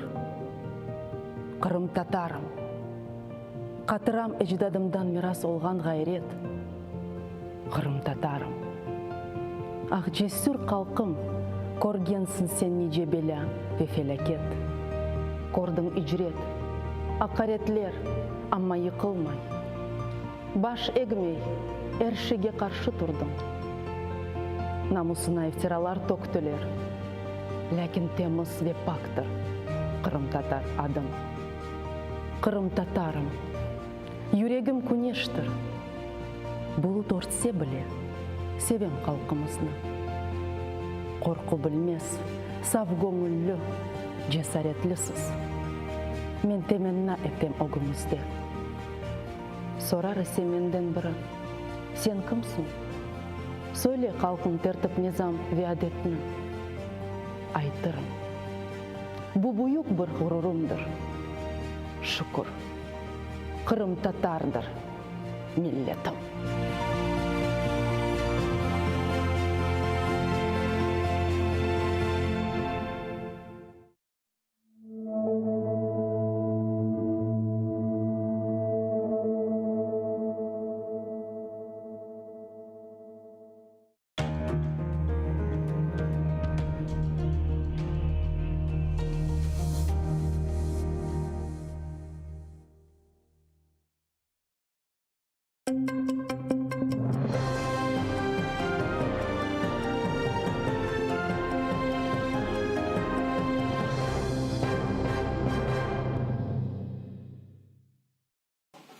Штрафи для 5 кримських татар залишили чинними. Йдеться про Нурі Халілова, Резу Сейтвелієва, Садрі Муратова, Сервіра Алієва та Зарему Ахтемову. Окупаційний Київський райсуд Сімферополя оштрафував їх за нібито порушення карантинних обмежень. Захист клопотав про виклик свідків, які свідчили у цих справах, окупаційних поліціянтів, які складали протоколи, а також перекладача на кримсько-татарську. Але окупаційні судді усі клопотання відкинули. Естественно, мы с данным постановлением не согласны, будем добиваться справедливости дальше и также будем обращаться в Европейский суд по правам человека. 4 вересня біля будівлі окупаційного управління ФСБ силовики затримали 58 людей. Усіх відвезли до окупаційних відділків поліції. 2 кримських татар звинуватили у непокорі окупаційним поліціянтам, а решту у порушенні карантинних обмежень. На усіх склали адмінпротоколи, а 50 людей вже отримали штрафи від 5 до 30 тисяч рублів. Окупанти затримали 21 кримського татарина. Вони прийшли на розгляд апеляції у справі красногвардійської групи кримських татар, яких звинуватили у тероризмі через нібито причетність до Хізбут Тахрір. Люди зібралися біля окупаційного кримського гарнізонного військового суду у Сімферополі, щоб підтримати бранців. Але окупаційні силовики наказали присутнім розійтися, після чого ОМОН почав заштовхувати їх в автобус, зокрема жінок та журналістів видання «Грате». Затриманих відвезли до окупаційного відділку поліції. Там їх знімають на камеру та тримають без дотримання соціальної дистанції. Також не допускають адвокатів. Вы здесь имеете... Нет, вы обязаны здесь на месте сейчас создать... А журналистов по праву вообще задержали. Мы на редакционном задании, мы работали. А я с вами вам свой... До 11:20 со стороны правоохранительных органов не было никаких претензий относительно нас, но в 11:20 здесь мест нет, ровно как с цепи сорвавшись, в отношении нас начали применять силу, в частности вот эти вот граждане, это ОМОН, это или Росгвардия, или кто это, я не знаю. В один момент начали в граммофон объявлять, что мы начали нарушать любые наши прения, любые наши, так скажем, общения относительно законности, тех оснований, которые в отношении нас сегодня применяются со стороны полиции, со стороны ЦП, вообще никак не расцениваются. Захист упізнав усіх так званих таємних свідків і оголосив їх імена. Про це повідомила адвокат Ліля Гіміджі після засідання Південного окружного військового суду в Ростові-на-Дону. Там виступили захисники Амета Сулейманова, Рустема Сейтміметова, а також Сейтумєра та Османа Сейтумєрових. Адвокати наголосили, що уся справа будується на показах 2 прихованих свідків та одному записі прослуховування. Але там немає голосів Амета Сулейманова та Рустема Сейтміметова. Також двоє імамів із Бахчисарая розповіли, що усі збори були відкриті і на них обговорювали загальноісламські теми. Також, за словами адвокатів, так звані приховані свідки забезпечили брехливі свідчення, які неможливо перевірити. Окупанти використовують їх одразу у кількох справах проти кримських татар. И если брать протоколы судебных заседаний из разных уголовных дел, они практически идентичны. Только если тот же Костя Латыш, который выступал и в данном уголовном деле, и в деле второй бахчисарайской группы, разница в его показаниях будет заключаться в том, что по делу второй бахчисарайской группы он заявлял о том, что гаджет, на который были закачаны книги Хизб ут-Тахрир, которые изучались на занятиях, был продан ему Меметом Белялову, что в нашем уголовном деле этот гаджет был продан ему Аметом Сулеймановым. При этом ни самого телефона, на который закачивались данные книги, ни флешки, ни какие-то чеки, коробки, которые бы вообще подтверждали наличие телефона, соответственно, не было и быть не может, потому что никто ему подобный телефон не продавал. Один из адвокатов по назначению моего супруга, да, это Нурмагомедов Нурмагомед Курбанович, он отметил такие два, я для себя отметил такие два важных момента, на которые он указал. Он сказал, что раньше в Крыму террористов не было, но с приходом России сюда, в Южный окружной военный суд, крымских татар стали привозить пачками. И он сказал, что крымско-татарский народ никогда не был террористом. Также он отметил, что на этот суд нужно приводить студентов, которые учатся в юридическом, чтобы показывать, как не нужно решать судьбы людей и как не нужно расследовать дела. Російські окупанти відкривали вогонь поблизу 4 населених пунктів. В українському війську втрат немає. Про це повідомили у штабі Об'єднаних сил. Біля Кам'янки на Донеччині ворог бив зі 120-х мінометів, а поблизу Світлодарська, Травневого та Новосилівки 2-ї з гранатометів різних систем, кулеметів та іншої зброї. На збройні провокації противника наші захисники відкривали вогонь у відповідь та змусили його припинити обстріли.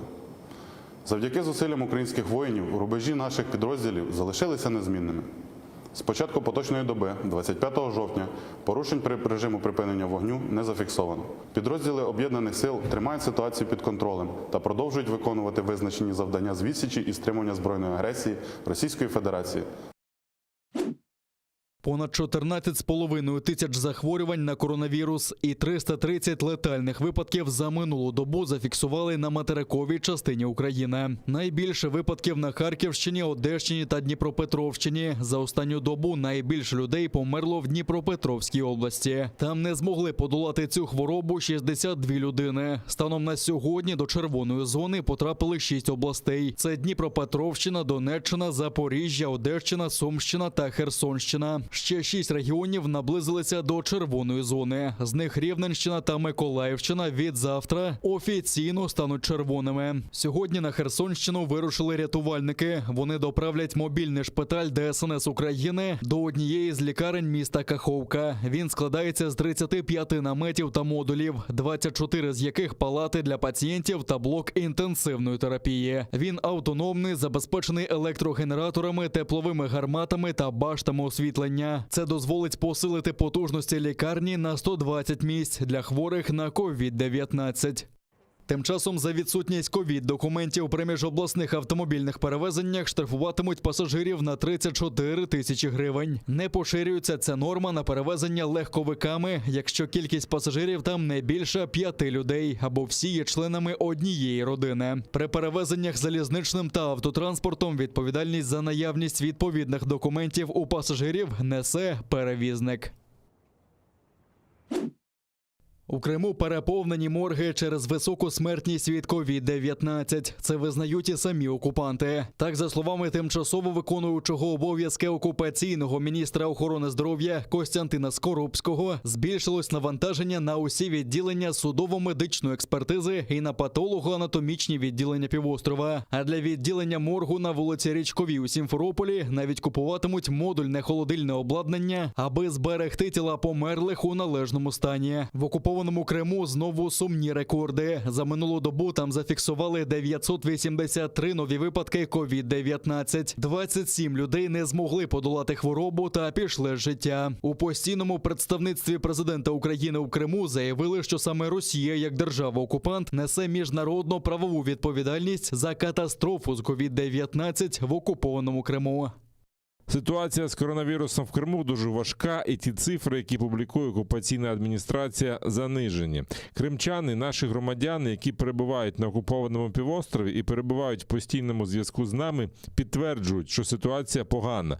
Держава-окупант відповідає за все, що відбувається на території Криму, зокрема за санітарно-епідеміологічну ситуацію, медичний режим. Ми постійно займаємо дану позицію. Україна продовжує комунікувати з країнами Заходу і міжнародними організаціями про ситуацію з коронавірусом в Криму. Мрія декількох поколінь кримських татар про національну автономію так і залишилася нездійсненою. Історії солідарності та спільної боротьби українців та кримських татар. Завершується робота над циклом документальних фільмів про історію та взаємини цих двох народів. Це спільний проєкт телеканалу АТР та Українського культурного фонду. Автор циклу фільмів, історик Гульнара Бекірова, називає проєкт унікальним для України та сподівається розвіяти радянські міфи навколо взаємин наших народів. Наша совместная история совершенно не такая черно-белая, как это было представлено в советских учебниках. Это, конечно, история сложная, да, со всеми там перипетиями, с какими-то сложными поворотами. И в то же время вот она не такая черная, да, как вот об этом писали многие годы. У 5 фільмах йдеться про взаємини кримських татар та українців впродовж століть. Спільні походи доби Кримського ханства, спротив більшовикам на початку ХХ століття, взаємодопомога у часи геноцидів, голодомору та депортації. Окрему увагу приділили новітні історії, часам повернення кримських татар додому після десятиліть у вигнанні, а також російські окупації півострова. Про це розповідають безпосередні учасники тих подій. На думку Гульнари Бекірової, окупація та подальші репресії змусили замислитися про кримських татар як частину української політичної нації. Сотворение украинского государства, где очень важной частью является коренной народ Крыма, крымские татары, очень важен, потому что вот вся вот эта демифологизация истории сегодня очень важна, потому что без истории, без прошлого нет становления государства. Нет становления и объективного такого взгляда на государственность, как украинскую, так и на крымско-татарскую. Закадровий голос проєкту, журналіст Юрій Макаров, вважає фільм власною спокутою. На його думку, Україна завинила перед кримськими татарами, оскільки з перших років відновлення незалежності варто було забезпечити усі права кримських татар і, можливо, відвернути окупацію. Я свою частку відповідальності, можливо, колективної провини з себе не знімаю. Можливо, і я тоді, до цього моменту, не був наполегливіший, не казав гучніше, що потрібна повна реабілітація, потрібна повна реституція. І тільки тоді ми би, по-перше, відновили би справедливість, по-друге, ми би не втратили Крим. Ми, Україна, не втратили би Крим.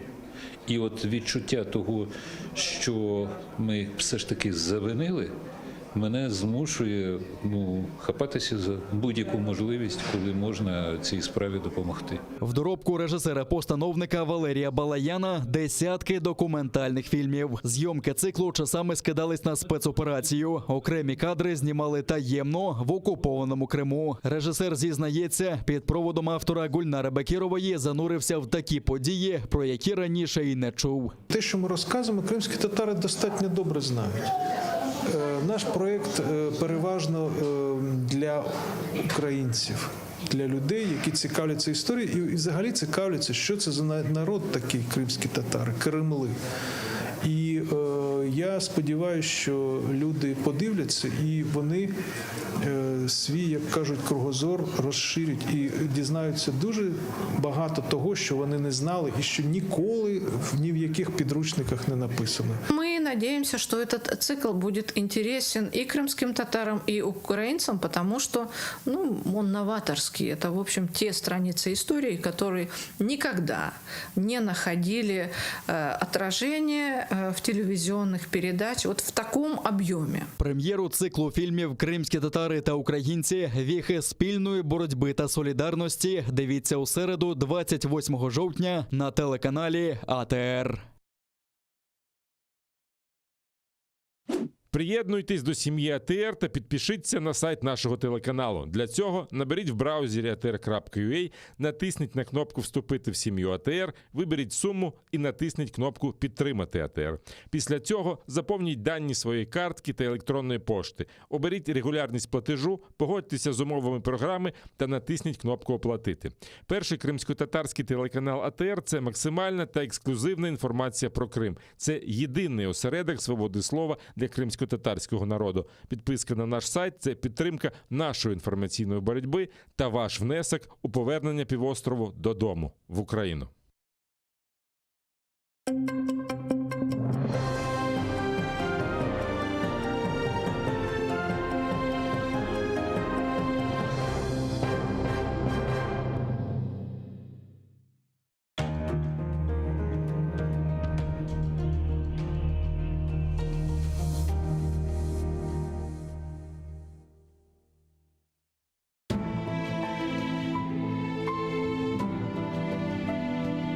Меня зовут Нияра.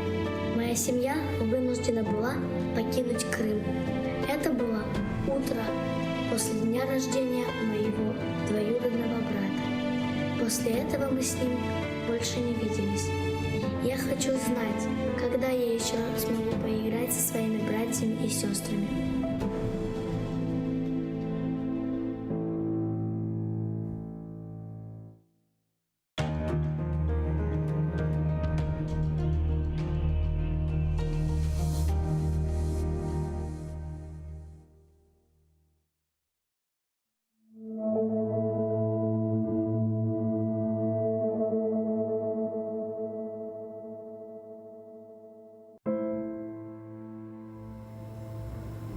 Meni kim qorchalar ekan bu dunyoda?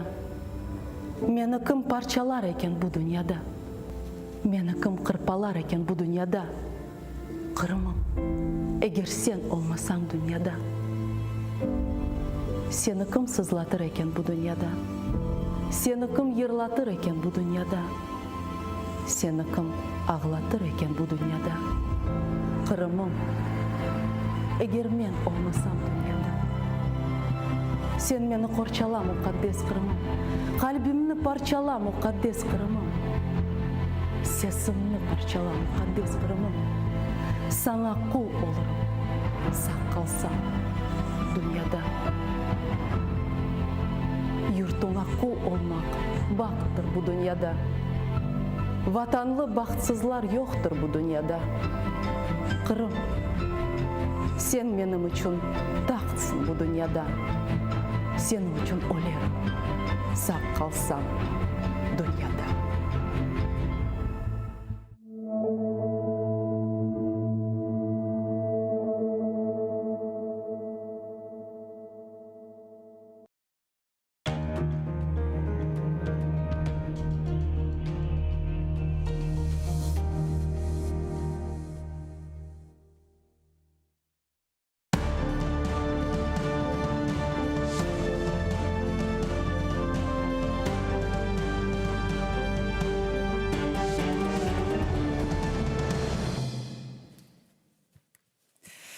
Доброго вечора. Я Тетяна Даниленко. Це кримсько-татарський канал АТР. Програма «Бугунь». В нас в гостях сьогодні Олексій Гарань, професор НАУКМА, науковий керівник фонду Демініціативи.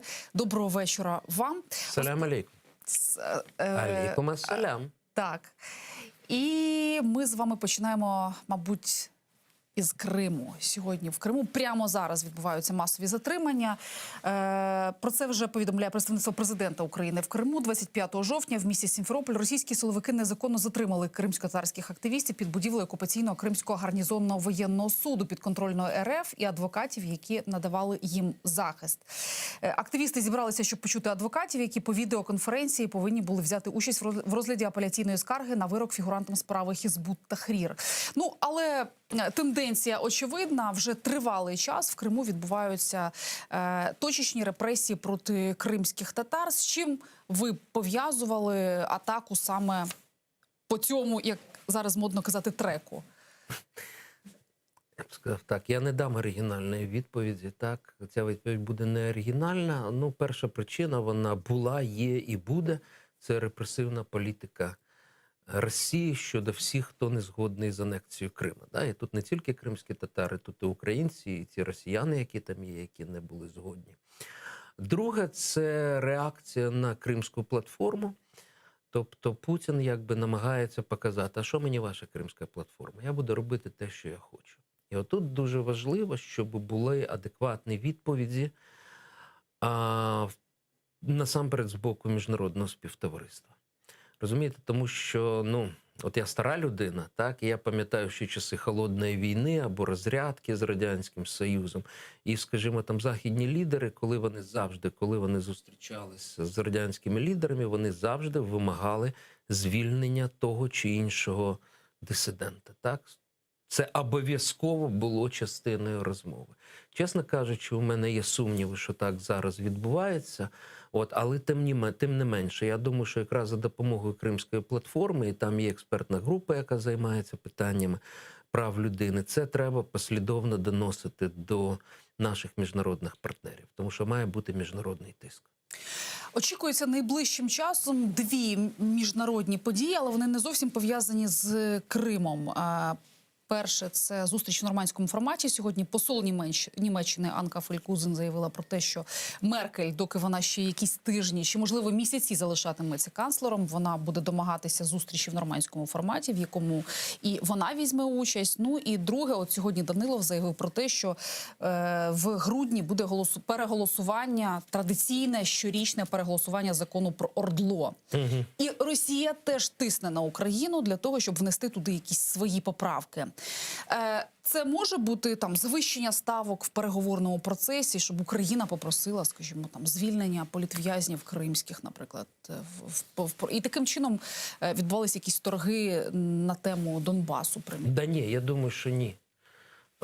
Дивіться, тому що, по-перше, це якби тактика Путіна, і це його якби вимога обміняти Донбас на Крим. Да? Що я вам піду на якісь поступки на Донбас, ви визнаєте, що Крим – це російський. І це те, що українці не сприймають, такий обмін. Да? Громадська думка це не фіксує. В громадській думці це не фіксується. Ми проводили опитування в фонді Демініціативи, ставили це питання. Не фіксується, що мається на увазі? Що люди не хочуть такого, не готові, скажімо, сказати, що Крим російський в обмін на те, що у нас буде мир на Донбасі.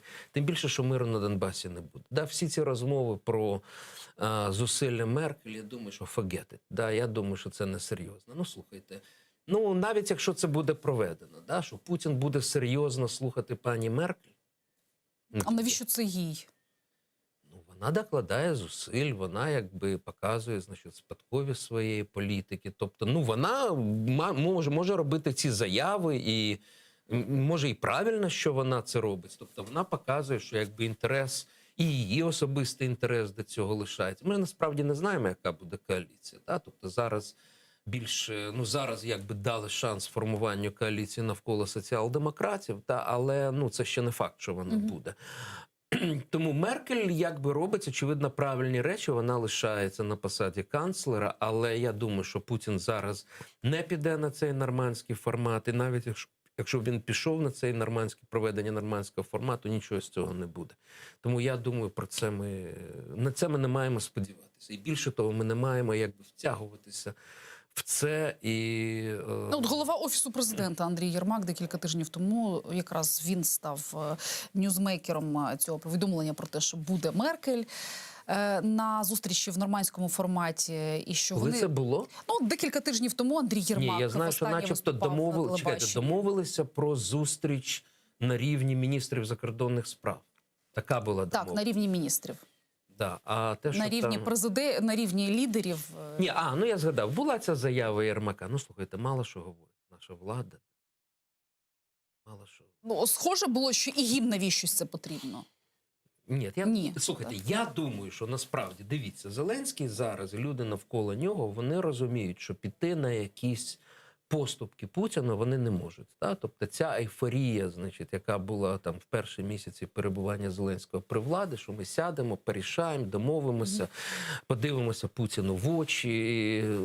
Я думаю, що вони переконали, що цього не буде. Да? Риторика Зеленського стала достатньо якби жорсткою.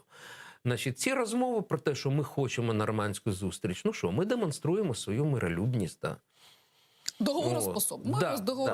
Ми це демонструємо, ми готові йти на якісь розумні компроміси. Дивіться, з українського боку КПВВ не закриваються, вони закриваються з того боку. Ми на ту сторону перекладаємо відповідальність за зрив домовленості. Я думаю, що з дипломатичної точки зору це правильно. А ну, реально нічого не буде. Щодо цього закону про статус ОРДЛО, ну, мій прогноз, що він буде переголосований, як це було вже за всіх. Да? Причому всі кричать, що ганьба, зрада, потім голосують. Да? Так само, я думаю, що наша продержавницька опозиція зараз... Ця продержавницька опозиція, вона може закинути Зеленського. От бачите, ви говорили. І що? Ви продовжуєте насправді нашу лінію. Да? Тому я думаю, що тут ніяких змін не буде. І, в принципі, це правильно. Знову ж таки, з цим законом про ОРДЛО там є формулювання, які, очевидно, для нас є достатньо болючі, всякі ці розмови про амністію бойовикам, але там є чіткі запобіжники. Та, закон вступає в силу після того, як. І цього після того, як нема. Тому, знову ж таки, Україна показує, да, ми готові, у нас є, якби, так би мовити, спадковість, і влада продовжує, якби, цей потенційне застосування цього закону, але реальних поступок, я думаю, не буде. Незважаючи на тиск, про який говорить сьогодні Данилов. Він сьогодні от в інтерв'ю РБК він дав велике таке фундаментальне інтерв'ю. Хочу, щоб ми на ньому детально вибачайте, я не встиг сьогодні ознайомитися. Але дивіться, тиск іде постійно. Давайте послухаємо, чому ж не послухати секретаря РНБО? Насправді ключ від цього лежить в Москві. Якщо Путін не прийме рішення про те, що війну треба закінчувати, то ви можете все, що завгодно писати і робити. Тому що це велика гра з дестабілізації ситуації не тільки на території України. Насправді його цікавлять більш великі території. В принципі, це правильно, але просто нам не так часто на це треба наголошувати, що там є великий і ужасний Путін, який все за всіх вирішує. Тобто, очевидно, що, знову ж таки, позиція і міжнародного співтовариства пов'язані із санкціями, і опір української армії свого часу зупинили Путіна і не дають йому можливість рухатися далі. Це є. Так? Ну, але те, що робить Путін зараз, це тактика нанесення, знаєте, тактика подразника і тактика завдання нам такої перманентної шкоди, коли приходять повідомлення, на жаль, про загиблих і про поранених, але масової атаки немає.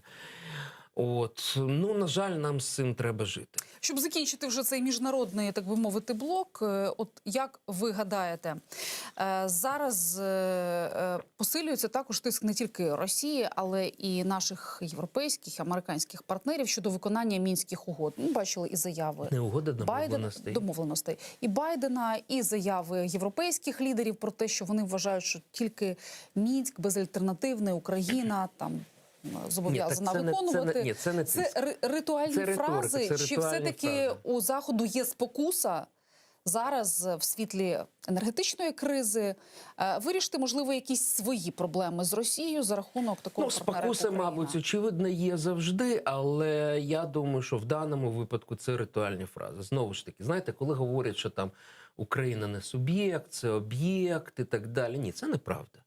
От в Україні, вибачте, от навіть Зеленський, він хотів піти на поступки Путіну. Да, спротив всередині країни не дав це зробити.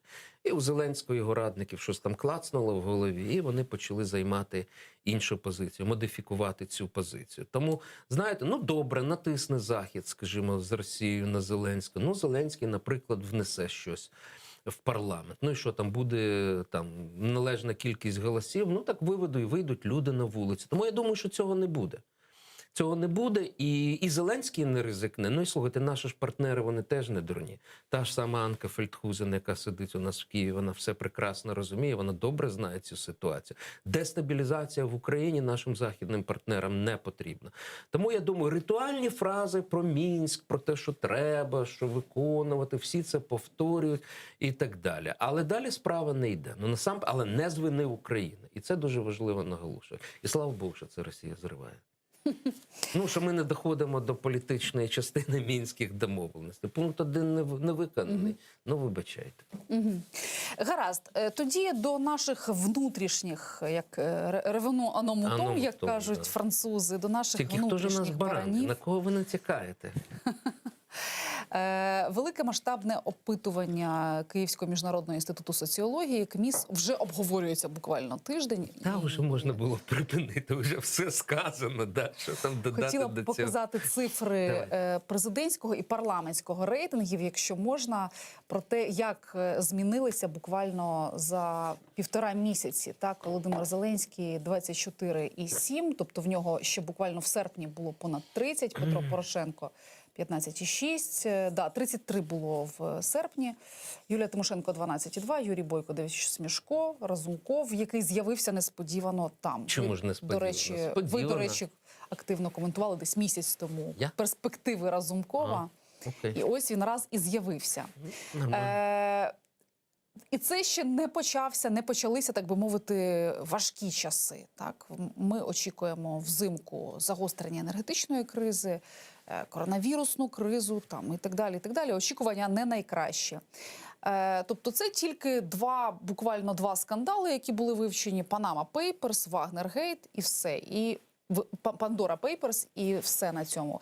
Так, невже настільки потужні медіа опонентів президента, що ці два кейси так сильно вплинули на рейтинги, обвалили їх буквально за 1,5 місяця? Ні, ну не тільки це.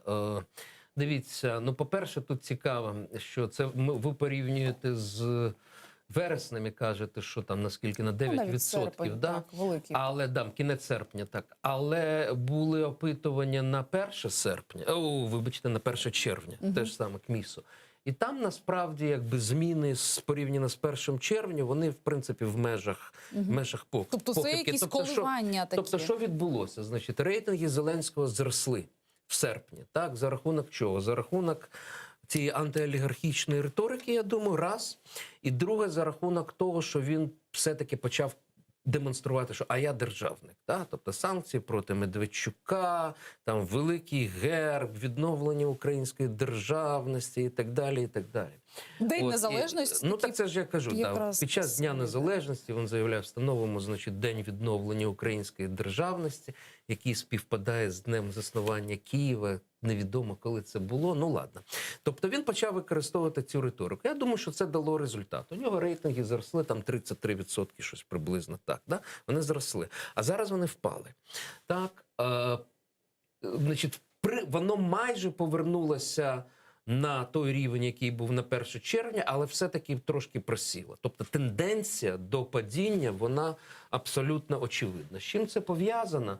Ну, дійсно, якщо ми так візьмемо, да, і 24% чи 25% округлимо, додамо туди 7% Разумкова, ось вам і 32%, Ага, так? Отак. Ну, я так бачу, да? Можливо, тут інакше. Тобто, очевидно, що Разумков на себе якби частину цього забрав.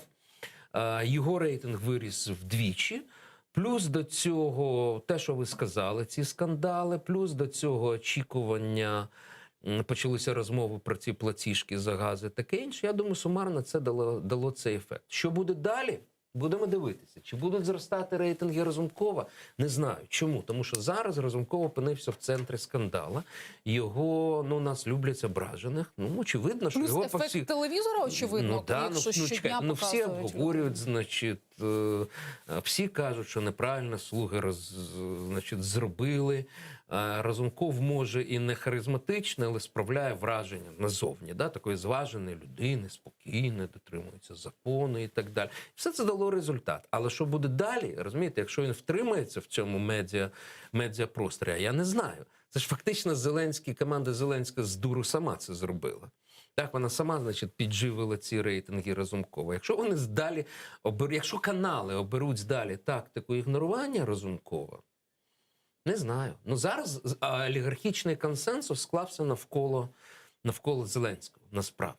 Да? А що буде далі, я не знаю. Може, цей олігархічний консенсус складеться навколо Разумкова. Да? Тоді ми побачимо падіння рейтингів Зеленського, наростання рейтингів Разумкова. Стосовно інших речей, очевидно, що наші платіжки за газ, перспективи локдауна і всього таке інше, це безумовно буде працювати на зниження рейтингів влади. Плюс ці скандали показали, те, про що давно говорили, але чому 73% в це не вірили. Да? Що Разумков не є, що Зеленський не є Голобородським на лісопеді, а що у нього все є і все лежить в офшорах. У нас до цього ставлення дуже... Все-таки українці, воно дуже важливе. Давайте згадаємо, що обидва Майдани – це ж не були економічні Майдани. Вони ж не були за економіку, вони були пов'язані з іншими причинами. Тому, звичайно, це відчуття, що нам тяжко, а хтось нас дурить, воно може Разумкова... Господи, Зеленського. Що ж я ви таке? Бачите, ви напророкуєте Разумкова. Що Зеленського... кажуть, що Разумков – це альтернативний Зеленський. Вже є така теорія.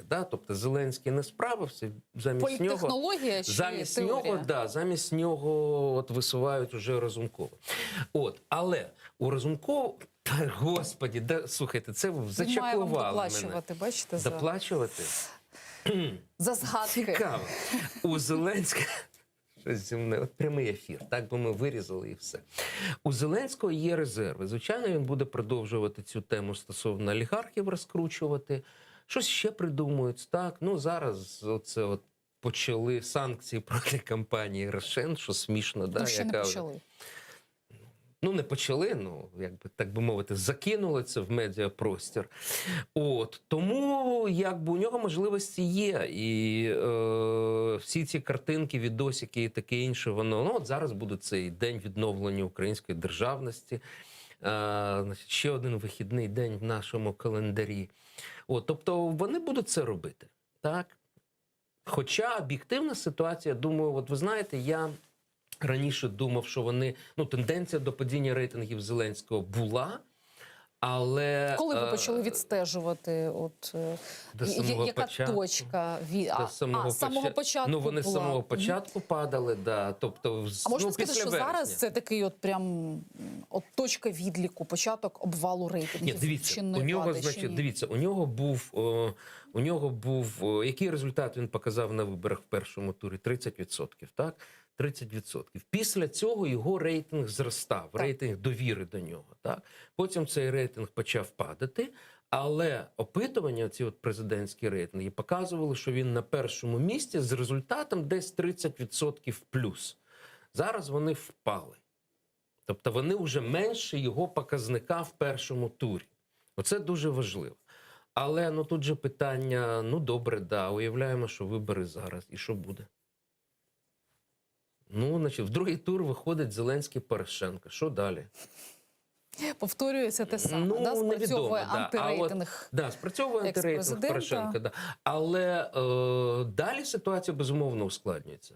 Тому що з'являються інші фактори. Знаєте, я б звернув увагу зараз не тільки на це. Можна Можна показати партії. Парламентські рейтинги. Так. Там теж цікаві цифри. Вперше зникає монобільшість. І «Слуга народу» на другому місці. Ні, давайте так. Давайте ви будете інтерпретувати. Ви ж у нас зважена журналістка. це опозиційні канали, значить, не підхопили. Вперше Європейська солідарність на першому Це не місці. Подивіться, 15,7 і 15,5. це статистична А яка похибка. похибка? Ну, знаєте, казати, що на першому місці. Знаєте, вчора я потішився, що навіть прямий нарешті сказав, що вони ділять перше, друге місце. Я з цього приводу дуже потішився. Значить, реалії що? Значить, знову ж таки, якщо ми, дивіться, рейтинги «Слуг» падали давно. І, в принципі, стало, ну, мабуть, уже півроку. Їхні рейтинги складають з 20% плюс. Показник на парламентських виборах за партійними списками був 43%. Значить, це означає, що їхнє представництво в парламенті скорочується більш ніж вдвічі. Більш ніж вдвічі. І це було вже давно. Тобто вже півроку всі опитування наші, КМІСа, Центр Разумкова, вони це показують. Але що відбулося зараз? Значить, раніше на першій трійці були, ну, практично в межах похибки були «Слуги», ЄС і ОПЗЖ.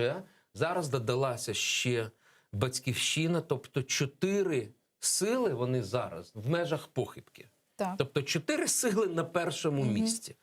Так? І в будь-якому випадку, що це означає? Це означає, що в майбутньому парламенті монобільшості не буде. От. Ну, треба буде створювати коаліцію. От там «Слуги» плюс «Батьківщина». Може, Тимошенко дочекається свого Нарешті часу. ще її запросять в коаліцію. Да. І не просто запросять. Вона ж на менше, ніж на прем'єра не погодиться. От, тому, А погодиться Зеленський на такий варіант? Тому мій прогноз, що дострокових парламентських виборів не буде, тому що це невигідно. Це невигідно Зеленському. Але питання, ну зараз питання технологічно, коли будуть парламентські вибори. Да? Тому що там за Конституцією вони мають бути перед президентськими. Да. А Зеленському це абсолютно невигідно. Йому вигідно рік президентське. отримає парламент нелояльний до себе. Ну, Да, і йому, да, тобто вигідно як? Перемогти на президентських виборах і на цій хвилі в'їхати в парламентську кампанію. Да? Тобто вони будуть намагатися це зробити. Але знову ж таки, знаєте, ситуація дійсно почала змінюватися. І ще раз, економічна ситуація – це одне. А от те, що це співпадає з діями, які, ну, показують, що, ну, король та голий, да? Оце, да, я маю на увазі насамперед, це Pandora Papers, тому що 70% українців, зараз, скільки ж там було їх? 70? Здається, 77. Так. 77%, тобто більше, ніж 73, ніж магічних 73%. 77% кажуть, що не мають офшорів, не мають мати офшорів, да, володіти офшорами. І це дуже важливо. Це дуже важливо. Тому що давайте згадайте, що відбулося з Порошенком напередодні 2011 року. Ну, економіка ж насправді почала зростати після там падіння 14-15 року. Насправді вона почала зростати, але оці скандали навколо Укроборонпрому, потім ця поїздка на Мальдіви, значить, і все, воно все якби наклалося. І вбила рейтинг Порошенка. Ну, плюс робота всіх каналів, склався олігархічний консенсус проти Порошенка і так далі. Що відбувається зараз? Зараз, я знову ж таки, якщо просто економічні проблеми, ну це навіть одне. А коли воно співпадається з тим, що нам стає гірше, а вони живуть краще, ховають, не платять податки в бюджет, це серйозно. Ну, ще є заклик монобільшості і низки депутатів «Слуг народу» там людям показувати свої прибутки, ретельніше платити податки, там суворіше фіскальна політика, фінмоніторинг, там оці всі. А тепер виявилося, що всі ФОПи і ларки мають свої офшори. Да?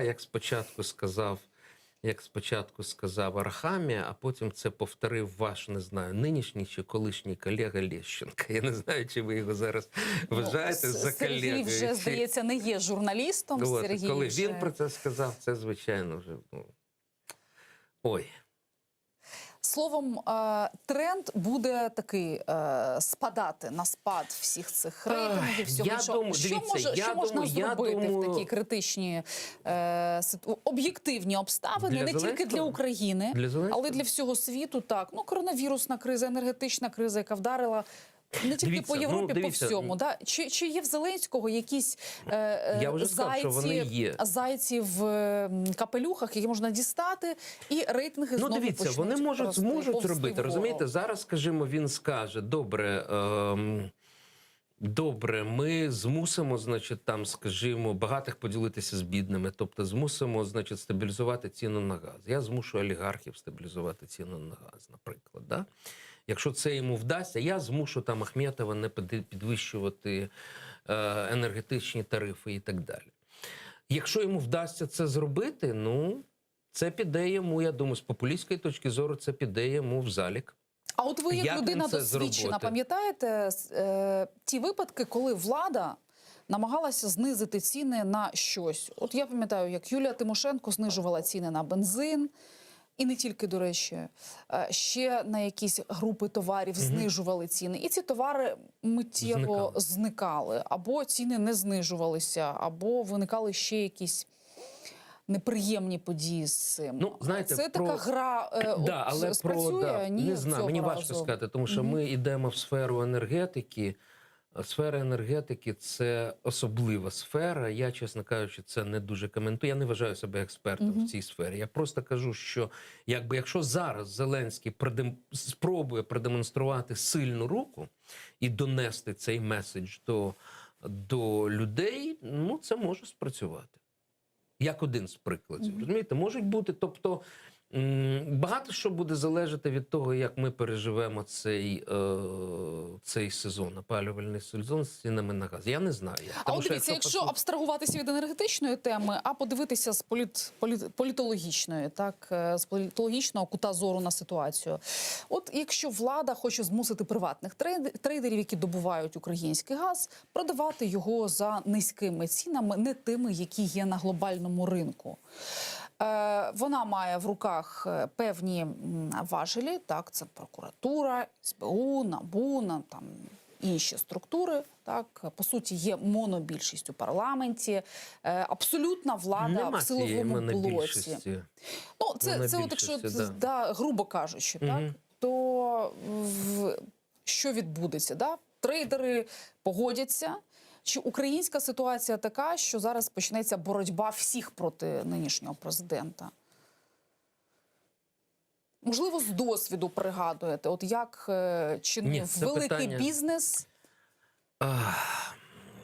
Дивіться, я думаю, що якщо говорити про енергетику, я б запропонував ставити це питання іншим експертам, ну, зокрема, Михайло Гончар, наприклад. Є прекрасний фахівець сфери енергетики, який скаже, чи це є можливо, чи це є неможливо. Тобто екстраполювати досвід з інших ринків тут не варто, так? Я не готовий, я не є експертом сфери енергетики, я одразу скажу. Так, але якщо говорити про чи можливо об'єднання зусиль, скажімо, там, великого бізнесу і влади заради стабілізації ситуації, тому що інакше ми всі підемо на дно, ну таке можливо, я думаю. Таке можливо. Але чи це відбудеться, знову ж таки, знак питання. Гаразд. Сьогодні Олексій Данилов, секретар РНБО, в тому ж інтерв'ю, яке ми вже з вами обговорюємо, сказав про необхідність президентської вертикалі в державі. Якщо є, до речі, ця цитата, ми могли б її дослівно, могли б її дослівно зацитувати, але приблизно він каже, що жорстка президентська... Так, тому що ця от парламентська модель з усім цим дуалізмом, вона, мовляв, в нашій країні це призводить до того, що ніхто ні за що не відповідає. А тут людина бере на себе відповідальність. Я, чесно кажучи, хотіла простежити от еволюцію поглядів людей за соціологією, але складно. Я бачила негативне ставлення до чисто парламентської моделі в українців. Останнім часом не було великих масштабних опитувань щодо моделі правління. Поправте мене, якщо я помиляюся. Я не пам'ятаю. Як українці взагалі? Чого вони хочуть? Українці проти того. Українці за сильну руку, але проти того, щоб віддавати свої свободи на користь авторитарного лідера. От так. Це як це? Як це? Ну, давайте приклад. Сильна людина, сильний лідер, але не авторитарна влада. Ну, от вам Меркель. Меркель, Рейган, Де Голь, Тетчер, купа прикладів, так? Але не авторитарна влада. Дивіться, відповідь на це. Ну, по-перше, що я хочу Але в сказати. Меркель не президентська модель, Так парламентська. я ж про це і кажу. Да, так я ж Ну, кажу, ось Деголя вам президентська, ось вам да. сильний лідер. Да. Дивіться, давайте згадаємо, яка була одна з головних вимог Євромайдану. Повернення конституційної реформи 2004 року. Ось вам відповідь на те, що пропонує пан Данилов. От і все. Значить, я думаю, що взагалі це, мабуть, не функція секретаря РНБО, це не той орган, щоб думати про форму правління. Про форму правління так само, як і про перехід на латинську абетку. Ну, цей орган в нас думає про все, тому... Ну, можна, менше думати, та іноді буває гарно. Значить, дивіться, це мають займатися в парламенті і конституціоналісти, так? Ще раз, вимога Євромайдану – повернення до конституційної реформи 2004 року. Чому? Тому що ми мали досвід з сильним президентом. Модель з сильним президентом. Це Кучма, це Янукович і навіть один рік Ющенко. Ну і все це мало. Українці це проходили. Як в анекдоті. І що воно йому дало? 2 Майдани дало, да? Тому це просто у нас в Україні не спрацювало. Ще раз, зараз у нас європейська модель формування уряду. Уряд відповідальний перед парламентом, залежить від виборів. Ну, інша річ, що Зеленський отримав цю монобільшість, тому він так Тому керує. де-факто у нас чисто Де-факто? президентська модель. Теж не зовсім, Не зовсім. вона. Ні, звичайно, да. І ми бачимо, що він мусить шукати цю коаліцію в парламенті, ситуативно і так далі. Але відповідь очевидна. Значить, парламентська модель, суто парламентська модель, знову ж таки, до речі, суто парламентська модель, якщо ви пам'ятаєте, хто у нас хотів в Україні, ви маєте це пам'ятати. Медведчук Правильно. хотів. Я вам 5 поставив на іспиті з порівняльної політології. Медведчук хотів, да. Чому? Тому що це можливість смикати за ниточки в умовах, коли у нас немає сформованих ідеологічних партій, ми таким чином можемо робити те, що нам потрібно. Тому насправді, в принципі, та модель, яка у нас є, змішана модель з президентом, повноваження якого обмежили після 2004 року, але який все-таки зберігає достатньо серйозні повноваження, з урядом, який має формуватися залежно від виборів, вона достатньо збалансована. Так? Є проблеми всередині цієї влади, безумовно, але ця система, вона дозволяє нам, в принципі, вона створює можливості для уникнення монополізації влади. Монополізація влади погана. Так, коли кажуть, що Порошенко монополізував владу, він мусив спиратися на коаліційний уряд. А коаліційний уряд спирався на більшість в парламенті. Так, і тому, зрештою, прем'єр-міністр Гройсман почав проводити свою лінію. Тому, ще раз, це не вийде. Значить, я думаю, що і 300 голосів не буде, і ми це проходили. Тому, я думаю, він сказав, До речі, керівник НАЗК, швидка. як не дивно, який теж, начебто, це не його конституційні взагалі сфера інтересів, але він теж нещодавно, декілька днів тому, в одному з інтерв'ю казав про те, що президентська модель нам би була непогана в цій ситуації. Чим вони займаються, чесно? Я не знаю, я як експерт кажу, слухайте, є сфери, які я не коментую. Я щасливий, що я не коментую економіку, соціалку, енергетики, корупцію і судові. Я кажу, це не мої сфери, я їх не коментую. А їм хочеться коментувати все. Не знаю. До речі, керівник НАЗК, він ще й дав виделку таку, що треба щось одне ліквідувати, що якась одна повинна бути модель, або така, визначайтеся приблизно. О, Господи, слухайте, в світі більше змішаних країн. До речі, якщо говорити про президентську республіку, тому що Данілов вже не просто так сказав, що сильний президент, це я вже так м'яко інтерпретував. А він сказав, що президент має очолювати уряд. А я хочу запитати пана Данілова, він знає, яка країна в Європі має президента, який очолює уряд? До речі, яка країна? Ви призадумались. Тому що ви правильно, я не можу вас підловити як викладач, тому що немає такої країни. Нема такої країни, розумієте? Ця модель, вона американська модель, вона насправді вона є доволі складною. Тому що ми думаємо, що там президент сконцентрував всю владу в своїх руках, а насправді він мусить рахуватися з 2 палатами парламенту, де у нього часто немає більшості. Тому насправді це модель, яка вимагає і не може розпустити парламент взагалі. Так, тому там ця система, ну знову ж таки, це Ну, специфічна американська модель. надзвичайно складна система. Це як американський футбол, це- там розібратися в цій ні, системі. ні, це- Щороку кожні вибори ми з'ясовуємо щось нове. Та ні, з в принципі, вона нової. достатньо проста, але зараз не про це. Тобто, Я маю на увазі система спрямувань і противаг їхньої демократії, Це типово так. от, розподіл влади за Монтескє, те, що вчать Так. в усіх, значить, школах, що 3 гілки. От американці це дуже чітко розділили. От є виконавча влада, от є законодавча влада, і співіснуйте. От співіснуйте між собою. Да? Тому ця модель, вона доволі складна, але дійсно ця модель з сильним президентом в Європі такого немає. Да? От і все, от вам і відповідь. Тому от відповідь пану Данілову. Тому ще раз, давайте, хай Але дивіться, конституціоналісти навколо зараз займаються України своїм.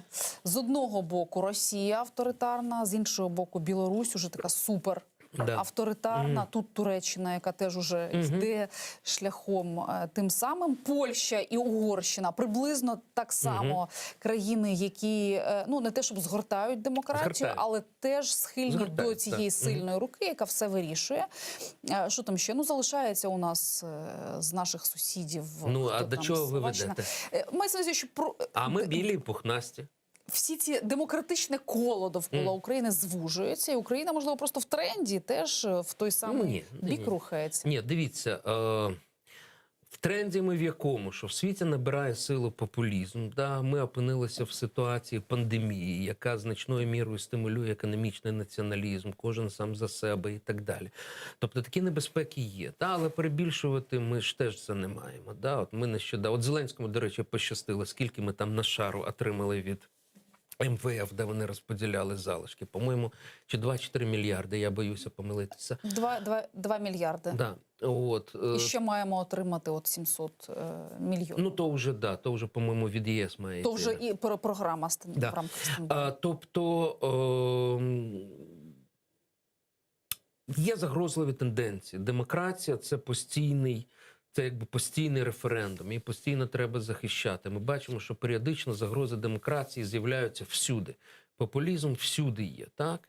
Але я думаю, що, знаєте, історія незалежної України, вона показала, що спроба встановити у нас монополізацію влади, вона веде, вона нічим не закінчується. Да? Тих, хто пробує це зробити, їх усувають. Тому, і це пов'язано з багатьма факторами, я не знаю, чи у нас є зараз час це обговорювати чи ні. На Заході є такий термін щодо України – pluralism by default, тобто плюралізм за замовчуванням. Він у нас є в нашій системі, це і конституційна система, і політична система. У нас потужна опозиція була завжди. Опозиція в парламенті, опозиція поза парламентом. І тому жодна сила не може монополізувати владу. Це не вдалося Кучмі, Януковичу, я думаю, що Зеленському це теж не вдасться. От я в цьому переконаний. Да?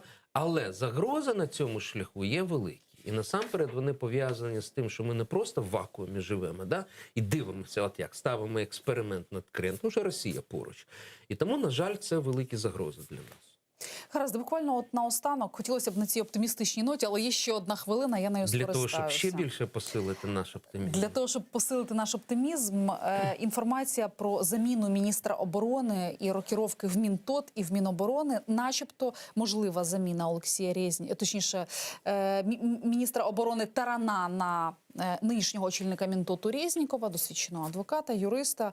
Ну, а на місце Резнікова начебто Ірина Верещук, нинішня «Слуга народу», яка вже коментувала свої перспективи як міністра оборони.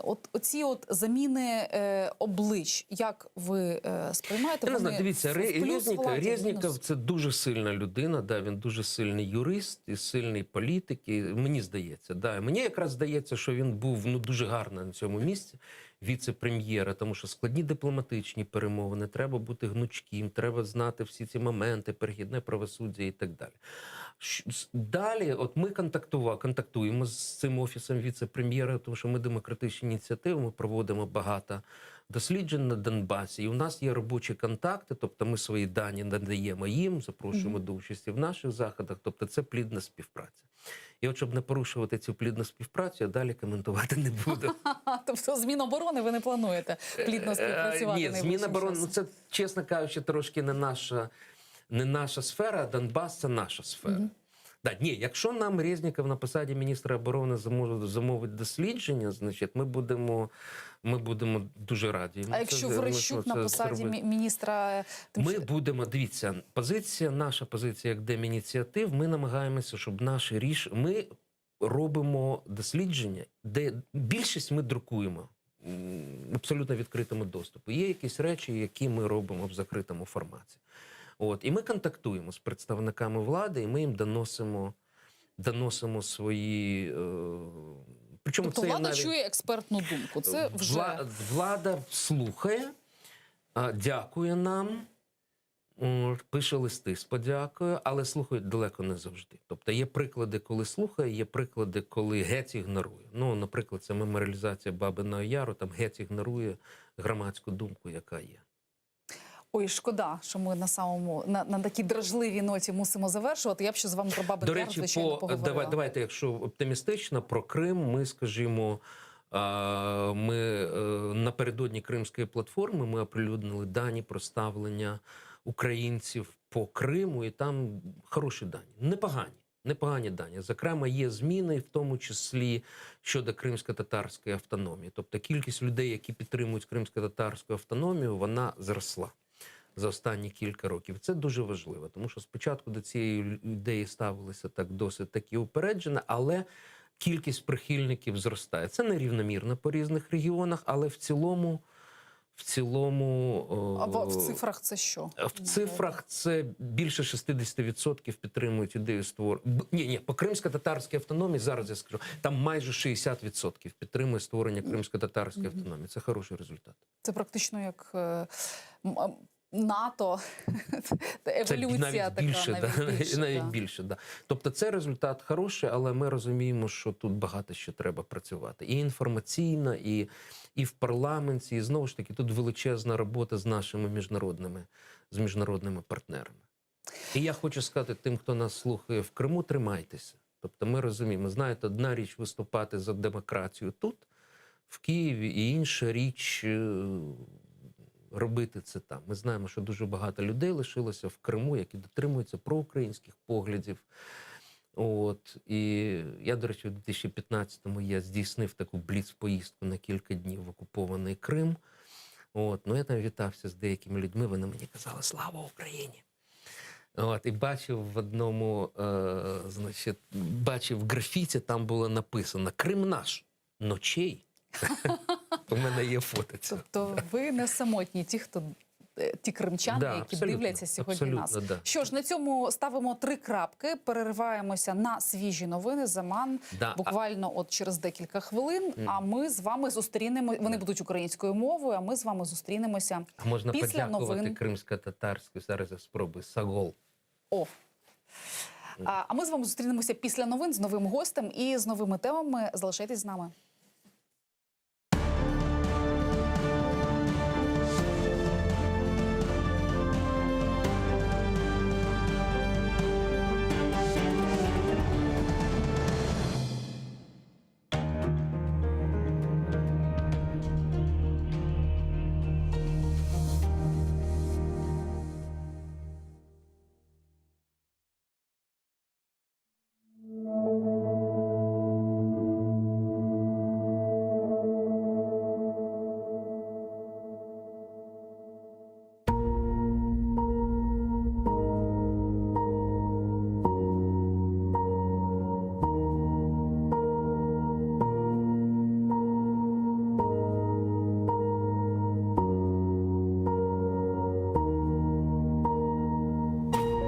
Taqdir merhametsiz, şefqatsiz kade. İnsanni çok şeyden ayıra bile. Ama urar eken yürek teninde, algan nefeste anla dost bille. Seni unutmagan vatanın olsun. Taqdir koldan ayırır, dayanırsın. Baxtlı yoldan ayırır, dayanırsın. Dayanırsın. Dayanırsın, dayanırsın. En ağır ehvalda umutmen tile. Seni unutmagan vatanın olsun.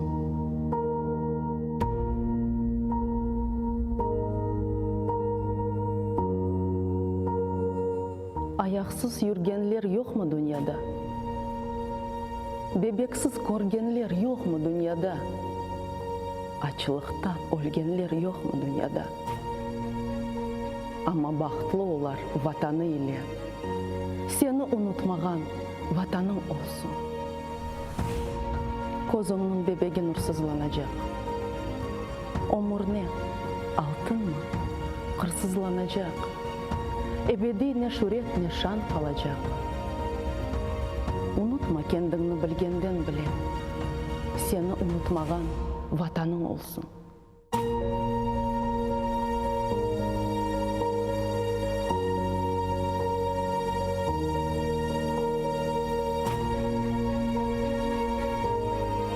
Kaydadır jürükке minip çapsan da, dumanlar артында yolsuz kalsan da, ecnebi toprakta Allah olsan da, kozunun o günde tursun os kullen, seni unutmağan vatanım olsun.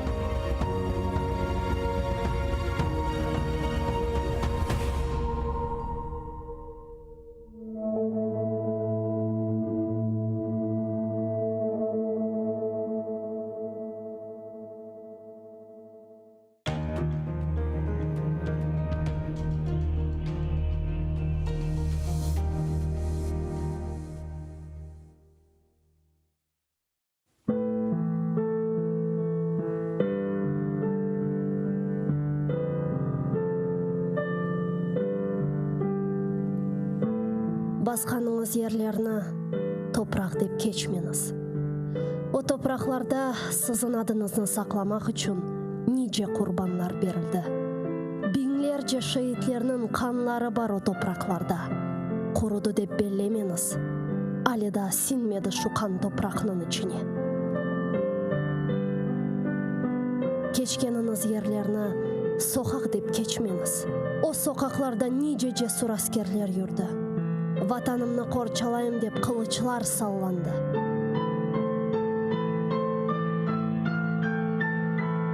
Жүргеніңіз аралықларда иханетлер де олды үлбет. Сапланды ханчерлер сыртларға. Көтергеніңіз байрақны тамғалы басма деп кечмеңіз. О байрақның үстінде шерефіңіз, намысыңыз, итибарыңыз бар. Көтеріңіз ең yüksеклерге, ең төпелерге, көк yüzüyle paylaşsın ренкіні. Керек olsa onun için nişan olunuz. Bir ketken can nedir ki? 1000 can ketse feda olsun ona. Kıyamet ölüm mü? Bu mu felaket? Asıl felaket bayrağımızın yerde savrulmasıdır. Utanınız efendiler, eginiz başlarınızna. Titreydir şımdalımızga bakıp ecdatlarımızın kemikleri. Kırdı evimizge düşman kuvalmayık. Sesimiz çıkmaz oldu, korkuğa daldık. Utanınız efendiler. Gayip olgan ruhunuzdan utanınız. Bayrağını көтеріп olamağan ellerinizden utanınız. Men utanam.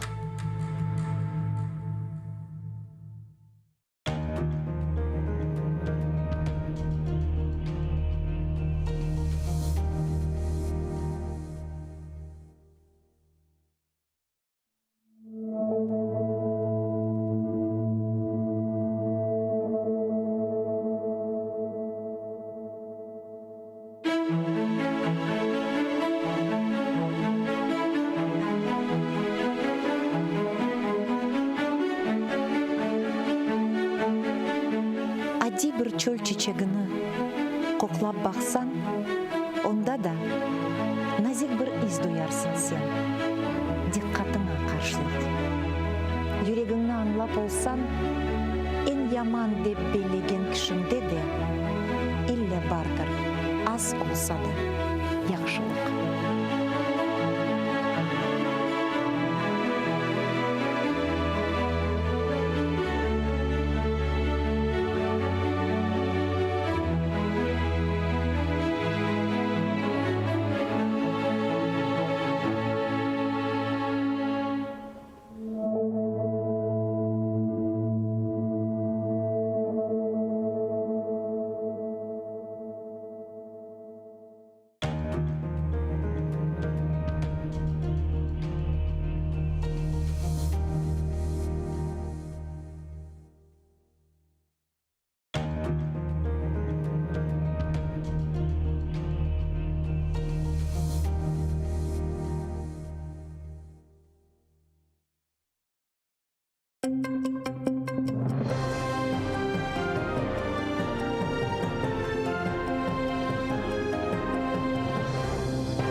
Неохопний кошик квітів у кольорах національного стяга з тамгою до погруддя кримсько-татарського льотчика аса Амедхан Султана. У середмісті Києва відзначили 101-шу річницю від дня народження кримсько-татарського національного героя. Почали із молитви.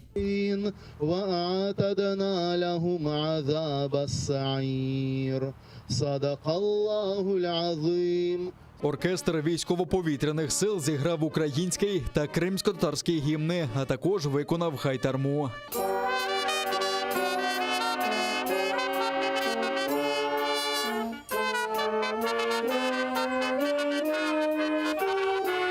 Близько сотні людей вшанували пам'ять героя біля його погруддя на столичній алеї Вічної Слави. Лідери Меджлісу, колишні політв'язні Кремля, активісти та діти з кримської родини згадували Амедхан Султана та міркували про принципи, які він сповідував. Він був один з тих, як ваші діди, старші родичі.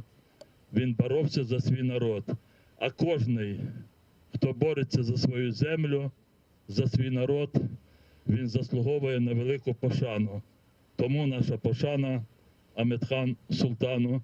Дійсно, Амедхан, він уособлює як лицарство, звитяжність під час Другої світової війни. Безумовно, читаючи історію, я думаю, кожен з вас звернув увагу на те, що це є один з найкращих асів часів Другої світової війни. А окрім цього прикладу лицарства і геройства, це безумовно також приклад постійної відданості, вірності своєму народу, своїй землі, Криму. І він завжди підкреслював те, що він кримський татарин, що Кремли мають повернутися до себе на свою землю, що народ має бути на своїй землі. Я думаю, що ми всі обов'язково повернемось в Крим і будемо там згадувати всіх наших великих синів кримськотатарського народу. Він громив ворога, звільняв Крим від нацистів та завжди був вірним сином свого народу. Двічі герой Радянського Союзу, третю зірку не отримав, бо став на захист свого депортованого з батьківщини Криму народу. Її він побачив на власні очі, бо саме був вдома у відпустці. Амедхан Султан до кінця війни прагне довести, його народ не зрадник. Здійснить ще понад 300 вильотів, зіб'є не один літак, отримає не один орден. Попри усі відзнаки, через свою національність після війни ледве влаштувався льотчиком-випробувачем. Тут кількість небезпечних вильотів не зрахувати. За них йому втретє мали дати Героя Радянського Союзу. Сталін виявився проти. Але він не зрікся свого коріння і все життя гордо називав себе кримським татарином. Амедхан Султан, він займає, можливо, от в цьому Олімпу пошани кримських татар особливе місце, тому що, незважаючи на те, що він був в такому особливому статусі, він був двічі героєм. І дуже багато в ті роки, коли він жив і служив, залежало від того, чи він займає правильну компартійну позицію, чи ні. Але незважаючи на це, він ніколи не відчуждався від свого народу. Більш того, він навпаки підписував всі ці звернення, петиції, він приймав участь в зібраннях кримських татар, тобто він був членом кримсько-татарського національного руху. Постать цієї людини, вона є об'єднуючою, вона є такою, яка показує всій Україні, власне, кращих синів кримсько-татарського народу, кращих синів Криму загалом. Я не знаю, як історик іншого уродженця Криму, який отримав би 2 зірки Героя Радянського Союзу. Більшість цих дітей народилися у Криму до окупації, а хтось вже на материковій Україні. Вони об'єднані громадською організацією Хремайлісе «Кримська родина», де зберігають традиції народу. Ватани севып, учтын көклерге, душманларға қаршы чықтын сен оге. Олар сені қырып, Янары хачты, куршынларның барып, етіні шанға. Сен жесүр сұлтансың, қорқмайсың душманда. Юксеклерде сен учасың, топрақны хорчалайсың. Друзі, Мамедхан Султан казав, орли не вмирають на землі, вони з останніх сил піднімаються в небо і там складають крила. Так сталося і з ним. Під час випробування літака з новим реактивним двигуном у 1971 році сталася аварія. Пілот втратив контроль над машиною, в якій і загинув. За 32-річну кар'єру він здійснив понад 600 бойових вильотів, а у пам'яті залишився вірним сином кримсько-татарського народу. Іслам Пінка, Інна Полякова, Заман, АТР. Штрафи для 5 кримських татар залишили чинними. Йдеться про Нурі Халілова, Резу Сейтвелієва, Садрі Муратова, Сервіра Алієва та Зарему Ахтемову. Окупаційний київський райсуд Сімферополя оштрафував їх за нібито порушення карантинних обмежень. Захист клопотав про виклик свідків, які свідчили у цих справах, окупаційних поліціянтів, які складали протоколи, а також перекладача на кримсько-татарську. Але окупаційні судді усі клопотання відкинули.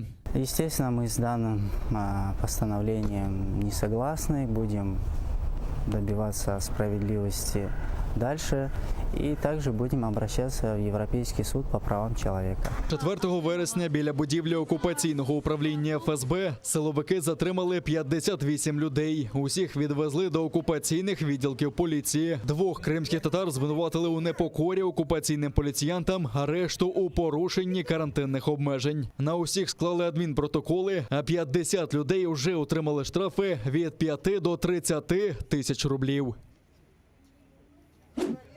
Окупанти затримали 21 кримського татарина. Вони прийшли на розгляд апеляції у справі красногвардійської групи кримських татар, яких звинуватили у тероризмі через нібито причетність до Хізбут Тахрір. Люди зібралися біля окупаційного кримського гарнізонного військового суду у Сімферополі, щоб підтримати бранців. Але окупаційні силовики наказали присутнім розійтися, після чого ОМОН почав заштовхувати їх в автобус, зокрема жінок та журналістів видання «Грате». Затриманих відвезли до окупаційного відділку поліції. Там їх знімають на камеру та тримають без дотримання соціальної дистанції. Також не допускають адвокатів.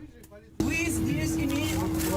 Нет, вы обязаны здесь на месте сейчас создать... А журналистов по праву вообще задержали. Мы на редакционном задании, мы работали. А я сам не знаю, вам свой закон.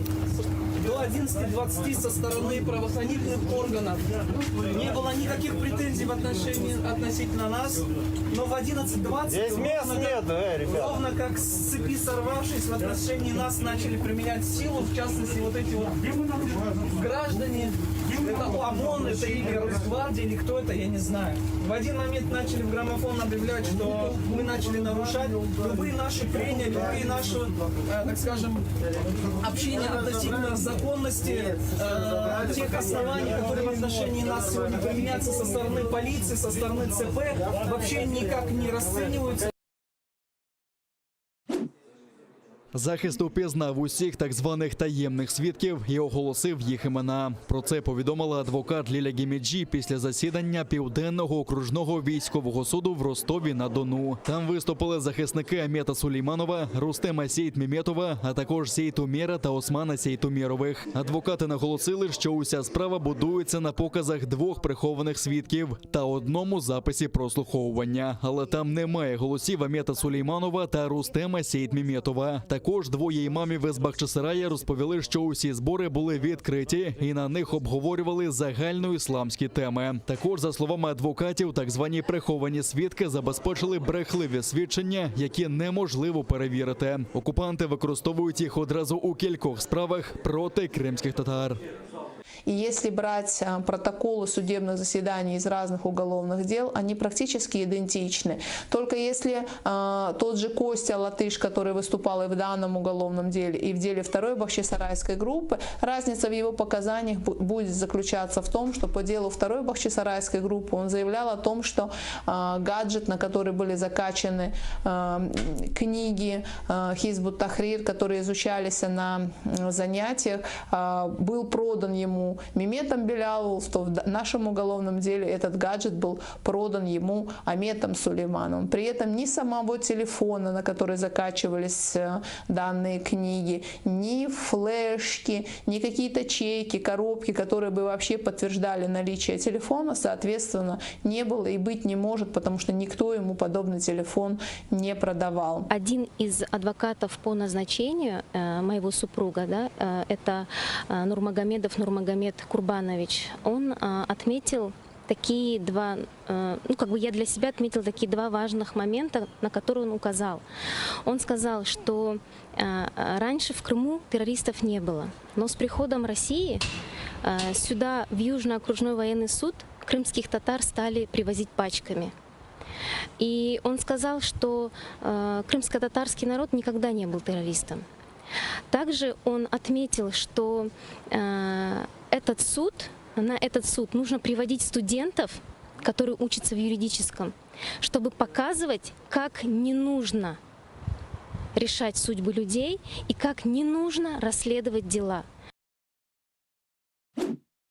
Понад 14,5 тисяч захворювань на коронавірус і 330 летальних випадків за минулу добу зафіксували на материковій частині України. Найбільше випадків на Харківщині, Одещині та Дніпропетровщині. За останню добу найбільше людей померло в Дніпропетровській області. Там не змогли подолати цю хворобу 62 людини. Станом на сьогодні до червоної зони потрапили 6 областей. Це Дніпропетровщина, Донеччина, Запоріжжя, Одещина, Сумщина та Херсонщина. Ще 6 регіонів наблизилися до червоної зони. З них Рівненщина та Миколаївщина від завтра офіційно стануть червоними. Сьогодні на Херсонщину вирушили рятувальники. Вони доправлять мобільний шпиталь ДСНС України до однієї з лікарень міста Каховка. Він складається з 35 наметів та модулів, 24 з яких палати для пацієнтів та блок інтенсивної терапії. Він автономний, забезпечений електрогенераторами, тепловими гарматами та баштами освітлення.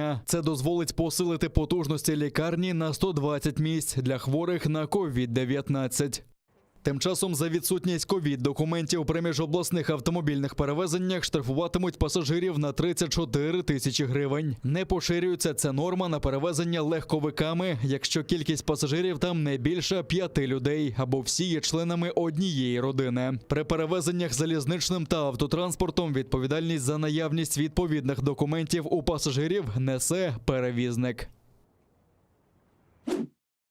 У Криму переповнені морги через високу смертність від COVID-19. Це визнають і самі окупанти. Так, за словами тимчасово виконуючого обов'язки окупаційного міністра охорони здоров'я Костянтина Скорубського, збільшилось навантаження на усі відділення судово-медичної експертизи і на патолого-анатомічні відділення півострова. А для відділення моргу на вулиці Річковій у Сімферополі навіть купуватимуть модульне холодильне обладнання, аби зберегти тіла померлих у належному стані. В окупованому Криму знову сумні рекорди. За минулу добу там зафіксували 983 нові випадки COVID-19. 27 людей не змогли подолати хворобу та пішли з життя. У постійному представництві президента України у Криму заявили, що саме Росія, як держава-окупант, несе міжнародну правову відповідальність за катастрофу з COVID-19 в окупованому Криму.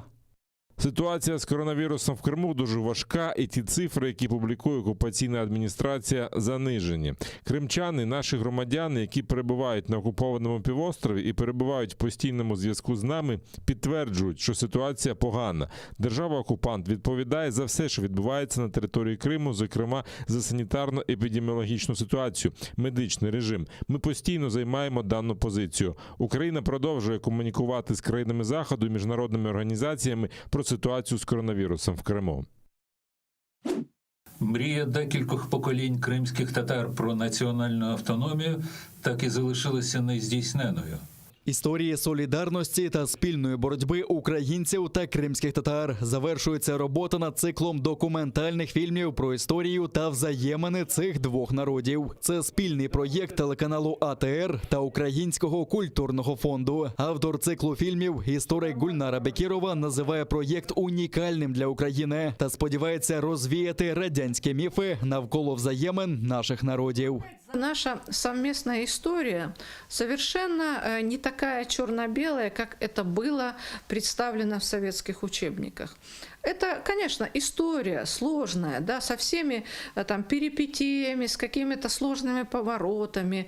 И в то же время вот она не такая черная, да, как вот об этом писали многие годы. У 5 фільмах йдеться про взаємини кримських татар та українців впродовж століть, спільні походи доби Кримського ханства, спротив більшовикам на початку ХХ століття, взаємодопомога у часи геноцидів, голодомору та депортації. Окрему увагу приділили новітні історії, часам повернення кримських татар додому після десятиліть у вигнанні, а також російські окупації півострова. Про це розповідають безпосередні учасники тих подій. На думку Гульнари Бекірової, окупація та подальші репресії змусили замислитися про кримських татар як частину української політичної нації. Сотворение украинского государства, где очень важной частью является коренной народ Крыма, крымские татары, очень важен, потому что вот вся вот эта демифологизация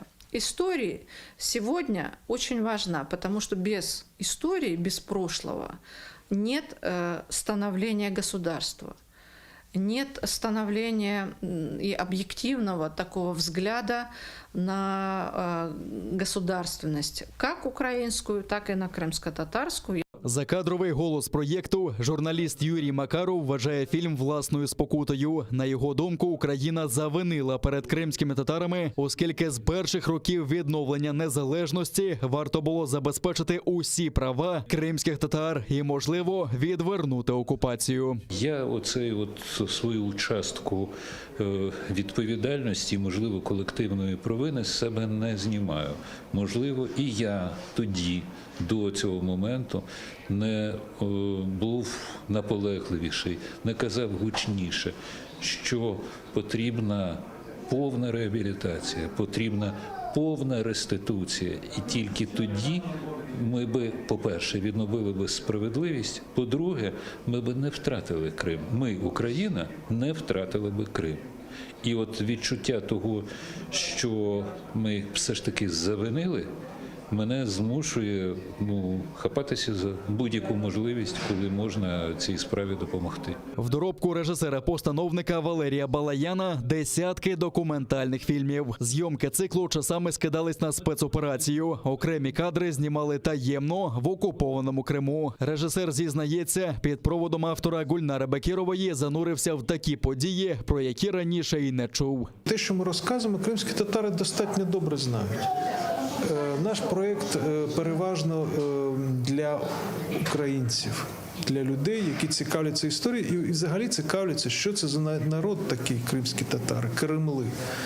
І я сподіваюся, що люди подивляться і вони свій, як кажуть, кругозор розширять і дізнаються дуже багато того, що вони не знали і що ніколи ні в яких підручниках не написано. Мы надеемся, что этот цикл будет интересен и крымским татарам, и украинцам, потому что он новаторский. Это, в общем, те страницы истории, которые никогда не находили отражения в телевизионных передачах вот в таком объеме. Прем'єру циклу фільмів «Кримські татари та українці. Віхи спільної боротьби та солідарності» дивіться у середу, 28 жовтня на телеканалі АТР.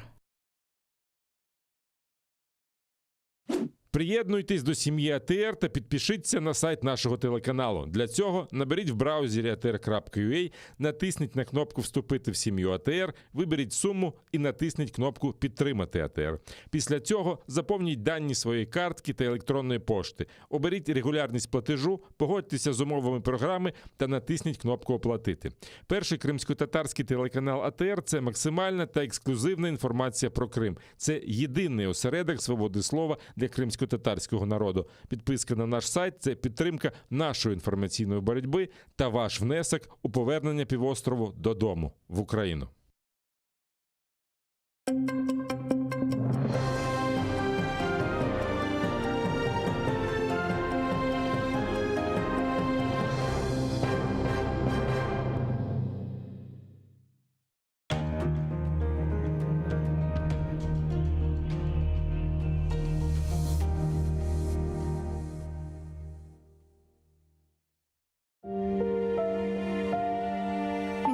Анна. Я родилась за несколько месяцев до обретения Украиной независимости. Весной 14-го я вынуждена была уехать, когда под моим домом начинали распускаться деревья. Скоро снова весна, и я хочу спросить, когда я снова смогу увидеть цветущие крымские сады.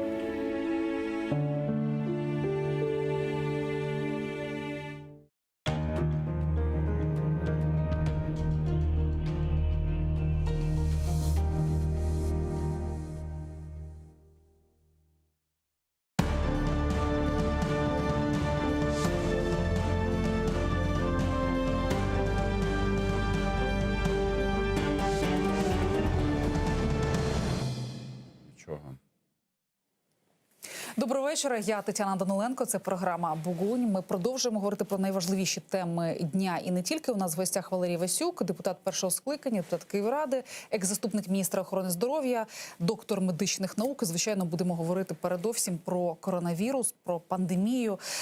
Отже, сьогодні керівник Центру економіки здоров'я Київської школи економіки Юрій Ганіченко в ефірі каналу «Україна-24» заявив, що найближчим часом в Україні може бути до 30 тисяч на добу нових хворих, ну і з відповідною кількістю смертей. Україна в абсолютних цифрах, якщо дивитися на світову мапу, десь між величезними країнами, такими як Індія і Бразилія. Власне, чому так? Чому так ростуть темпи? Ну, вакцинацію, ви сказали, безумовно. між країнами. Ні, не стосовно вакцинації. По кількості смертей і захворюваності в абсолютних цифрах, не на якусь там частину населення, між Індією і Бразилією. Але населення Індії і Бразилії набагато більше, ніж в Україні. Ну, передовсім, доброго здоров'я, добрий вечір. Доброго здоров'я. І всім, хто дивиться, і татарам, і українцям, ваш чудовий канал. Доброго вечора, доброго здоров'я. Відповідаючи на ваше запитання. Ну, ніколи для складання об'єктивної мапи об'єктивної ситуації в країні чи на континенті стосовно захворюваності, тим більше, коли йдеться про епідемію інфекційних захворювань, не оперують абсолютними цифрами. Це те, що ніби заколисує, да, але воно не відповідає завжди дійсності загрозливості самої епідемії, швидкості розповсюдження. Треба завжди оперувати такими поняттями, як порівняно з іншими, зрівняно з іншими країнами, час розвитку, швидкість епідемії та на 10 або на 100 тисяч населення. Бо там, скажімо, смертність в Україні на сьогоднішній день чи місячна смертність от є така, але ну, в Росії більша. Так в Росії в 2,5 рази більше населення. Отже, це такими цифрами оперують або невігласи, або люди, які навмисно хочуть применшити масштаби і, головне, швидкість розповсюдження епідемії, бо швидкість може набиратися за якийсь дуже короткий час, коли держава навіть за великого ресурсу, людського ресурсу, фінансового ресурсу медичних закладів просто не впорається, не встигне вчасно і правильно, і об'ємно відреагувати на епідемію. Отже, якщо врахувати, про що мало говорять, на жаль, мало говорять в ефірі, якщо врахувати специфіку не третьої хвилі, це епідемія Дельти.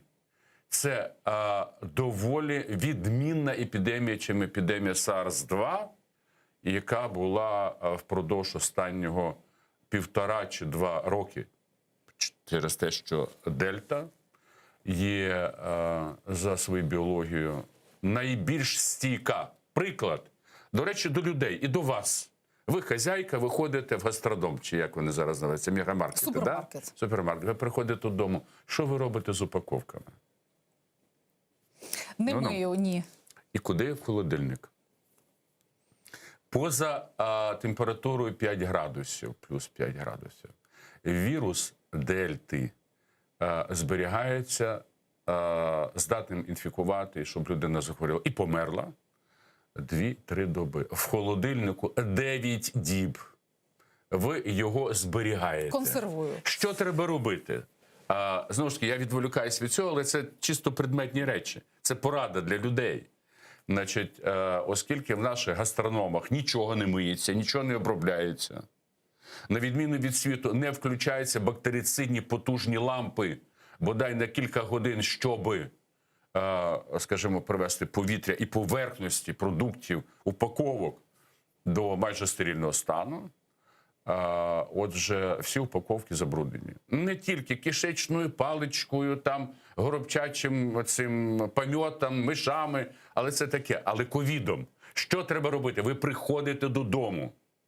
Значить, якщо нічого немає, тепленькою водою з милом, тому що поверхня вірусу, вона не стійка до активних речовин, а краще з господарським милом. І взагалі, припиніть купувати ці духмяні мила. Мийте руки господарським милом, які миють руки хірурги перед операцією.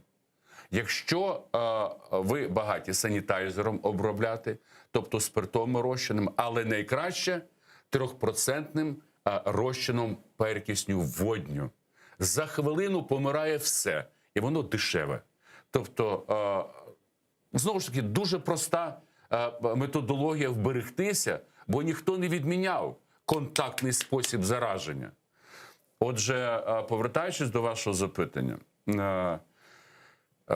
біологія цієї дельти полягає в тому, що короткий час доклінічного Наскільки часу, коротше, ніж у звичайному? половину.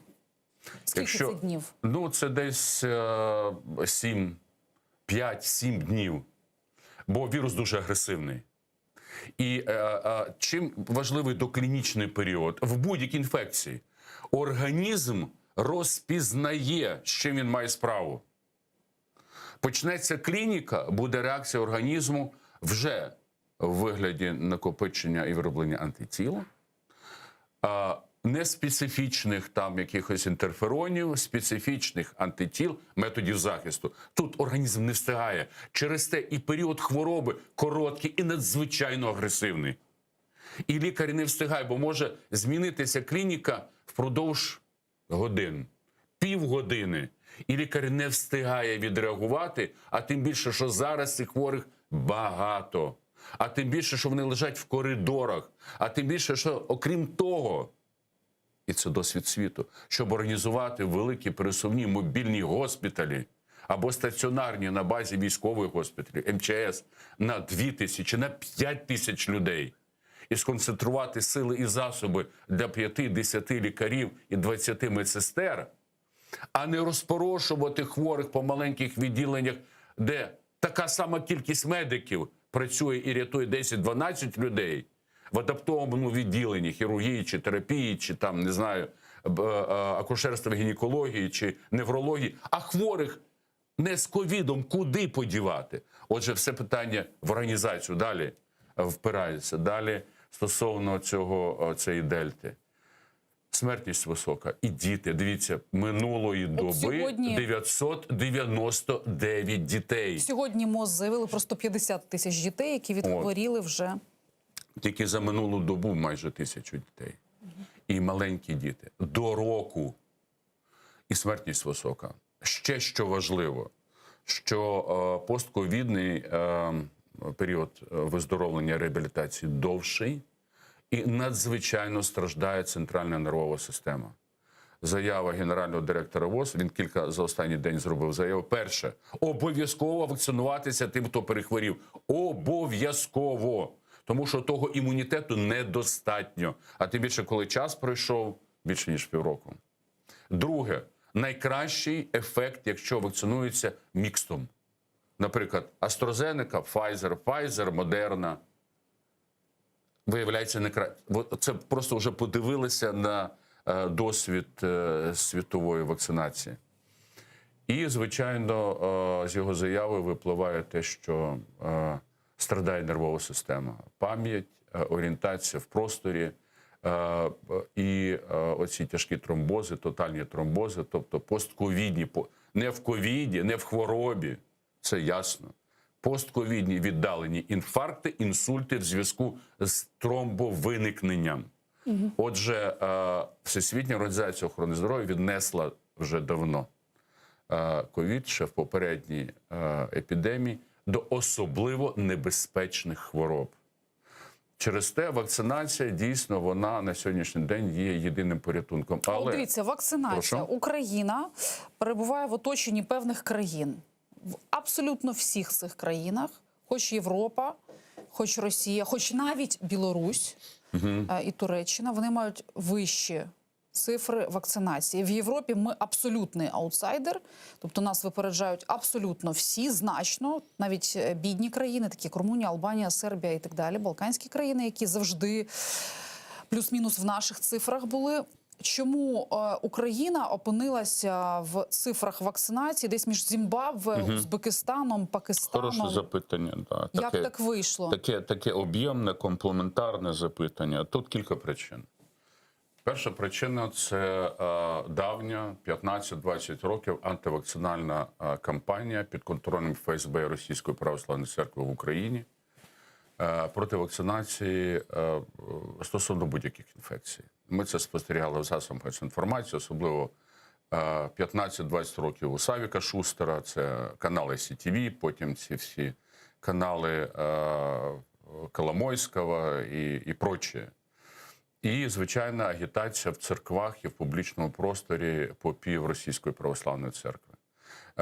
Те саме відбувається в Болгарії, в Молдові, те саме відбувається в Сербії, ну, відповідно, в Білорусі і в Росії. Але от що дивно, що якщо там, наприклад, в Росії не вірять цій їхній спутнику, да, і правильно роблять, що не вірять, бо висока смертність від самої вакцинації спутником, і вона ніде не визнана через низьку свою ефективність, то аналітики запитують, а чому в Україні, де зараз є достатня кількість якісних західних вакцин, чому така предосторога до вакцинації? Знову ж таки, перше, тому що впродовж багатьох років велась антивакцинальна кампанія. Друге, Російська православна церква в Україні устами Павіла, начальника лаври Київської, устами інших попів, вони давно говорять про те, що це чіпування, що це все під контролем, що це все не починаючи, пам'ятаєте, введення цих ідентифікаційних номерів, що це все тебе,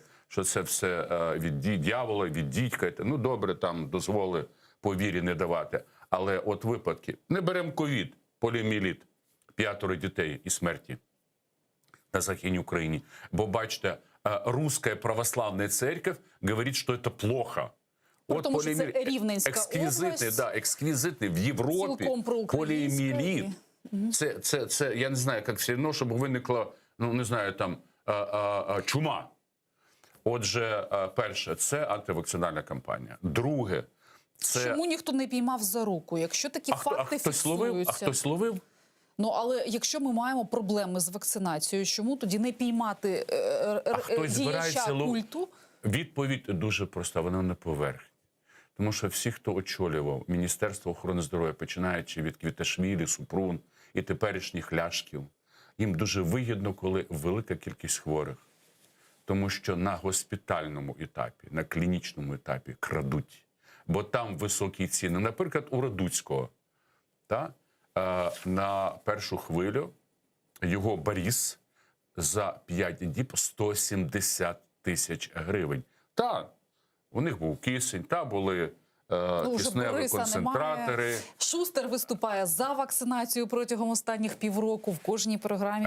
Ні, це не так. Це не так. Минулий Шустер в п'ятницю зібрав Радуцького, Ляшка, потім какого-то Бориса з Ізраїля. Да? І вони намагалися змішати з грязю кого? Професора Ольгу Голубовську, яка очолює всю кампанію навчання, лікування проти ковіду, завідувача кафедри інфекційних захворювань нашого Київського медичного інституту, жовтнева лікарня. І вони просто, і Шустер це все організував. Шустер це все Борис зробив. Бриль, ізраїльський лікар, якого регулярно цитує Шустер, він агітує активно за вакцинацію. Це негідник, який привіз в Україну свої капельки, і от лічить їх капельками. Намагався Порошенка лікувати, Матвія Ганапольського, але от вони дзвонять і говорять, що тоді, коли вони хворіли, що капельки вонючі і від них плохо. Одним словом, це деталі. Справа полягає в тому, що організація вакцинації в Україні, так само як організація ПЛР-тестування, є такою безграмотною, такою невчасною, такою малооб'ємною, що ближчим часом загрожують великі масштабні епідемічні вибухи в Україні. Про це сказав секретар РНБО, просто попередив минулої п'ятниці, що буде по 1000 смертей кожен день. Чекайте, а що ви робите, щоб не було 1000 смертей кожен день? Приклад, знову ж таки, не треба вкладати грошей. Ви теж радили РНБО. Ви теж радили РНБО свого Радник часу. РНБО, да. І наскільки я розумію, при РНБО завжди була структура окрема протидії епідеміям і біологічним викликам різним. Стосовно біологічної безпеки. Так. Зараз існує така структура? Да, зараз так? очолює цю структуру академік Сергій Васильович Комісаренко, наш імунобіохімік. Але одна деталь, знову ж таки, практично з одного боку відзеркалення того всього дебілізму чи дезорганізації системи, і з іншого боку, це корисно людям знати. От проблема з вокзалами, ПЛР-тестування. По-перше, не тестується безкоштовно, що має бути, як є в всьому світі, контактні. Вилучили людину, поступила людина в стаціонар, а контактні. Їх перевірили, їх посадили на обсервацію, бодай на 5 днів. Ні. Але от що робиться на вокзалах? Пункти ПЛР-тестування. Люди стоять скупчені, без масок, приміщення не провітрюються.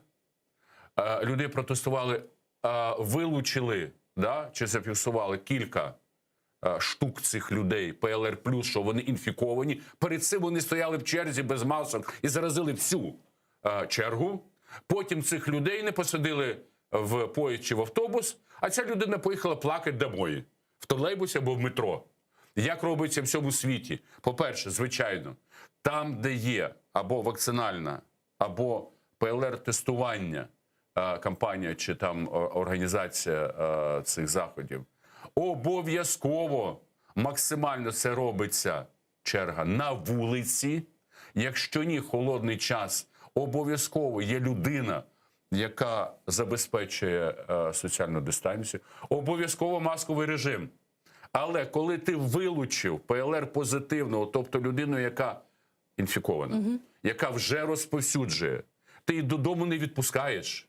Є спеціальні накопителі, кімнати, де на якийсь час збирають якусь кількість людей, територіально дехто близько живе, спеціальним транспортом, не тролейбусом, розвозять їх на місця їхньої обсервації, їхнього карантину, або додому, або що людина іногородня, організовані спеціальні пункти, де, ну, я би сказав, такого легкого стаціонару, де іде очікування клінічного прояву, чи тяжкий госпіталізують, якщо не тяжкий, то якимось іншим чином цю людину їй допомагають, але точно її виключають з загального суспільства. У нас все це перетворилося в якусь повну істерику.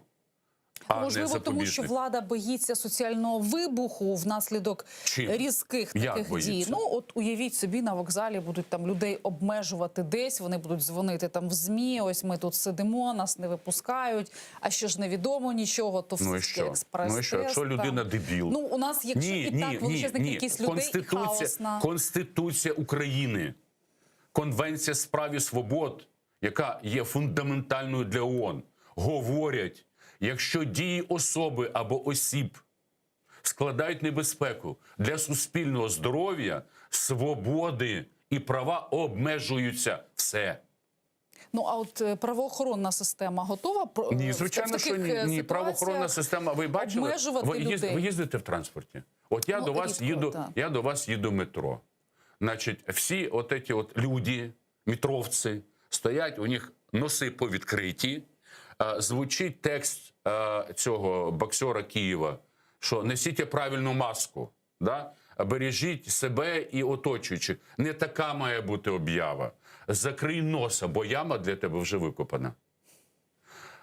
Поліцейські не стоять, отримують по 10 тисяч. Аваков вибив 2 роки тому назад у Верховної Ради 10 тисяч доплати за забезпечення і контроль протиепідемічних заходів і карантинного режиму, в тому числі маскового режиму. Де ці поліцейські? Вони ловлять, як тоді Біструсов зловили на пляжі якогось хлопця, який там один був, бо ще було холодно, 10 градусів було тепла всього. Немає. Поліцейського забезпечення цього режиму немає. Отже, але знову ж таки постає питання стосовно найбільший подразник зараз вакцинація, правда?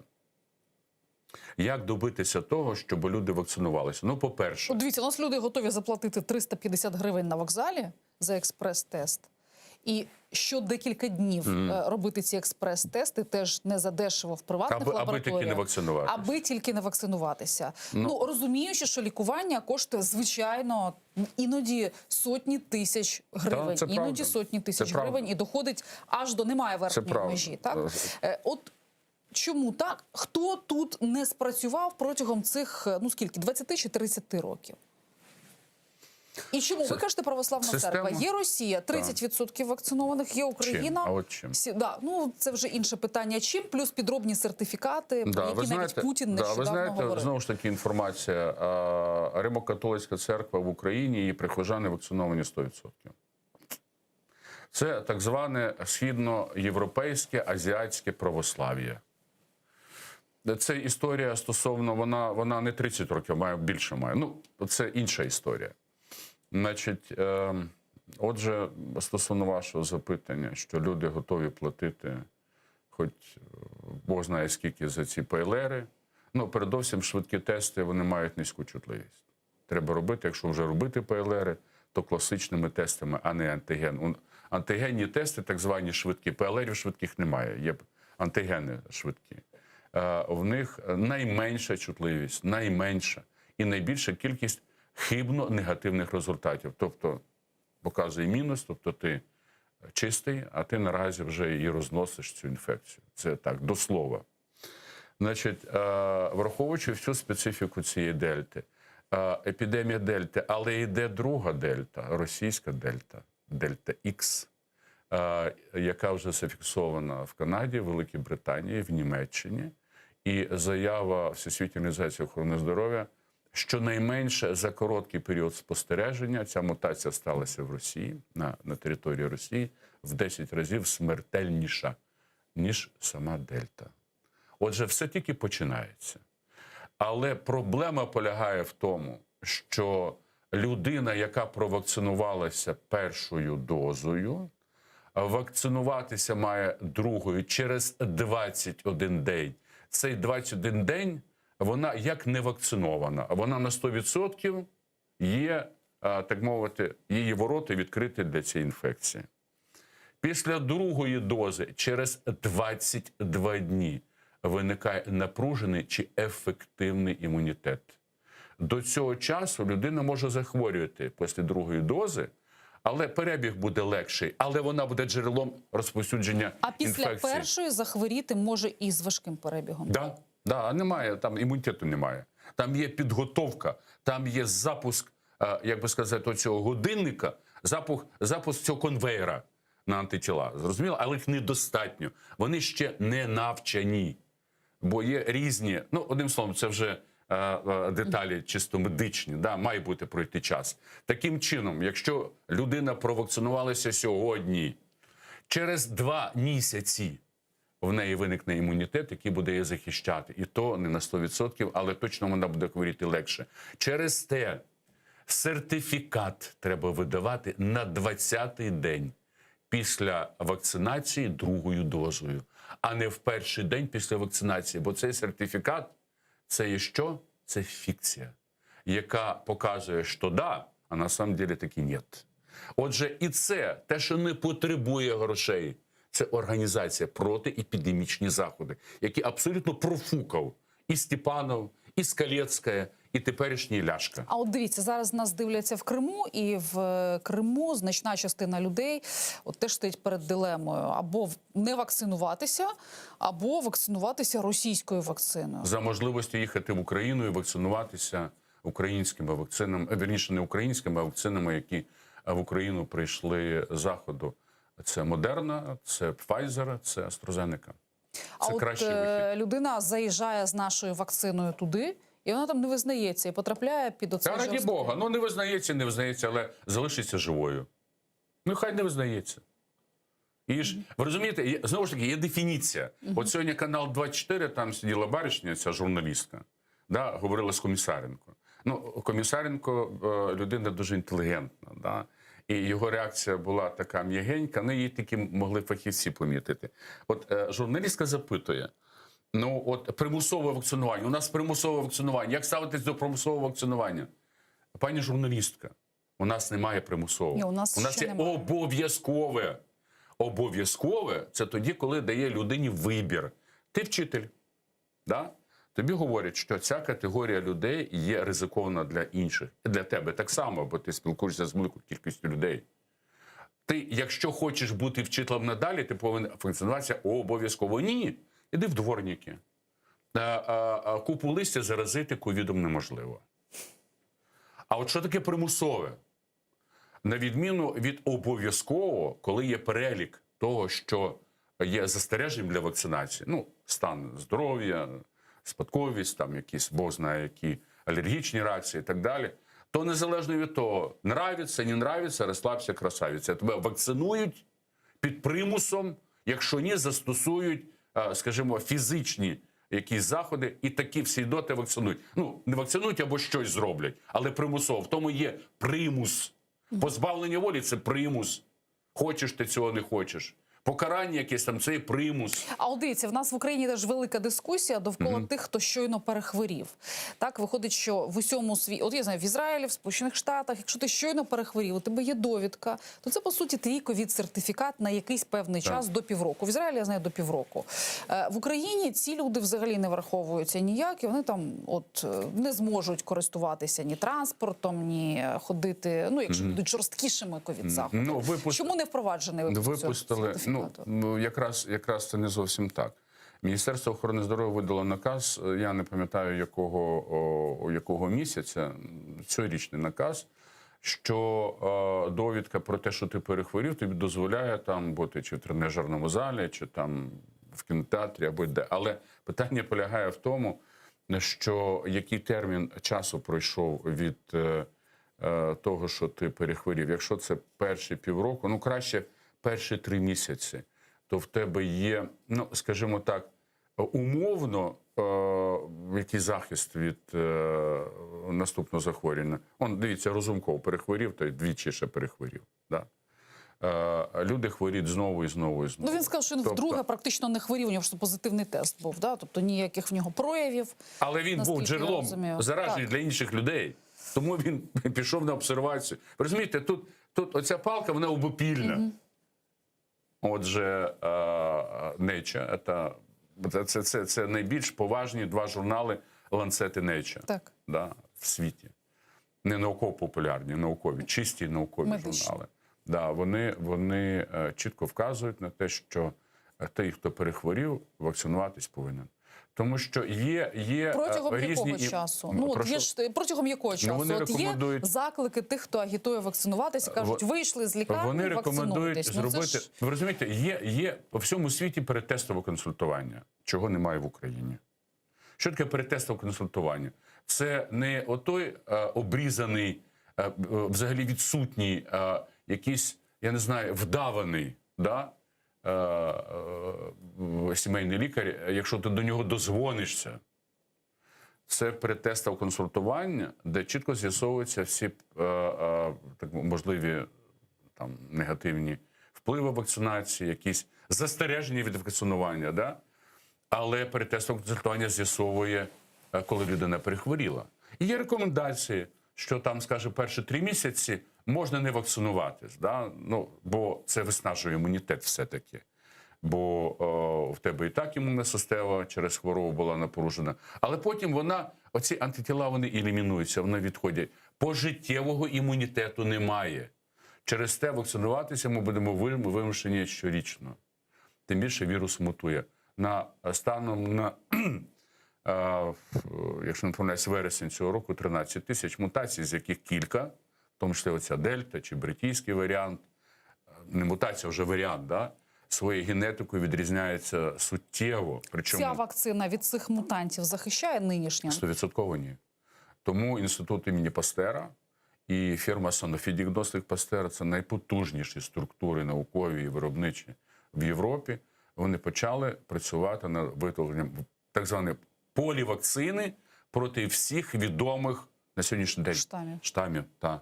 Але ці вакцини, вони і ПЛР починає помилятися, бо він зорієнтований на ті, ПЛР виявляє вірусні частини, да? Сам вірус, ну, грубо кажучи. Він зорієнтований на оті попередні, да? І ПЛР вже його результативність знижується. І вакцини, вони так само, ну, скажімо так, починають давати незначно, але вже менший ефект. Але чим далі буде мутувати грип, і грип, але кожного року що? Нова вакцина. Нова вакцина. Оце як приклад. Отже, вакцинуватися потрібно, для того, щоб Україна не виглядала країною Африки якнайшвидше. Що ж, дякую вам. Валерій Васюк, доктор медичних наук, екс-заступник міністра охорони здоров'я, був гостем нашої програми. На цьому ставлю 3 крапки. Залишайтеся з нами, далі буде цікаво.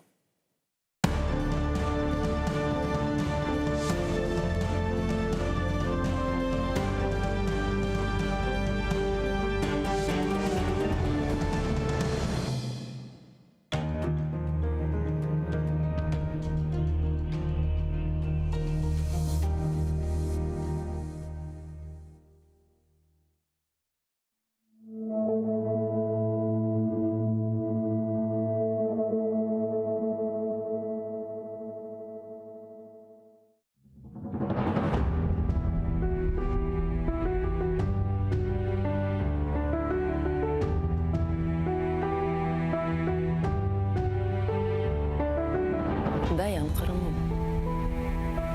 Біраз да сабыр еле. Ирадең бұйық.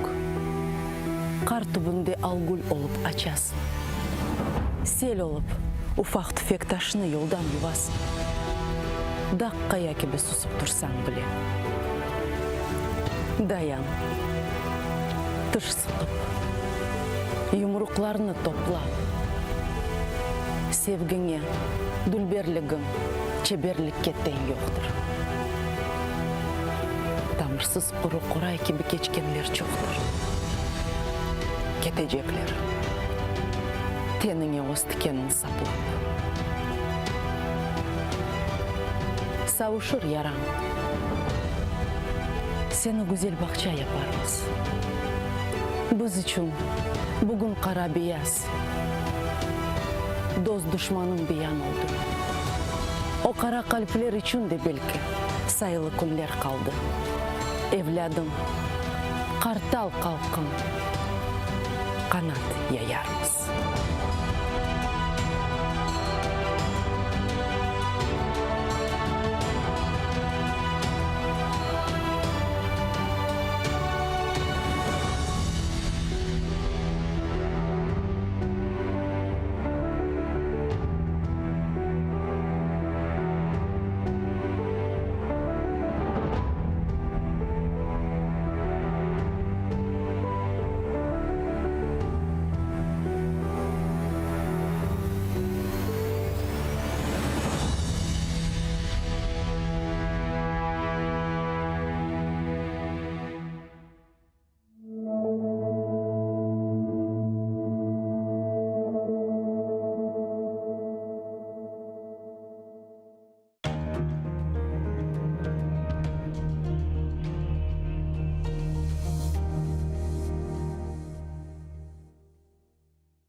Ишітесіңіз ма?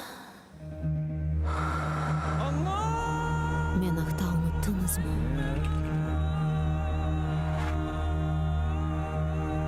Мен мұндамын. Бұл менің топырағым. Менің қырымым.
yaprakları ayak astında. Bu altın renkler sana yaraşa. Көзінің көзлері yağmurnen ağlay. Кірпіклеріңден tuzlanıp damlay.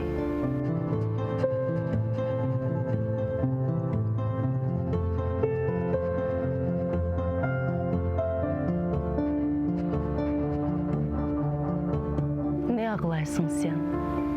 Hayat aşıqa. Көзде birazdan aylanır kışqa.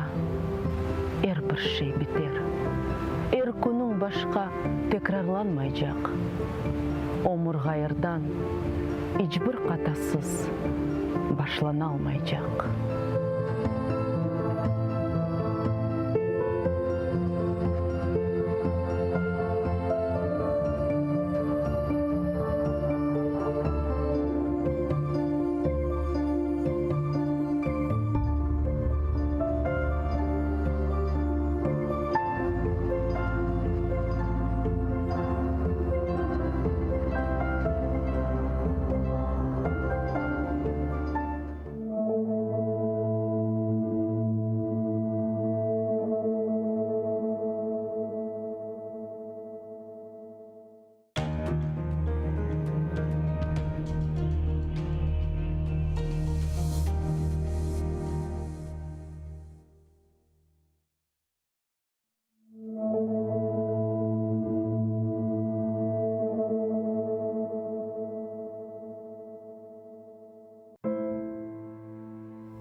Meni kim qorchalar ekan bu dunyoda? Meni kim parchalar ekan bu dunyoda? Meni kim qirpalar ekan bu dunyoda? Qirmim, agar sen olmasang dunyoda. Seni kim sızlatır ekan bu dunyoda? Seni kim yig'latır ekan bu dunyoda? Seni kim ağlatır ekan bu dunyoda? Qirmim, agar men olmasam dunyoda. Sen meni qorchala muqaddas Qirmim, qalbimni parchala muqaddas Qirmim, sesimni parchala muqaddas Qirmim. Sana qul olurum, saq qalsam dunyoda. Yurtuna qul olmaq baxtdır bu dunyoda. Vatanlı baxtsızlar yo'qdir bu dunyoda. Qirm, sen menim uchun taxtsin bu dunyoda. Senin için o'lerim, saq qalsam dunyoda.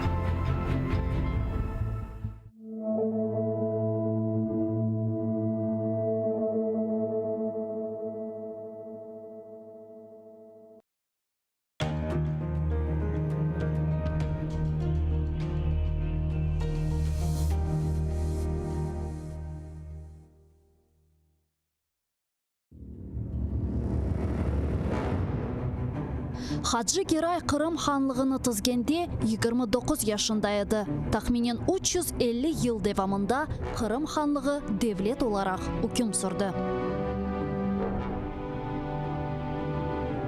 İsmail Gasprinski Tercüman gazetini 28 yaşında neşir etip başladı. Noman Çelebiçihan Kırım Tatar Milli Kurultayını 33 yaşında tizdi.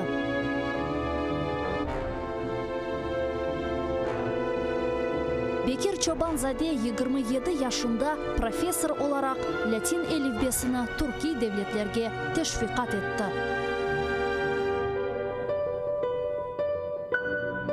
Şair Amdi Giraybay 29 yaşında milletçilikte qabatlanıp Moskvada Butyrka hapishanesinde vahşice öldürüldü. Ahmetxan Sultan birinci kere qahramanlıqni 23 yaşında kazandı. 25 yaşında ise 2 defa qahraman oldu. Musa Mahmud 1978 senesi hakimiyetke karşı isyan etip o'zini yaktı. Milli meşal oldu. Ayşe Setmuratova 27 yaşında adalet kureshine kirishdi ve bütün umrini Kırım Tatar milli hareketine bağışladı. Genç ve yaşlar, fedakarlık ve kahramanlık için kuresh meydanı açıktır.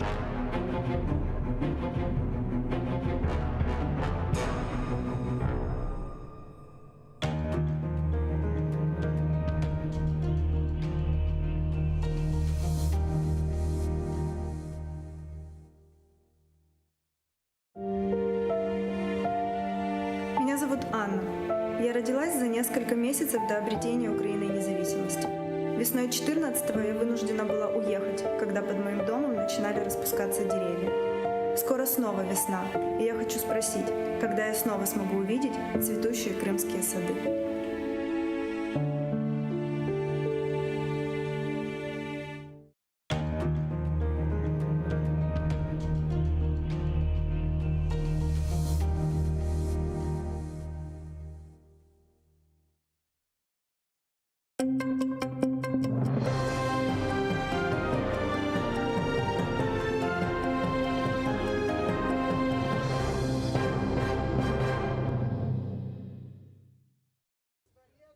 Ишгалжилер Курманда тутулып Хизбут Тахрирге алакасы бар деп терроризмде кабатланып махкум этилген 3 кырым татарынын укумуна шикает бакылмасына келген 21 кырым татарыны tuttu. Дава Москва вилаятынан Власиха махкемесинде бакылмак керек еді. Ахмеджиттен есе адвокатлар видео бак вастасынен иштирак этмеси көзде тутулайды. Мабуслеринин бирі хасталанганы үчүн шикает бакылмасы башка күнге калдырылды. Ишгалжи кубетчилер Ахмеджиттеки махкеме өгүндө топлашкан кырым татарларына таркалмага чагырды. Bundan соң есе ОМОН бірден анда олған инсанларны тұтып, автобусқа yüklеп башлады. Бұл сырада Қадын ве Грани Ру сайтындан журналистлер бар еді. Эпсі тұтылғанларны полис бөліклеріне алып кеттілер. Анда әркесіні видеоға шығарып, иштимай дистанция рәйет етілмесіне чаре берместен тұтмақталар. Вы здесь имеете... Нет, вы обязаны здесь на месте сейчас создать... А журналистов по праву вообще задержали. Мы на редакционном задании, мы работали. А я с вами не спорю, я вам свой закон. До 11:20 со стороны правоохранительных органов не было никаких претензий относительно нас, но в 11:20 ровно как с цепи сорвавшись, в отношении нас начали применять силу, в частности вот эти вот граждане, это ОМОН, это или Росгвардия, или кто это, я не знаю. В один момент начали в граммофон объявлять, что мы начали нарушать любые наши прения, любые наши, так скажем, общения относительно законности, тех оснований, которые в отношении нас сегодня применяются со стороны полиции, со стороны ЦП, вообще никак не расцениваются. Беш кырым татарына белгіленген пара жазасы лягу етілмеді. Сөзнури Халилов, Риза Сейтвелиев, Садри Муратов, Сервер Алиев ве Зарема Ахтемова аққанда кете. Ахмеджиттен Ишгалжилер махкемесі оларны карантин сыңғырланмалары бозылмасында қабатлаған еді. Имайжилер дава черчевесінде шаатлық еткен инсанлар ве протокол тізген полис хадимлері ве кырым татар тіліне тержиман давет етілмесіні талап етті. Ләкин Ишгалжилер махкемесі ичбір талапны көзөгіне алмастан укумны деңіштірмеген. Естественно, мы с данным постановлением не согласны, будем добиваться справедливости дальше и также будем обращаться в Европейский суд по правам человека. Сентябрьнан 4-ында Ишгалжилернан ФСБ бинасы янында 58 кырым татары tutulup епісі полис бөліклеріне алып кетілді. 2 кырым татары полис хадимлеріне бойсунмағанында қалғанлары карантин қайделері бозылмасында қабатлы оларақ танылды. Еркес мемори протокол алды. Біраздан Ишгалжилер махкемелері 5-тен 30 000 рублиге қадар пара жазаларына белгіле башлады. Имайджи тарафы епсі гызлы шаатларына танып, оларынан адларына чықлады. Адвокат Лилия Гемиджи бұны Русияның Женебербе махкемесінде отырыш екінленген сон хабер етті. Анда Амет Сулейманов, Рустем Сейтмеметов, Сейтумер ве Осман Сейтумеровларынан адвокатлары чықыш япып, қабатлав тек 2 гызлы шаатның танықлығы ве гызлы сес язысы есасында құрылғанны қайдетті. Шаат сыпатында дава бақылмасына желпетілген 2 бақшысырай имамы сес язылары япылған топлашулар ачық ве анда умуми ислам мевзулары музакире етілгенні қайдеткен. Адвокатларынан сөздеріне көре гызлы шаатлар есе ялан шаатлық бермекте, ама оларынан шахыслары гызлы олғаны үшін олар тешкірілмесі чаресіздір. Ишгалжилер бұл гызлы шаатларына қырым татарларға низбетен уйдырылған бір чоқ давада қолланылмақта дей адвокатлары. И если брать протоколы судебных заседаний из разных уголовных дел, они практически идентичны. Только если тот же Костя Латыш, который выступал и в данном уголовном деле, и в деле второй Бахчисарайской группы, разница в его показаниях будет заключаться в том, что по делу второй Бахчисарайской группы он заявлял о том, что гаджет, на который были закачаны книги Хизбут Тахрир, которые изучались на занятиях, был продан ему ему Меметом Белялову, то в нашем уголовном деле этот гаджет был продан ему Аметом Сулеймановым. При этом ни самого телефона, на который закачивались данные книги, ни флешки, ни какие-то чеки, коробки, которые бы вообще подтверждали наличие телефона, соответственно, не было и быть не может, потому что никто ему подобный телефон не продавал. Один из адвокатов по назначению моего супруга, да, это Нурмагомедов Нурмагомед Курбанович, он отметил такие два, я для себя отметил такие два важных момента, на которые он указал.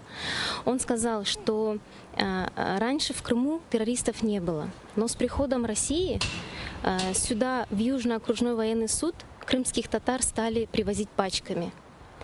И он сказал, что крымско-татарский народ никогда не был террористом.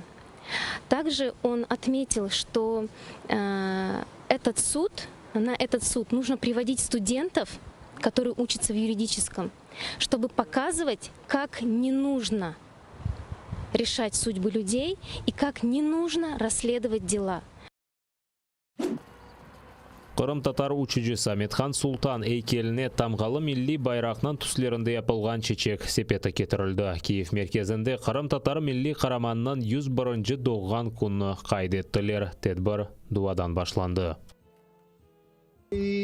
وأعتدنا لهم عذاب السعير صدق الله العظيم. Арбиява құбетлерінен чалғы тақымы Украин ве Қырым татар милли маршларыны ве қайтарманы ижра етті.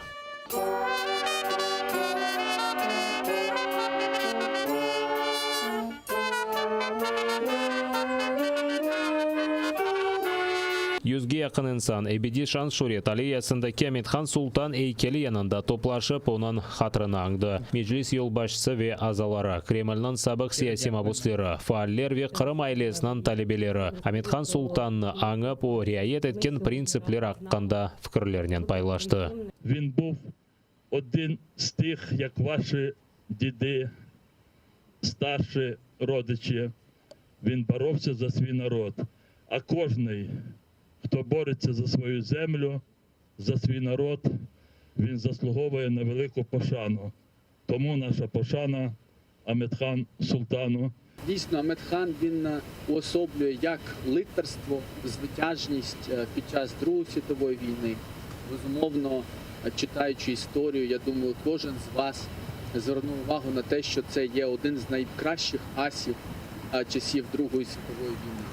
А окрім цього прикладу лицарства і геройства, це безумовно також приклад постійної відданості, вірності своєму народу, своїй землі, Криму. І він завжди підкреслював те, що він кримський татарин, що Кремли мають повернутися до себе на свою землю, що народ має бути на своїй землі. Я думаю, що ми всі обов'язково повернемось в Крим і будемо там згадувати всіх наших великих синів кримтатарського народу. O düşmanını ucum etip Kırım'ı natsistlerden kurçulap Kırım tatar halkının sadık oğlu edi. Sovetler Birliğinin 2 defa Karamanı vatanından sürgün etilgen halkı kurçulanmasının uğraşkanı için 3. Karaman yıldızını almadı. Sürgünlük Amethan öz közlerinden kurdu. Çünkü o günleri birkaç günge evge tatilge kelgen edi. Amethan Sultan cenkinin sonuna kadar onun halkı satkın olmağını izbatlamağa tırıştı. Cenk devamında onlarca düşman uçağını urup düşürdü. Birçok mukafat aldı. Ama buna bakmadan cenkten son zorunun uçucu sınavcı olarak işe kirip oldu. Anda ise birçok tehlikeli uçuşlar oldu. Ona 3. Karaman yıldızı verilmek gerek edi. Stalin ise karşı çıkkan. Amethan Sultan ise bütün yaşayışı devamında o Kırım tatarı olğanını айтмаға devam etedi. Аметхан Султан, він займає, можливо, от в цьому Олімпу пошани кримських татар особливе місце, тому що, незважаючи на те, що він був в такому особливому статусі, він був двічі героєм. І дуже багато в ті роки, коли він жив і служив, залежало від того, чи він займає правильну компартійну позицію чи ні.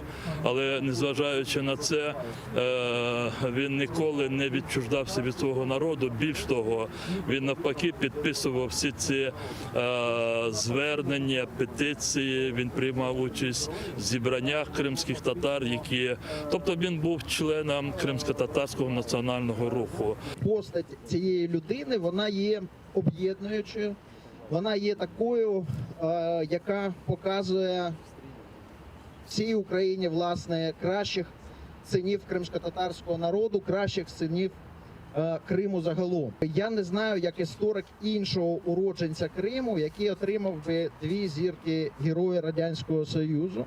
Bu ballarının çoxusu Qırımda da işğalden evvel doğdu. Bazıları ise endi Ukrayna qıtasında. Ularına Kiyevde xalqının tarixi ve medeniyeti saqlanmasını uğraşqan Qırım ailesi teşkilatı birleştiriyor. Vatanı sevip, uçtun köklerge, düşmanlarga karşı çıktın sen oge.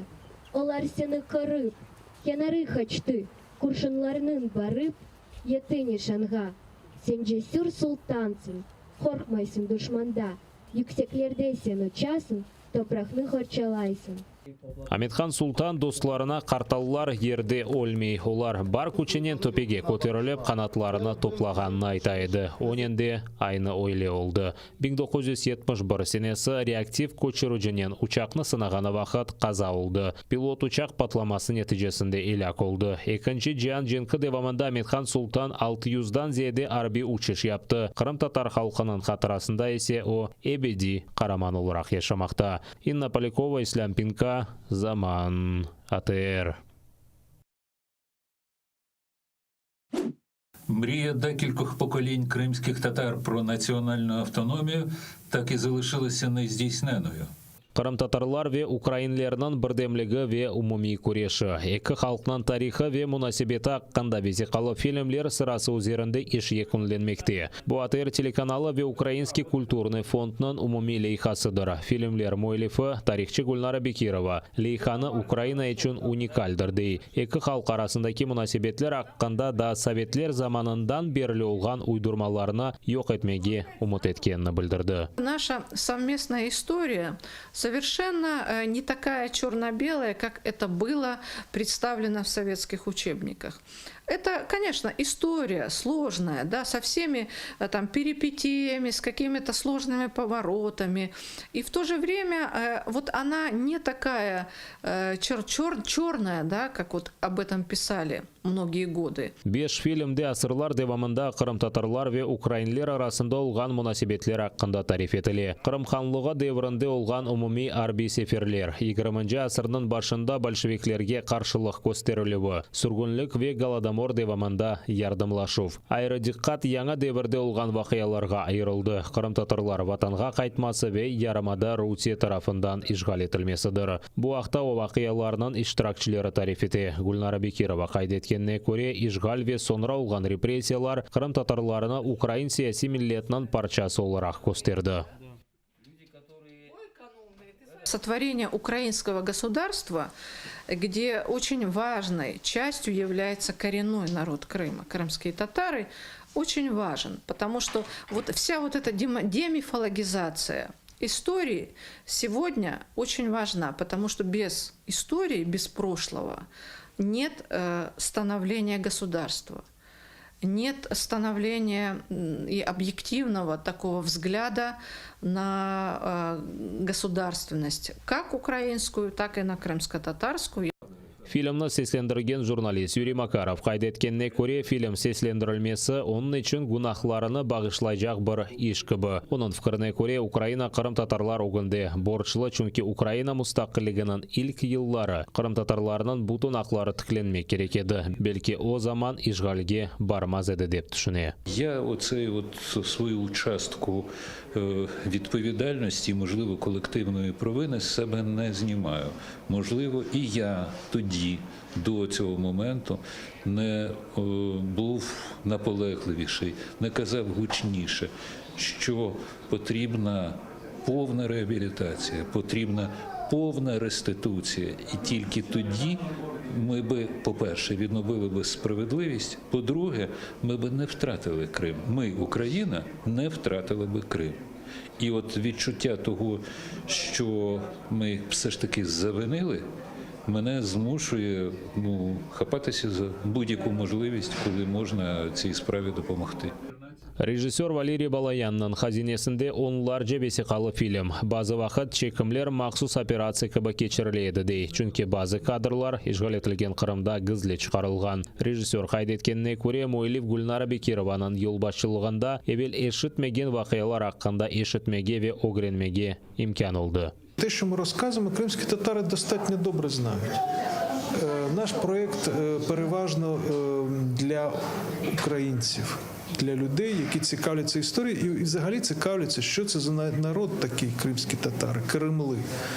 І я сподіваюся, що люди подивляться і вони свій, як кажуть, кругозор розширять і дізнаються дуже багато того, що вони не знали і що ніколи ні в яких підручниках не написано. Мы надеемся, что этот цикл будет интересен и крымским татарам, и украинцам, потому что он новаторский. Это, в общем, те страницы истории, которые никогда не находили отражения в телевизионных передачах вот в таком объеме.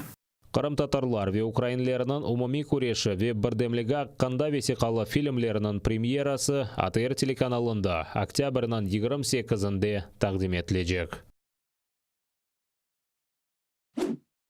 Кечкен күндевамында Украина қытасында 14,5 биңден зиеде яңа коронавирус хастасы белгіленді. 330 кіші хасталықны еңі поламаған. Хасталарының ең чоқ сайысы Харьков, Одесса ве Днепропетровск вилаетінде белгіленген. Ең чоқ хаста есе Днепропетровск вилаетінде вефат еткен. Анда 62 кіші чин вирусны еңі поламаған. Шымдылық Украинаның 6 вилаеті қырмызы зонады. Бұл Днепропетровск, Донецк, Запорожье, Одесса, Сума ве Херсон вилаеті. Да 6 вилает қырмызы зонаға яқынлашты. Ровно ве Николаев вилаеті октябрьнан 26-сындан қырмызы зонада олacak. Херсон вилаетіне құртарыжылар yol алды. Олар Каховка шерінде мобиль госпиталь ерлештірежек 35 чадырдан ибарет. Олардан 24 хасталар үшін одалар ве интенсив терапия блокыдыр. О аэрогенератор ве исетув системасының донатылғандыр. Бұл мобиль госпиталь вастасының ковид хасталары үшін қошма 100 грамм ер тешкілетілі.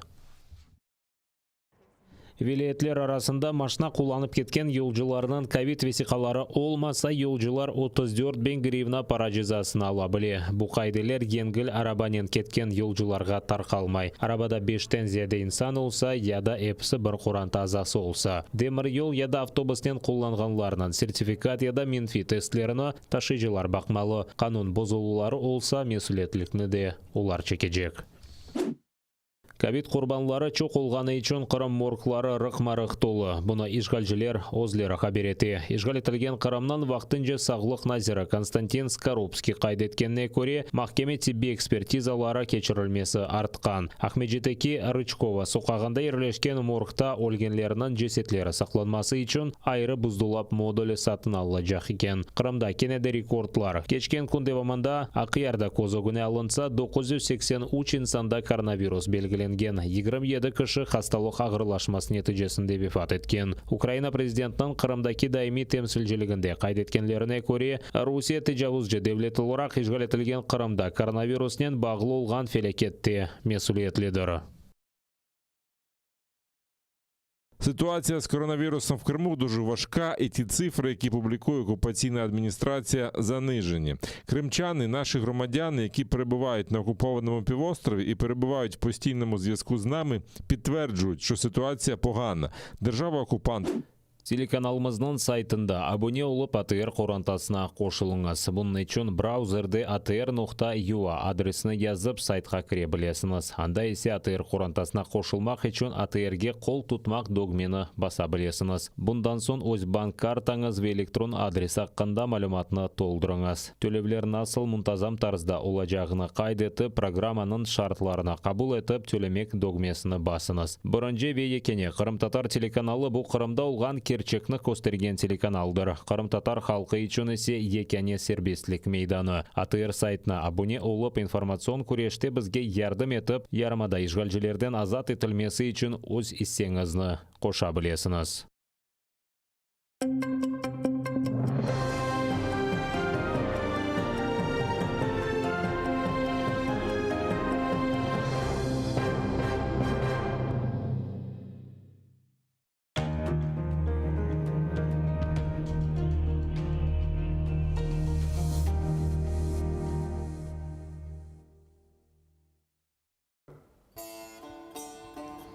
Ey vatandaş, ateşke kır, hazır ol sen yanmağa.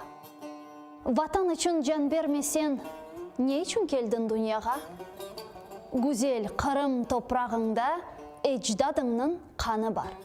Her bir terek yaprağında milletinin canı var. Kerek olsa fırtınaday atıl düşman üstüne. Göster ona asırlarla toplangan бар күчіңні. Yenmegence omur billah kureş kene ve kene. Al dediler al almagan intikam ve uçunna.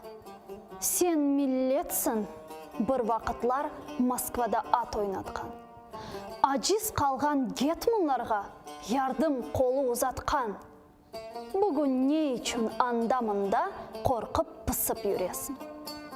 Öz yurtunda suçlu gibi boynun kısıp yüresin.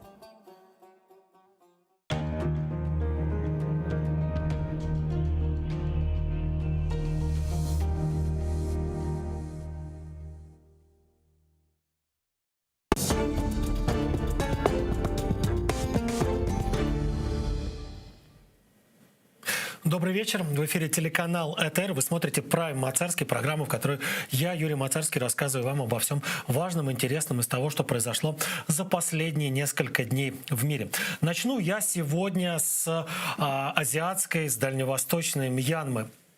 Какое-то время назад мы за ней пристально следили, там действительно было о чем рассказать. В Мьянме случился переворот в феврале этого года, к власти пришла военная хунта. Ну, вернее, скажем так, всю полноту власти получила военная хунта. Дело в том, что там была такая достаточно сложная система управления государством, в которой военные, в принципе, все время занимали какие-то важные ключевые посты, и даже именно за военными было зарезервировано большое количество мест в парламенте, но они в какой-то момент для того, чтобы, ну, например, лучше взаимодействовать с окружающим миром, для того, чтобы меньше вызывать нареканий со стороны мирового сообщества в нарушении прав человека, поделились частью властных полномочий с гражданскими. Но вот в феврале этого года им это надоело, они вновь взяли всю полноту власти на себя, посадили, изгнали или выгнали из страны, собственно говоря, гражданских политиков, заставили многих из них уйти в оппозицию, где-то прятаться под джунглям и по каким-то подпольям. Вот то, что вы сейчас видите, это промо-ролик, рекламный ролик, если так можно выразиться, революционных сил Мьянмы. То есть тех людей, которые хотят и уже бросают вызов вот этой вот самой военной хунте, которая пришла к власти.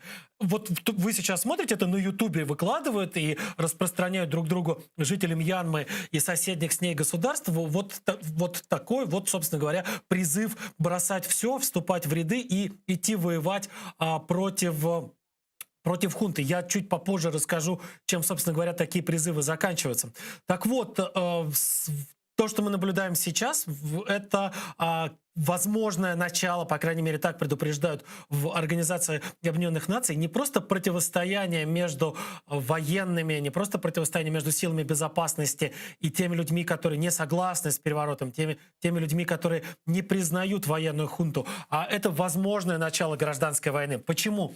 Потому что прямо сейчас, вот пока я сижу в студии и рассказываю вам о происходящем, хунта концентрирует все новые и новые военные подразделения, всю новую и новую боевую технику на севере Мьянмы, вот в тех самых джунглях, где, скорее всего, и снималось то, что вы видите сейчас на экранах. То есть реклама, вот такие промо-ролики сил противодействия хунты. Вот у них нашивка, вы можете рассмотреть, у этих юношей, у девушек нашивки на форме PDF, People Defense Forces, силы народной самообороны. Они вот так себя называют. Так вот, сейчас эти силы народной самообороны — это не единственная армия антиправительственная, есть и другие, это просто самая большая.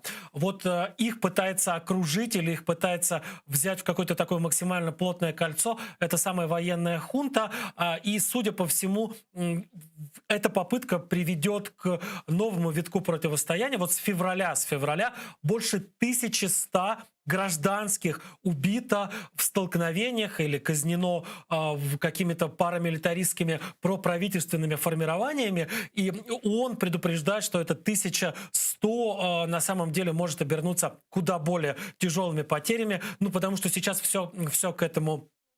Сейчас все к этому и идет. Уже даже, кстати говоря, призвали и ООН, и другие международные организации эту самую военную хунту несколько сбавить обороты. Ну и, конечно, призывают целый ряд государств, которые сотрудничают с хунтой, которые ее поддерживают, которые с ней каким-то образом экономически, политически, дипломатически взаимодействуют, прекратить это взаимодействие, прекратить эту поддержку, потому что, ну, собственно говоря, получается, что весь мир вроде бы как пытается сказать: так, ребят, прекратите преступления, прекратите наступление на демократию, на свободу слова, прекратите убивать своих же собственных граждан. А такие страны, как, например, Россия, говорят: да нет, все нормально, давайте будем дальше продавать им вертолеты, давайте дальше будем продавать им стрелковое оружие, давайте будем их дальше поддерживать на международной арене, ну потому что, ну подумаешь, ну хунта и хунта. Так вот, сейчас речь идет о том, что, собственно говоря, наращивается давление, все растет давление на эту самую хунту. Ну вот, например, это вот я обещал вам рассказать, к чему приводит, собственно говоря, вот такая подготовка людей. То, что вы видите сейчас на экране, сейчас я попрошу повторить вот этот вот момент с обстрелом полицейского участка. Вот то, что вы сейчас видели на экране, где из винтовки, из автоматической винтовки или из полуавтоматической винтовки стреляли по какому-то вот павильону, это налет, который совершили революционеры. Вот, посмотрите. Это налет, который совершили революционеры. Судя по всему, из вот этой самой PDF на полицейский участок. То есть люди, которые прошли какую-то, возможно, не самую лучшую, но тем не менее подготовку где-то в этих самых лагерях, в джунглях. Люди, которые получили доступ к вооружению. Непонятно каким образом, есть разные предположения, в том числе, конечно, большое количество людей это дезертиры из действующей армии. Так вот, они устраивают такие налеты. Вот это вот один из недавних налетов, он был совершен буквально несколько дней назад, как сами отчитались оппозиционные силы в ходе этого налета. Один полицейский был убит и один тяжело ранен. И собственно, революционеры говорят: вы смотрите, мы убиваем полицейских не потому, что мы там какие-то отморозки, мы убиваем полицейских, потому что они заодно с военной хунтой. Полицейские занимаются в Мьянме не обеспечением правопорядка, не защитой прав граждан, а полицейские занимаются, собственно говоря, преследованиями инакомыслящих. Полицейские занимаются внесудебными казнями и внесудебными расправами. И вот распространением таких вот видео, собственно говоря, пытаются до этих полицейских донести мысль о том, что вам, наверное, лучше переходить на сторону народа. Вот то, что вы сейчас видите, это вот так называемая драматизация. Это постановочные видео расстрелов, постановочные видео сожжения деревень, осквернения святынь и так далее. Но вот видео с обстрелом из винтовки, оно самое настоящее. Это действительно имело место совсем недавно, и даже были подтверждения того, что действительно есть погибшие среди сил безопасности. Там на самом деле погибших среди сил безопасности, число погибших идет на десятки, возможно, даже на сотни. Цифры разнятся, не всегда есть возможность где-то их точно верифицировать, подтвердить и установить, что там на самом деле происходило. Но доподлинно известно, что время от времени устраиваются засады, в эти засады попадают армейские патрули. Помимо этих засад устраиваются налеты на военные базы. Их целью является не только там напугать хунту или убить какое-то количество противников, но и завладеть вооружением. Известно, кроме того, что значительное число бойцов вот этих самых People Defense Forces и других организаций, которые выступают против хунты, они не откуда-то там из джунглей пришли, они это дезертиры из полиции, из армии или из спецслужб. То есть это те люди, которые в какой-то момент сказали: нет, мы не хотим поддерживать хунту, мы, пожалуй, перейдем на сторону восставшего народа, пожалуй, мы поддержим самые разные группы, которые воюют против этой самой хунты. Я вот сейчас смотрю на статистику, вот самая свежая статистика, которая есть, она тоже на самом деле не бесспорная, к ней тоже есть вопросы, потому что ее приводят в первую очередь как раз сами оппозиционеры, которым, возможно, в пропагандистских целях стоит завышать эту цифру, но тем не менее. Так вот, к сентябрю, то есть прошлый месяц, число военных и полицейских, дезертировавших и перешедших на сторону антиправительственных сил, составило 1500 человек. В PDF сейчас насчитывается, по разным данным, от 6 до 8 тысяч бойцов. Эти бойцы действительно часто вооружены автоматическим или полуавтоматическим оружием.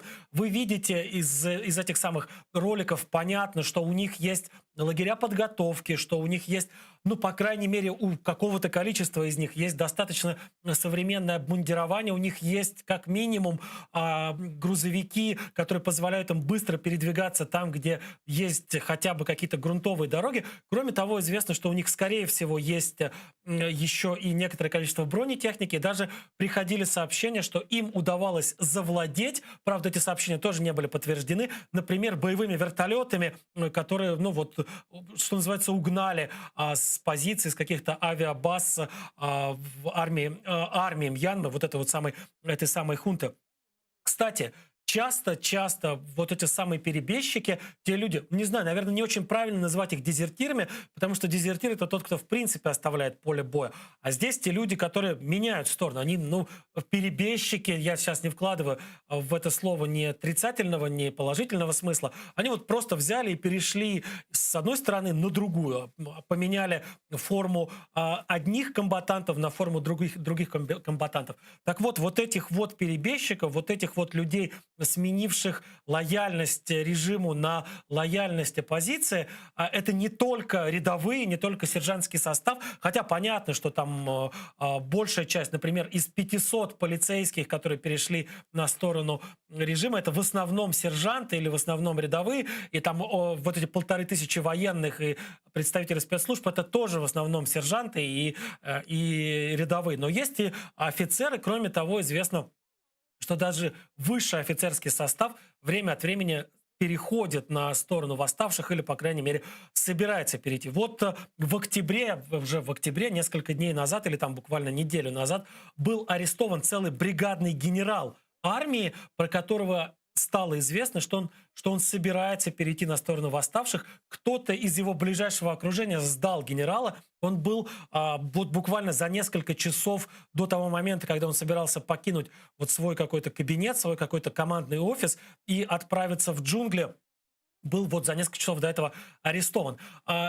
Пока идет, не знаю, можно ли назвать эту войну низкой интенсивности, потому что там за неполный год убито 1100 человек. Наверное, пока можно назвать происходящее в Мьянме такой партизанской войной низкой интенсивности. Но, повторюсь, вот то, с чего начал эту историю, прошу прощения, Организация Объединенных Наций и другие международные организации предупреждают о возможном начале крупномасштабной гражданской войны.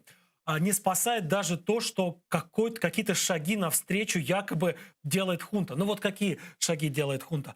Вот с начала переворота, с февраля, тысячи человек удерживаются по самым разным статьям, по самым разным каким-то предлогам, удерживаются в тюрьмах, удерживаются где-то в трудовых лагерях.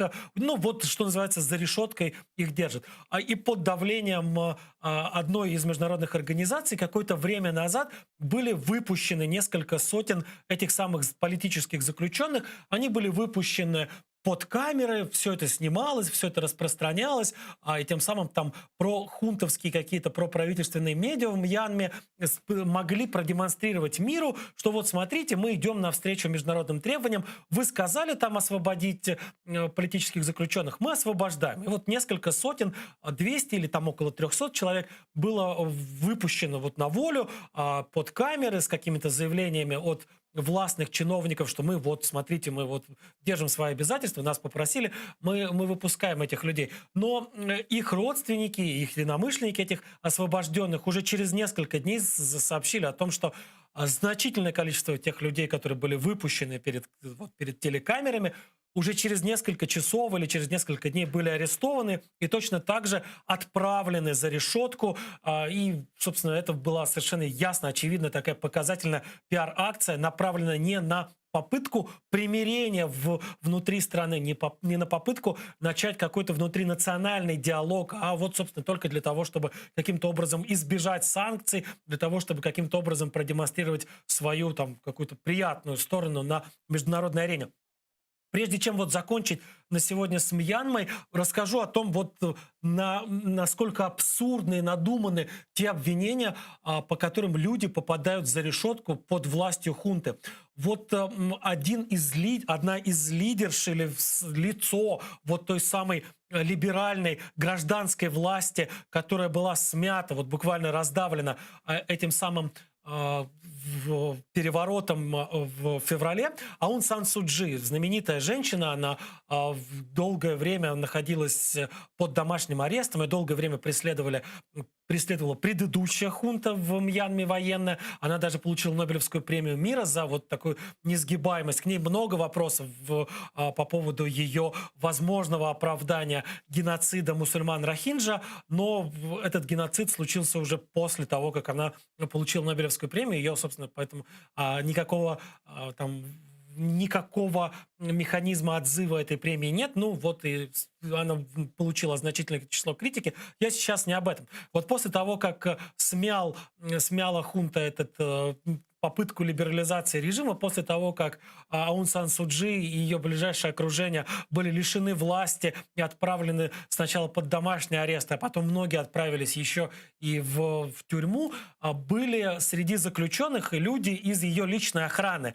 Вот казалось бы, ну что можно предъявить личному охраннику политика, личному охраннику человека, который занимается какой-то там политической деятельностью, общественной деятельностью? Ну ладно, ты ее посадил или ты их посадил. Охранников-то, ну к чему ты? Ну отпусти их, пусть идут. Нет, им придумали обвинения в нарушении правил растаможки спецоборудования. Их обвинили в том, что те рации, которые они использовали в своей работе, они якобы были каким-то образом неправильно растаможены, не через те органы, не по той статье растамаживали, неправильно заплатили какие-то таможенные пошлины. То есть вот настолько иезуитски все это выглядит, выдумывают какие угодно способы, значит, какие угодно статьи Уголовного кодекса, какие угодно там административные правонарушения, только для того, чтобы как можно больше людей хоть каким-то боком причастных к деятельности гражданского либерального правительства отправить за решетку. В общем, судя по всему, Мьянма опять возвращается в фокус внимания. За Мьянмой будем наблюдать. Там действительно очень и очень происходят неприятные события. А вот где происходят, вопреки всему, события достаточно приятные, так это вот буквально в эпицентре очень сложного и тяжелого стихийного бедствия на Канарах. Я уже рассказывал о том, что на Канарах, на одном из Канарских островов сейчас, называется этот остров Ля Пальма, происходит извержение вулкана. Из-за этого извержения, вот так вот выглядит это извержение вулкана. Ночью, конечно, выглядит совершенно потрясающе. Извержение продолжается уже не первую неделю, и ученые предупреждают, что его интенсивность не снижается. Из поселков, из городов, которые были расположены вблизи этого самого вулкана, уже эвакуированы жители, причем пришлось проводить вторую волну эвакуации, потому что лава пошла дальше, чем ожидалось. Сначала эвакуировали жителей вот прям самых-самых ближайших поселков или деревень.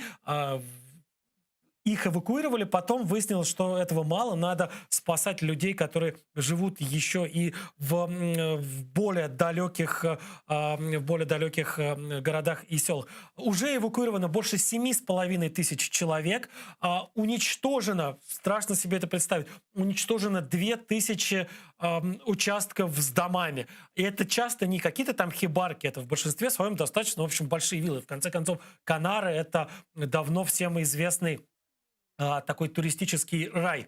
Уничтожены, кроме того, еще и одна из основ местного бизнеса. Вот помимо туризма, Канарские острова и остров Ля-Пальма, в частности, зарабатывали продажей бананов. Там идеальный для выращивания бананов климат, совершенно вот подходящий для них, они отлично там созревают, и их ближе для европейского потребителя везти, чем, например, из Эквадора. В основном у нас вот в киевских магазинах или на рынках, в других украинских городах, и не только городах, большинство бананов это эквадорские. Но вот не только в Эквадоре, еще и на Канарах растут бананы. И вот этим самым извержением уничтожена часть или значительная часть этих самых плантаций, банановых плантаций. Вот смотрите, что происходит с домами, что происходит с городами. Их буквально засыпало пеплом и частично даже залило лавой. Людей эвакуировали, но случилось, собственно говоря, следующее. В некоторых из этих поселках людей-то эвакуировали, а вот собак не успели люди забрать с собой, и собаки остались в одном из... Вот сейчас расскажу об этом плакате, обратите на него внимание, там надпись на испанском языке, я чуть попозже о нем расскажу. Собаки остались, и несколько этих самых животин остались в пустом высохшем бассейне в окружении действительно вот этой вот кипящей лавы. И не могли оттуда выбраться никак, и за их судьбой наблюдала вся Испания. Канары принадлежат испанцам, это испанская территория. Вызвалась помочь собакам контора, которая занимается грузоперевозками, внимание, с помощью дронов. Например, у них есть дроны, которые таскают через Гибралтарский пролив, таскают грузы, причем эти дроны могут поднимать за раз до 50 килограммов груза. С помощью этих дронов, например, этим собакам доставляли пищу и доставляли воду, и они могли там выжить, но все равно опасность для их жизни существовала, потому что вот это вот кольцо лавы сжималось, и, естественно, зверюги могли погибнуть, если бы до них дошла эта лава. И компания, которая занимается грузоперевозками с помощью дронов, даже обратилась к испанскому правительству с просьбой изменить законодательство, потому что испанское законодательство запрещает использование дронов для транспортировки людей или животных. Считается, что это небезопасно, считается, что вот такого рода летательные аппараты беспилотные не могут быть использованы для транспортировки каких бы то ни было живых существ. И представители этой транспортной компании сказали: ребят, у нас есть готовый план, по спасению собак. Мы готовы сейчас отправить наши дроны с какими-то специальными устройствами, которые смогут, наверное, схватить этих собак и перетащить их куда-нибудь туда, где будет менее опасно, отправить их туда, где их уже люди смогут подобрать. И пока суть до дела, пока, значит, эти правительственные органы решали, что там делать и как, и давать им разрешение, или менять это законодательство, или не менять это законодательство, очередной рейс дронов с едой и с водой обнаружил, что собак нет. Что вот тот самый пустой сухой бассейн, в котором раньше эти зверюги прятались, вот он пустой. Там действительно уже собак нет. И вместо собак обнаружили простыню, натуральную простыню, на которой от руки большими красными буквами, я говорил, запомните этот плакат, обратите на него особое внимание. Было написано: «Собаки спасены, держись, Ла-Пальма», и подпись «Команда А». И вот теперь вся Испания, ну или, по крайней мере, все Канары гадают, а кто эти люди, кто вот эта та самая команда А, которая спасла собак. Они, кстати, потом у себя на Ютубе, эта самая неизвестная, непонятная команда А, разместила видео, на котором нет, правда, самого процесса спасения собак, но есть фото и видео собак, уже спасенных, под веселую музычку. Идет еще испанский текст, испанские титры, которые рассказывают о том, что мы спасли собак, не переживайте, с ними все в порядке. Вот теперь испанцы гадают, кто это, каким образом они там оказались, с помощью чего они туда прилетели. Ну, еще каким-то другим способом туда попасть было невозможно. Пройти туда по вот этим вот, вы видите, да, что происходит на экране, по вот этим вот полям магмы, по этим потокам лавы, конечно, было невозможно. Ну вот, тем не менее, эти ребята действительно молодцы, взяли и смогли спасти живых существ, ну, фактически от неминуемой гибели. Правда, судя по всему, при этом, конечно же, нарушили закон, потому что испанский закон не только запрещает летать, перевозить, вернее, дронами людей и животных, но еще и запрещает находиться в зонах, которые объявлены зонами стихийного бедствия. То есть нарушили закон, зато ценой нарушения закона спасли собак, спасли живых существ, живые души. Так, вот такое происходит в Испании, а вот совсем на другом конце света, но тоже в испаноязычной стране под названием Колумбия, произошло вообще, конечно, небывало. Там задержали самого, прошу прощения, разыскиваемого наркобарона со времен знаменитого Пабло Эскобара. Причем это была настолько важная и настолько серьезная операция, настолько, в общем-то, знаковая для Колумбии, что о задержании наркобарона по имени Дарио Антонио Усуга колумбийцам, да и всему остальному миру сообщил не кто-нибудь, а лично президент Колумбии, которого зовут Иван Дуке Маркес. Он выступил по телевидению, поздравил всех колумбийцев, поздравил народ Колумбии с поимкой этого самого человека и пообещал, что теперь, собственно говоря, жизнь в Колумбии станет несколько проще, жизнь в Колумбии станет несколько спокойнее. Тут важно, наверное, несколько слов рассказать об этом человеке и о том, почему вдруг даже сам президент рассказывает о поимке какого-то там, значит, наркодельца. Ну, казалось бы, да, ну, преступник и преступник. А в чем, собственно говоря, такая важность его поимки? В чем такая важность того, что его задержали? Дело в том, что в Колумбии наркомафия, она уже куда больше, чем наркомафия. И если вы хотя бы отчасти знакомы, например, с биографией уже упомянутого Пабло Эскобара, вы знаете, что у него в какой-то момент была его личная армия, на вооружении которой находились вертолеты, ракетные установки, бронемашины и так далее. Его личная армия могла, наверное, потягаться в боевой мощности, в силе с регулярной армией Колумбии.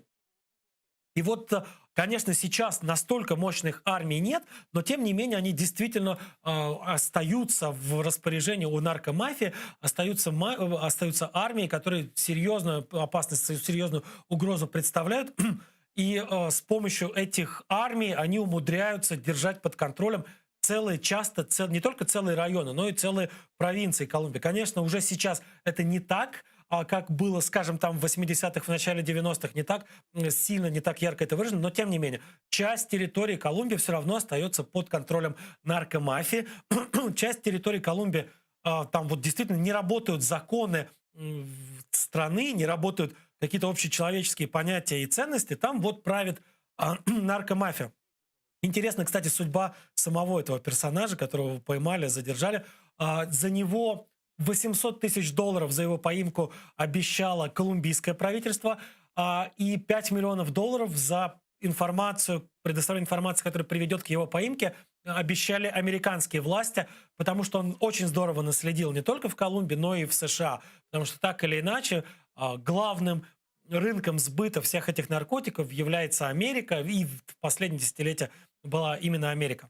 Не знаю, кстати, будут выплачены эти деньги или не будут. Кто получит, если получит эти $5 миллионов 800 тысяч в совокупные награды. Но вот этого человека поймали, его будут судить, и, судя по всему, его выдадут Америке, и будут его судить еще и в Соединенных Штатах Америки. Ему грозит много-много лет за решеткой. Так вот, обещал несколько слов о его судьбе рассказать. Он-то начинал свою, если так можно выразиться, боевую деятельность как боевик одной из коммунистических, ультралевых, ленинских группировок, которые действовали прошлом веке на территории Колумбии. Там действительно были такие, которые там за счастье народное, они до сих пор существуют. В Южной Америке это достаточно распространенное явление. Где-то в джунглях действуют какие-то группы, которые заявляют о себе как о группах, которые борются за народное процветание, против буржуев, которые мечтают построить коммунизм. И, собственно говоря, вот этот вот Усуга начинал в молодости, был боевиком одной из таких групп. Потом эта группа, эта революционная армия, как она сама себя называла, объявила о самороспуске, объявила о том, что переходит на какие-то переходит в легальное поле, будет бороться за счастье народное не с оружием в руках, а где-то с помощью там каких-то парламентских методов, с помощью агитации, с помощью пропаганды и так далее. Ну, у Усуга-то все, привыкли руки к топорам, куда деваться, и он перешел на службу, если так можно выразиться, уже не к ультралевым, а к ультраправой группировке, которая занималась как раз борьбой с этими самыми марксистами-ленинистами, которая занималась тем, что бегала по лесам и уничтожала этих самых большевиков. Важно подчеркнуть, что вот эти вот ультраправые группировки, они создавались в первую очередь на деньги наркомафии. Почему?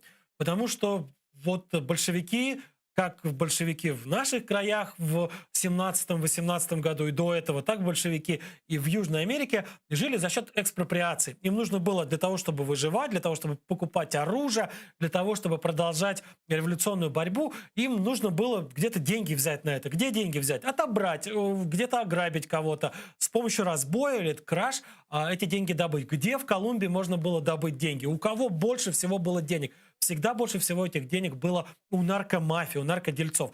И вот, собственно говоря, большевички тамошние грабили наркодельцов, грабили наркомафию, отбирали у них деньги, отбирали у них товар, который потом перепродавали и за счет этого жили. И для того, чтобы обезопасить себя от большевиков, наркомафия на свои деньги вооружила и создала не только вот свою личную какую-то охрану, не только своих каких-то боевиков, которые обслуживали ее интересы, которые охраняли лаборатории, охраняли, значит, все эти поля, на которых росли растения, из которых потом делались наркотики, они вооружали еще какие-то отдельные группировки, у которых формально была еще задача, то есть формально они заявляли о себе как о группах, которые воюют против большевиков, как о группах, которые защищают народ вот от беспредела марксистов-ленинистов. Но на самом деле они, конечно же, крышевали, если так можно выразиться, интересы наркомафии, воевали против главных противников наркомафии. В итоге вот этот вот самый Усуга прошел путь сначала того человека, который устраивал налеты на какие-то, значит, на какие-то наркобаронские склады, на какие-то наркобаронские схроны, отнимал у них деньги, отнимал у них товары, а потом он перешел в обслугу этих самых, этой наркомафии, занимался защитой ее интересов и постепенно дорос до роли самого главного наркобарона всей Колумбии. Но вот правда, как мы сейчас видели, на этих кадрах, на кадрах его ареста, задержания, не подфартило ему в конце концов. Конечно, он какое-то время жил на широкую ногу, конечно, он какое-то время жил прям отличной, очень богатой жизнью, но при этом все время скрываясь, при этом все время боясь предательства, боясь убийства, боясь ареста. Ну и не зря боялся. В конце-то концов, его преступный путь закончился вот где-то в руках бойцов, прошу прощения, бойцов спецслужб колумбийской армии или колумбийской полиции. Известно, кстати, что во время операции по его задержанию погибло 2 спецназовца, то есть парни погибли тогда, когда или сам Усуга, или кто-то из его охраны пытались отбиться от собственно говоря, от спецоперации по его поимке. Ну что ж, вот такое произошло с Усуга. Он уже теперь в руках спецслужб, скорее всего, уже действительно, как я и говорил, до конца жизни будет находиться за решеткой. А мы отправляемся в Японию. Что произошло в Японии? В Японии дочка наследного принца, принцесса Мако, отметила свое 30-летие, и во время своего 30-летия, празднования 30-летия своего, в последний раз в качестве члена императорской семьи побывала на какой-то важной императорской церемонии в одном из святилищ, как раз посвященном императорской семье. Почему в последний раз? Потому что уже завтра, кстати, принцесса Мако выходит замуж, она выходит за простолюдина. Вот этот простолюдин, этот парень, за которого она выходит замуж, его зовут Кей Камура. Они встречаются уже много лет, 7 или 8 лет, они вместе учились в колледже. И вот ровно потому, что выходит принцесса замуж за простолюдина, по правилам, которые существуют в японской императорской семье, она фактически лишается всех императорских привилегий, и она становится тоже, выходя замуж за простолюдина, она сама становится простолюдинкой, и вот, собственно говоря, не может больше. Скорее всего, ее даже вот уже с завтрашнего или с послезавтрашнего дня лишат титула, который все еще за ней закреплен, этот титул ее императорское высочество. Замечу, кстати, что она не может претендовать на трон. Сейчас на троне сидит ее дядя. У ее дяди нет наследников мужского пола, у него только дочка. И, соответственно, поэтому наследником по законам японским может стать только брат императора, вот мужчина, а девушки исключены собственно говоря, из этого наследования. Кстати, длинная, почти детективная история с этим самым браком. Дело в том, что этот брак между принцессой Мако и ее избранником должен был быть заключен еще в 2017 или в 2018 году. Но тогда заключению этого брака помешал скандал. Разразился скандал, выяснилось, что мама избранника принцессы, собственно говоря, я так понимаю, как это правильно назвать, ее будущая свекровь, у нее получились не совсем понятные отношения с ее женихом, с которым они разошлись, но жених ее обвинил в том, что она не вернула деньги, которые взяла у него еще в то время, когда они были обручены. И речь шла там о достаточно большой сумме, не о сотнях тысячах, не о миллионах долларов, но тем не менее о десятках тысяч долларов, там около 30 тысяч долларов якобы, или скорее всего, мама жениха принцессы получила от своего уже несостоявшегося жениха, потратила их на самые разные нужды, в том числе на образование своего собственного сына.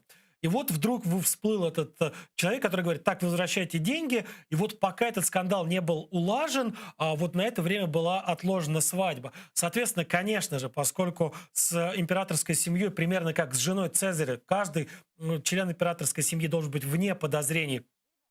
Собственно, из-за этого случился скандал, и принцессу Мако, вероятнее всего, отговаривали от этого брака, говорили о том, что ты не можешь выходить замуж за человека, в семье которого есть какие-то там, не гораздо с деньгами, потому что так не может быть, мы действительно должны быть вне всяческих подозрений. Но там такая действительно настоящая любовь, такая сильная любовь, что она пережила очень серьезный стресс. Даже было заявлено представителям императорского дворца, что у нее случилось нервное расстройство на почве всех этих историй. Но она не отказалась от своего любимого, не отреклась от него. И вот даже готова пойти на то, чтобы отказаться от всех тех привилегий, от всех тех титулов, которые дает ей возможность, дает ей принадлежность к императорской семье. И даже больше. Она, судя по всему, покинет Японию и переедет на постоянное место жительства в Соединенные Штаты Америки по той простой причине, что ее избранник Кей Камура, он работает давно уже на американскую адвокатскую фирму и снимает жилье в городе Нью-Йорке. Скорее всего, Кей Камура после женитьбы заберет с собой еще и Мако Камура. Она, скорее всего, примет фамилию мужа после церемонии бракосочетания и отправится жить в Соединенные Штаты Америки. Что ж, нам остается только пожелать счастья молодым, по той простой причине, что действительно, несмотря на все давление, несмотря на годы действительно очень серьезных каких-то всех этих треволнений, связанных с этими отношениями, принцесса Мако сохранила верность и любовь к своему избраннику, и он тоже сохранил верность ей, и надеюсь, что они действительно смогут прожить жизнь уже не как представители императорской семьи, а как странное слово, но произнесу его здесь, как простолюдины, ну, ровно по той простой причине, что так они теперь и будут с точки зрения императорской семьи считаться, да, вот такие вот простолюдины. Так что ребятам только счастья, многих лет жизни, а мы пока посмотрим, что там в Канаде происходит. Такой, в общем-то, достаточно забавный инцидент произошел в Канаде, в провинции под названием Британская Колумбия. Там в одном из заповедников, национальных парков была группа, находилась на прогулке группа туристов из Индии. Туристы были сикхи по вероисповеданию, а сикхи, как вам, возможно, скорее всего, известно, они носят на голове специальный головной убор, который называется дастар. Это, по большому счету, тюрбан, просто вот из такой кусок ткани, много-много метров ткани, намотанный на голову. Его носят, он является одним из религиозных символов принадлежности как раз к сикхизму. И вот эти вот ребята, гуляя, их, по-моему, 5 было, обнаружили 2 парней, сорвавшихся в водопад, которые не могли оттуда самостоятельно выбраться. И, в принципе, этот дастар нельзя снимать. Религиозные предписания запрещают или сильно ограничивают возможности сикхов появляться на людях без этого самого дастара. Но, с другой стороны, еще более строгое, суровое религиозное предписание обязывает сикхов всегда приходить людям на помощь в беде, особенно если речь идет о спасении жизни. Как они поступили? Они взяли, скрутили с себя эти свои тюрбаны дастары и связали их вместе. И получилась веревка, прочная веревка, длиной, наверное, около 10 метров. С помощью этой веревки они взяли и спасли парней каким-то вообще невероятным образом. Не знаю, что нужно было делать. Как они умудрились сорваться в этот водопад, что они там делали, каким образом они сорвались туда уже, в общем-то, не лето совсем, это Канада, это не теплая совсем страна. Вот эти парни оказались где-то в этой вот самой в речке, с достаточно сильным течением, достаточно холодной речке. Действительно, в принципе, возможно, речь шла о спасении жизней этих самых туристов. И вот с помощью тюрбанов, с помощью этих дастаров, связанных вместе, удалось спасти этих парней. И потом эти сикхи, парни, объясняли местным журналистам канадским, что да, с одной стороны, мы, конечно, не имеем права снимать тюрбаны, и наши религиозные предписания нас обязывают их носить всегда и везде. Но, с другой стороны, если речь идет о спасении жизни других людей, то мы обязаны в том числе и снять эти самые тюрбаны. Вот такая вот история в Британской Колумбии, в Канаде. Теперь посмотрим, что происходит в Пакистане. В Пакистане последние несколько дней, вот до сегодняшнего дня, насколько я понимаю, продолжались в нескольких городах, прежде всего в городе Лахор, столкновения между полицией и сторонниками одной из запрещенных не так давно партий исламистского толка. В этих столкновениях погибло как по меньшей мере двое полицейских, и, как говорят представители этой самой запрещенной сейчас партии, 6 или 7 представителей вот этой партии. Что произошло? Дело в том, что еще там несколько месяцев назад, после того, как президент Франции Эммануэль Макрон выступил в защиту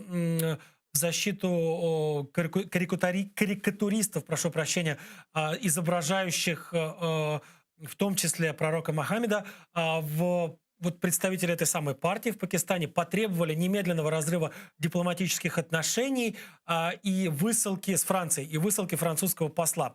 Пакистанское правительство на требования эти не пошло. Тогда партия организовала беспорядки, организовала марши протеста в нескольких провинциях Пакистана и в нескольких городах Пакистана с требованием немедленно разорвать любые отношения с Францией. Но тогда все это закончилось тем, что пакистанское правительство вместо того, чтобы пойти навстречу этой самой партии, взяло и объявило саму эту партию террористической, и нескольких ее лидеров отправило за решетку. И нынешние протесты, собственно говоря, волна насилия была связана с тем, что лидеру партии предъявили обвинение, его готовились уже, собственно говоря, отправить за решетку надолго, на несколько лет. И именно это привело к массовым выступлениям. Массовые выступления прекратились под угрозой. Кстати, партия угрожала вывести десятки, а то и сотни тысяч человек и повести маршем на Исламабад, на столицу, и обещала взять штурмом какие-то там, значит, административные здания в Исламабаде. И остановить этот марш и каким-то образом прекратить массовые выступления удалось только после того, как правительство пообещало. Они не стали снимать запрет на деятельность этой партии, не стали они отменять значит, решение о том, что эта партия признана террористической или там так или иначе запрещенной, но они пообещали отпустить лидеров из-за решетки и выставить вопрос об высылке французского посла на голосование в парламенте. И только после этого, собственно говоря, беспорядки были остановлены, но, тем не менее, жизни нескольких человек они унесли. И вот теперь будем ждать развития событий, потому что в ближайшие дни, или, по крайней мере, там, в ближайшие недели, должен будет решаться уже на заседании парламента вопрос не только о высылке посла Франции из Пакистана, но и о разрыве дипломатических отношений с Французской Республикой. Именно на этом настаивают вот те люди, которых вы видите сейчас на экранах. Эти люди очень хотят полного разрыва всяческих отношений с Францией. Что ж, а мы от Франции и от Пакистана отправляемся в Великобританию. До Великобритании дошагала так называемая малышка Амаль. Малышка Амаль на самом деле огромная 3,5-метровая статуя, которая изображает девочку сирийскую беженку. И Британия — это последний пункт на пути исследования этой самой девочки. Это такой настоящий арт-проект. Она прошагала от города Газиантеп, это турецкий город, расположенный недалеко от границы с Сирией. Вот она прошагала по территории нескольких стран, то есть по территории Турции она прошла, соответственно, если она стартовала с территории Турции. Из Турции она прошла до Греции, из Греции до Италии, из Италии в Франции, из Франции в Швейцарию, потом Германия, Бельгия, и вот из Бельгии добралась малышка Амаль до Великобритании. Какова цель вообще всего этого перформанса, этого арт-проекта? Цель самая очевидная — привлечь внимание как можно большего числа людей к проблемам беженцев не только из Сирии, но в принципе из тех стран, в которых есть большие проблемы с правами человека, вообще с правами на самые базовые вещи, на такие вещи, например, как жизнь, как образование, как доступ к медицине, как вообще возможность существовать. Вот этот арт-проект, его вот эту вот девочку, вернее, ее провели по всей Европе или по большей части Европы, по значительной части Европы, с простой целью продемонстрировать, что происходит сейчас на Ближнем Востоке, в некоторых странах Центральной Азии, показать, что беженцы, которые спасаются оттуда, они не просто вот какие-то люди, которые пришли, требуют у вас кусок хлеба, они действительно борются за свои жизни, потому что вместе с вот этим вот пешим ходом, а там в ней, вы видите, сидит человек, это вот такая специальная кукла, которая управляется сидящим в ней мастером, вместе с вот этим вот, вот этим каким-то арт-проектом всегда проводились в тех городах, куда приходила малышка Амаль, какие-то встречи с людьми, там проводились лекции, объяснялось, что происходит. Людей, живущих в тех городах, куда она приходила, знакомили с беженцами, которые находятся в тех городах или рядом с ними, просто для того, чтобы объяснить, что все люди вообще, все вокруг имеют те же права, что и те, кто живет в этих городах, живет в этих благополучных странах. Правда, рассказывали организаторы этого самого перформанса, что у кукольной сирийской девочки очень часто возникали те же самые проблемы, что и у настоящих сирийских девочек и мальчиков, и их родителей, которые стремятся попасть в Европу. Ее тормозили на разных границах, требовали от тех людей, которые организовывали эти перформансы, какие-то документы, пытались развернуть, в те или иные страны не пускали, приходилось по много часов или по много дней ждать разрешения на проход. Ну, то есть это вот действительно, эта кукольная девочка во многом повторила судьбу тысяч, может быть, даже десятков или сотен тысяч живых мальчиков и девочек, которые пытались и пытаются до сих пор попасть из неблагополучных стран, из тех стран, где их жизням и их здоровью есть серьезная угроза, пытались попасть в благополучные европейские страны ради того, чтобы спасти себя, ради того, чтобы каким-то образом обезопасить себя от тех кошмаров, которые преследуют их на родине. А вот кому вряд ли очень тяжело, вернее, будет обезопасить себя от этих кошмаров, так это жителям Беларуси. По той простой причине, что они являются вот настоящими заложниками абсолютно какого-то, как мне уже кажется, бесноватого правителя Александра Лукашенко, человека, который четверть века находится у власти, или даже больше четверти века находится у власти, который продолжает безумную какую-то политику внутри страны, ссорится с адекватной частью внешнего мира, дружит с совершенно там безумными маньяками вроде Путина. И он чудит все больше и больше. Вот он несколько дней назад отменил обязательное ношение масок в общественных местах. То есть он рассказывает о том, что коронавирус не такой-то и страшный, он рассказывает о том, что с коронавирусом можно и нужно жить, а статистика коронавирусная в Беларуси, мягко говоря, очень странная, потому что, если верить официальным данным, всего с начала пандемии в Беларуси от коронавируса умерло примерно 4400 человек, но в то же время эта же самая официальная статистика нам показывает, что вот буквально пару дней назад число заболевших коронавирусом за один день составило 2700 человек. И если эти две статистики никак не женятся, то есть понятно, что если 2700 человек за один день заболело, то, по крайней мере, несколько десятков из заболевших так или иначе умрут. Статистика пугающая, даже официальная статистика заболеваемости пугающая, действительно опасная, кошмарная. Что делает Лукашенко? Лукашенко говорит: мы не будем заставлять людей носить маски. Не хотят, пусть не носят. Что же это мы? Мы не будем никого принуждать. И принудительной вакцинации тоже не будет. Не хотят люди вакцинироваться, значит, не будут вакцинироваться. Значит, мы не будем никого таскать вакцинироваться. И это срабатывает, естественно, моментально как сигнал для вот всей этой лизоблюдской его комарилии, для всего этого окружения, которая обслуживает его интересы, которая очень боится навлечь на себя гнев Александра Григорьевича. Вот совсем недавно было принято решение в обязательном порядке вакцинировать тех людей, которые больше всего контактируют с простыми горожанами, то есть тех людей, которые потенциально могут стать источниками массового заражения. В первую очередь речь идет о работниках общественного транспорта в городах и о курьерах службы доставки. Их должны были начать вакцинировать. Их даже в некоторых городах, например, в Минске, начали вакцинировать. Действительно, это логично. Они встречаются с сотнями людей каждый день, иногда с тысячами, если речь идет, например, о водителях автобусов или о кондукторах, которые в этих автобусах работают. Они действительно встречаются каждый день с тысячами людей. Если они заболеют, они запросто могут наградить этим самым коронавирусом всех или почти всех окружающих. И логично было бы их привить. Но после того, как Лукашенко сказал: мы не будем никого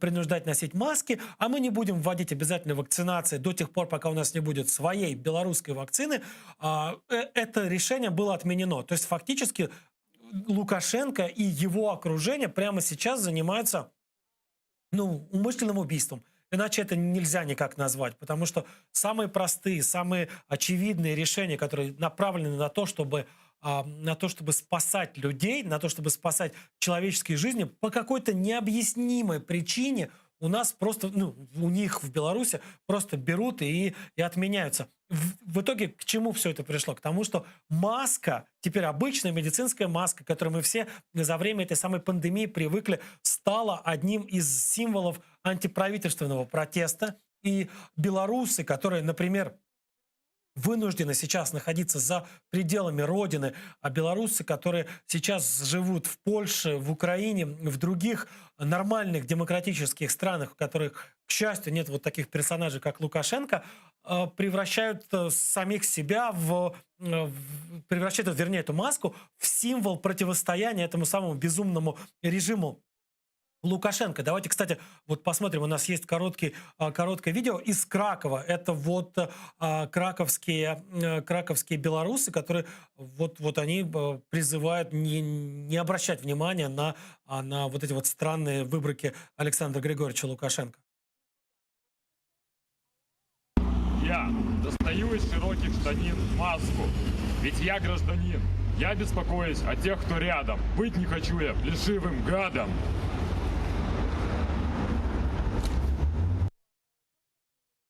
Похожие выступления с, возможно, похожими текстами прошли в целом ряде других городов, где сейчас вынуждены жить белорусы после того, как, собственно говоря, Лукашенко превратил страну в один большой концлагерь. Я повторю вот сейчас, да, этот важный момент проговорю. Он сказал, что он сам не будет прививаться до тех пор, пока не появится белорусская вакцина.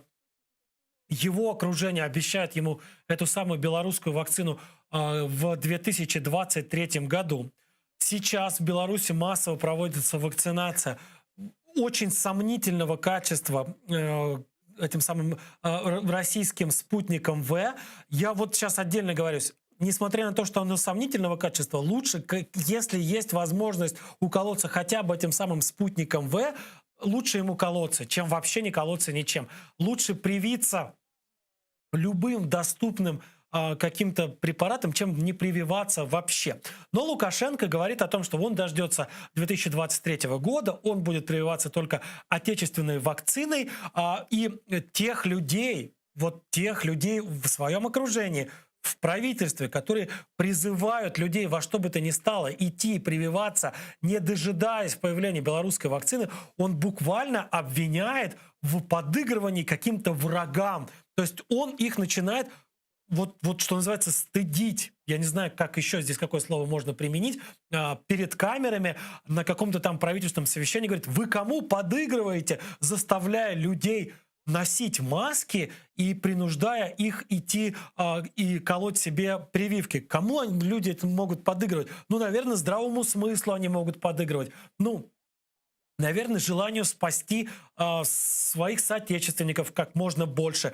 Но в каком-то искривленном, совершенно больном мире Лукашенко все совсем не так. В больном мире Лукашенко человек, который говорит: ребят, надо носить маски, это обезопасит окружающих. Ребят, нужно прививаться, потому что вопрос идет о спасении жизни и наших, и тех людей, которые нас окружают, потому что даже если мы сами более-менее нормально перенесем эту болезнь, если вдруг заразимся, то старшие наши родственники или наши близкие с какими-то хроническими заболеваниями могут умереть. Вот эта логика для Лукашенко не работает. Для него работает логика: раз, значит, на Западе обязывают носить маски везде, и на Западе людей прививают массово, значит, мы не будем так поступать. Мы вот назло бабушке, считает Александр Лукашенко, предполагаю, отморозим уши.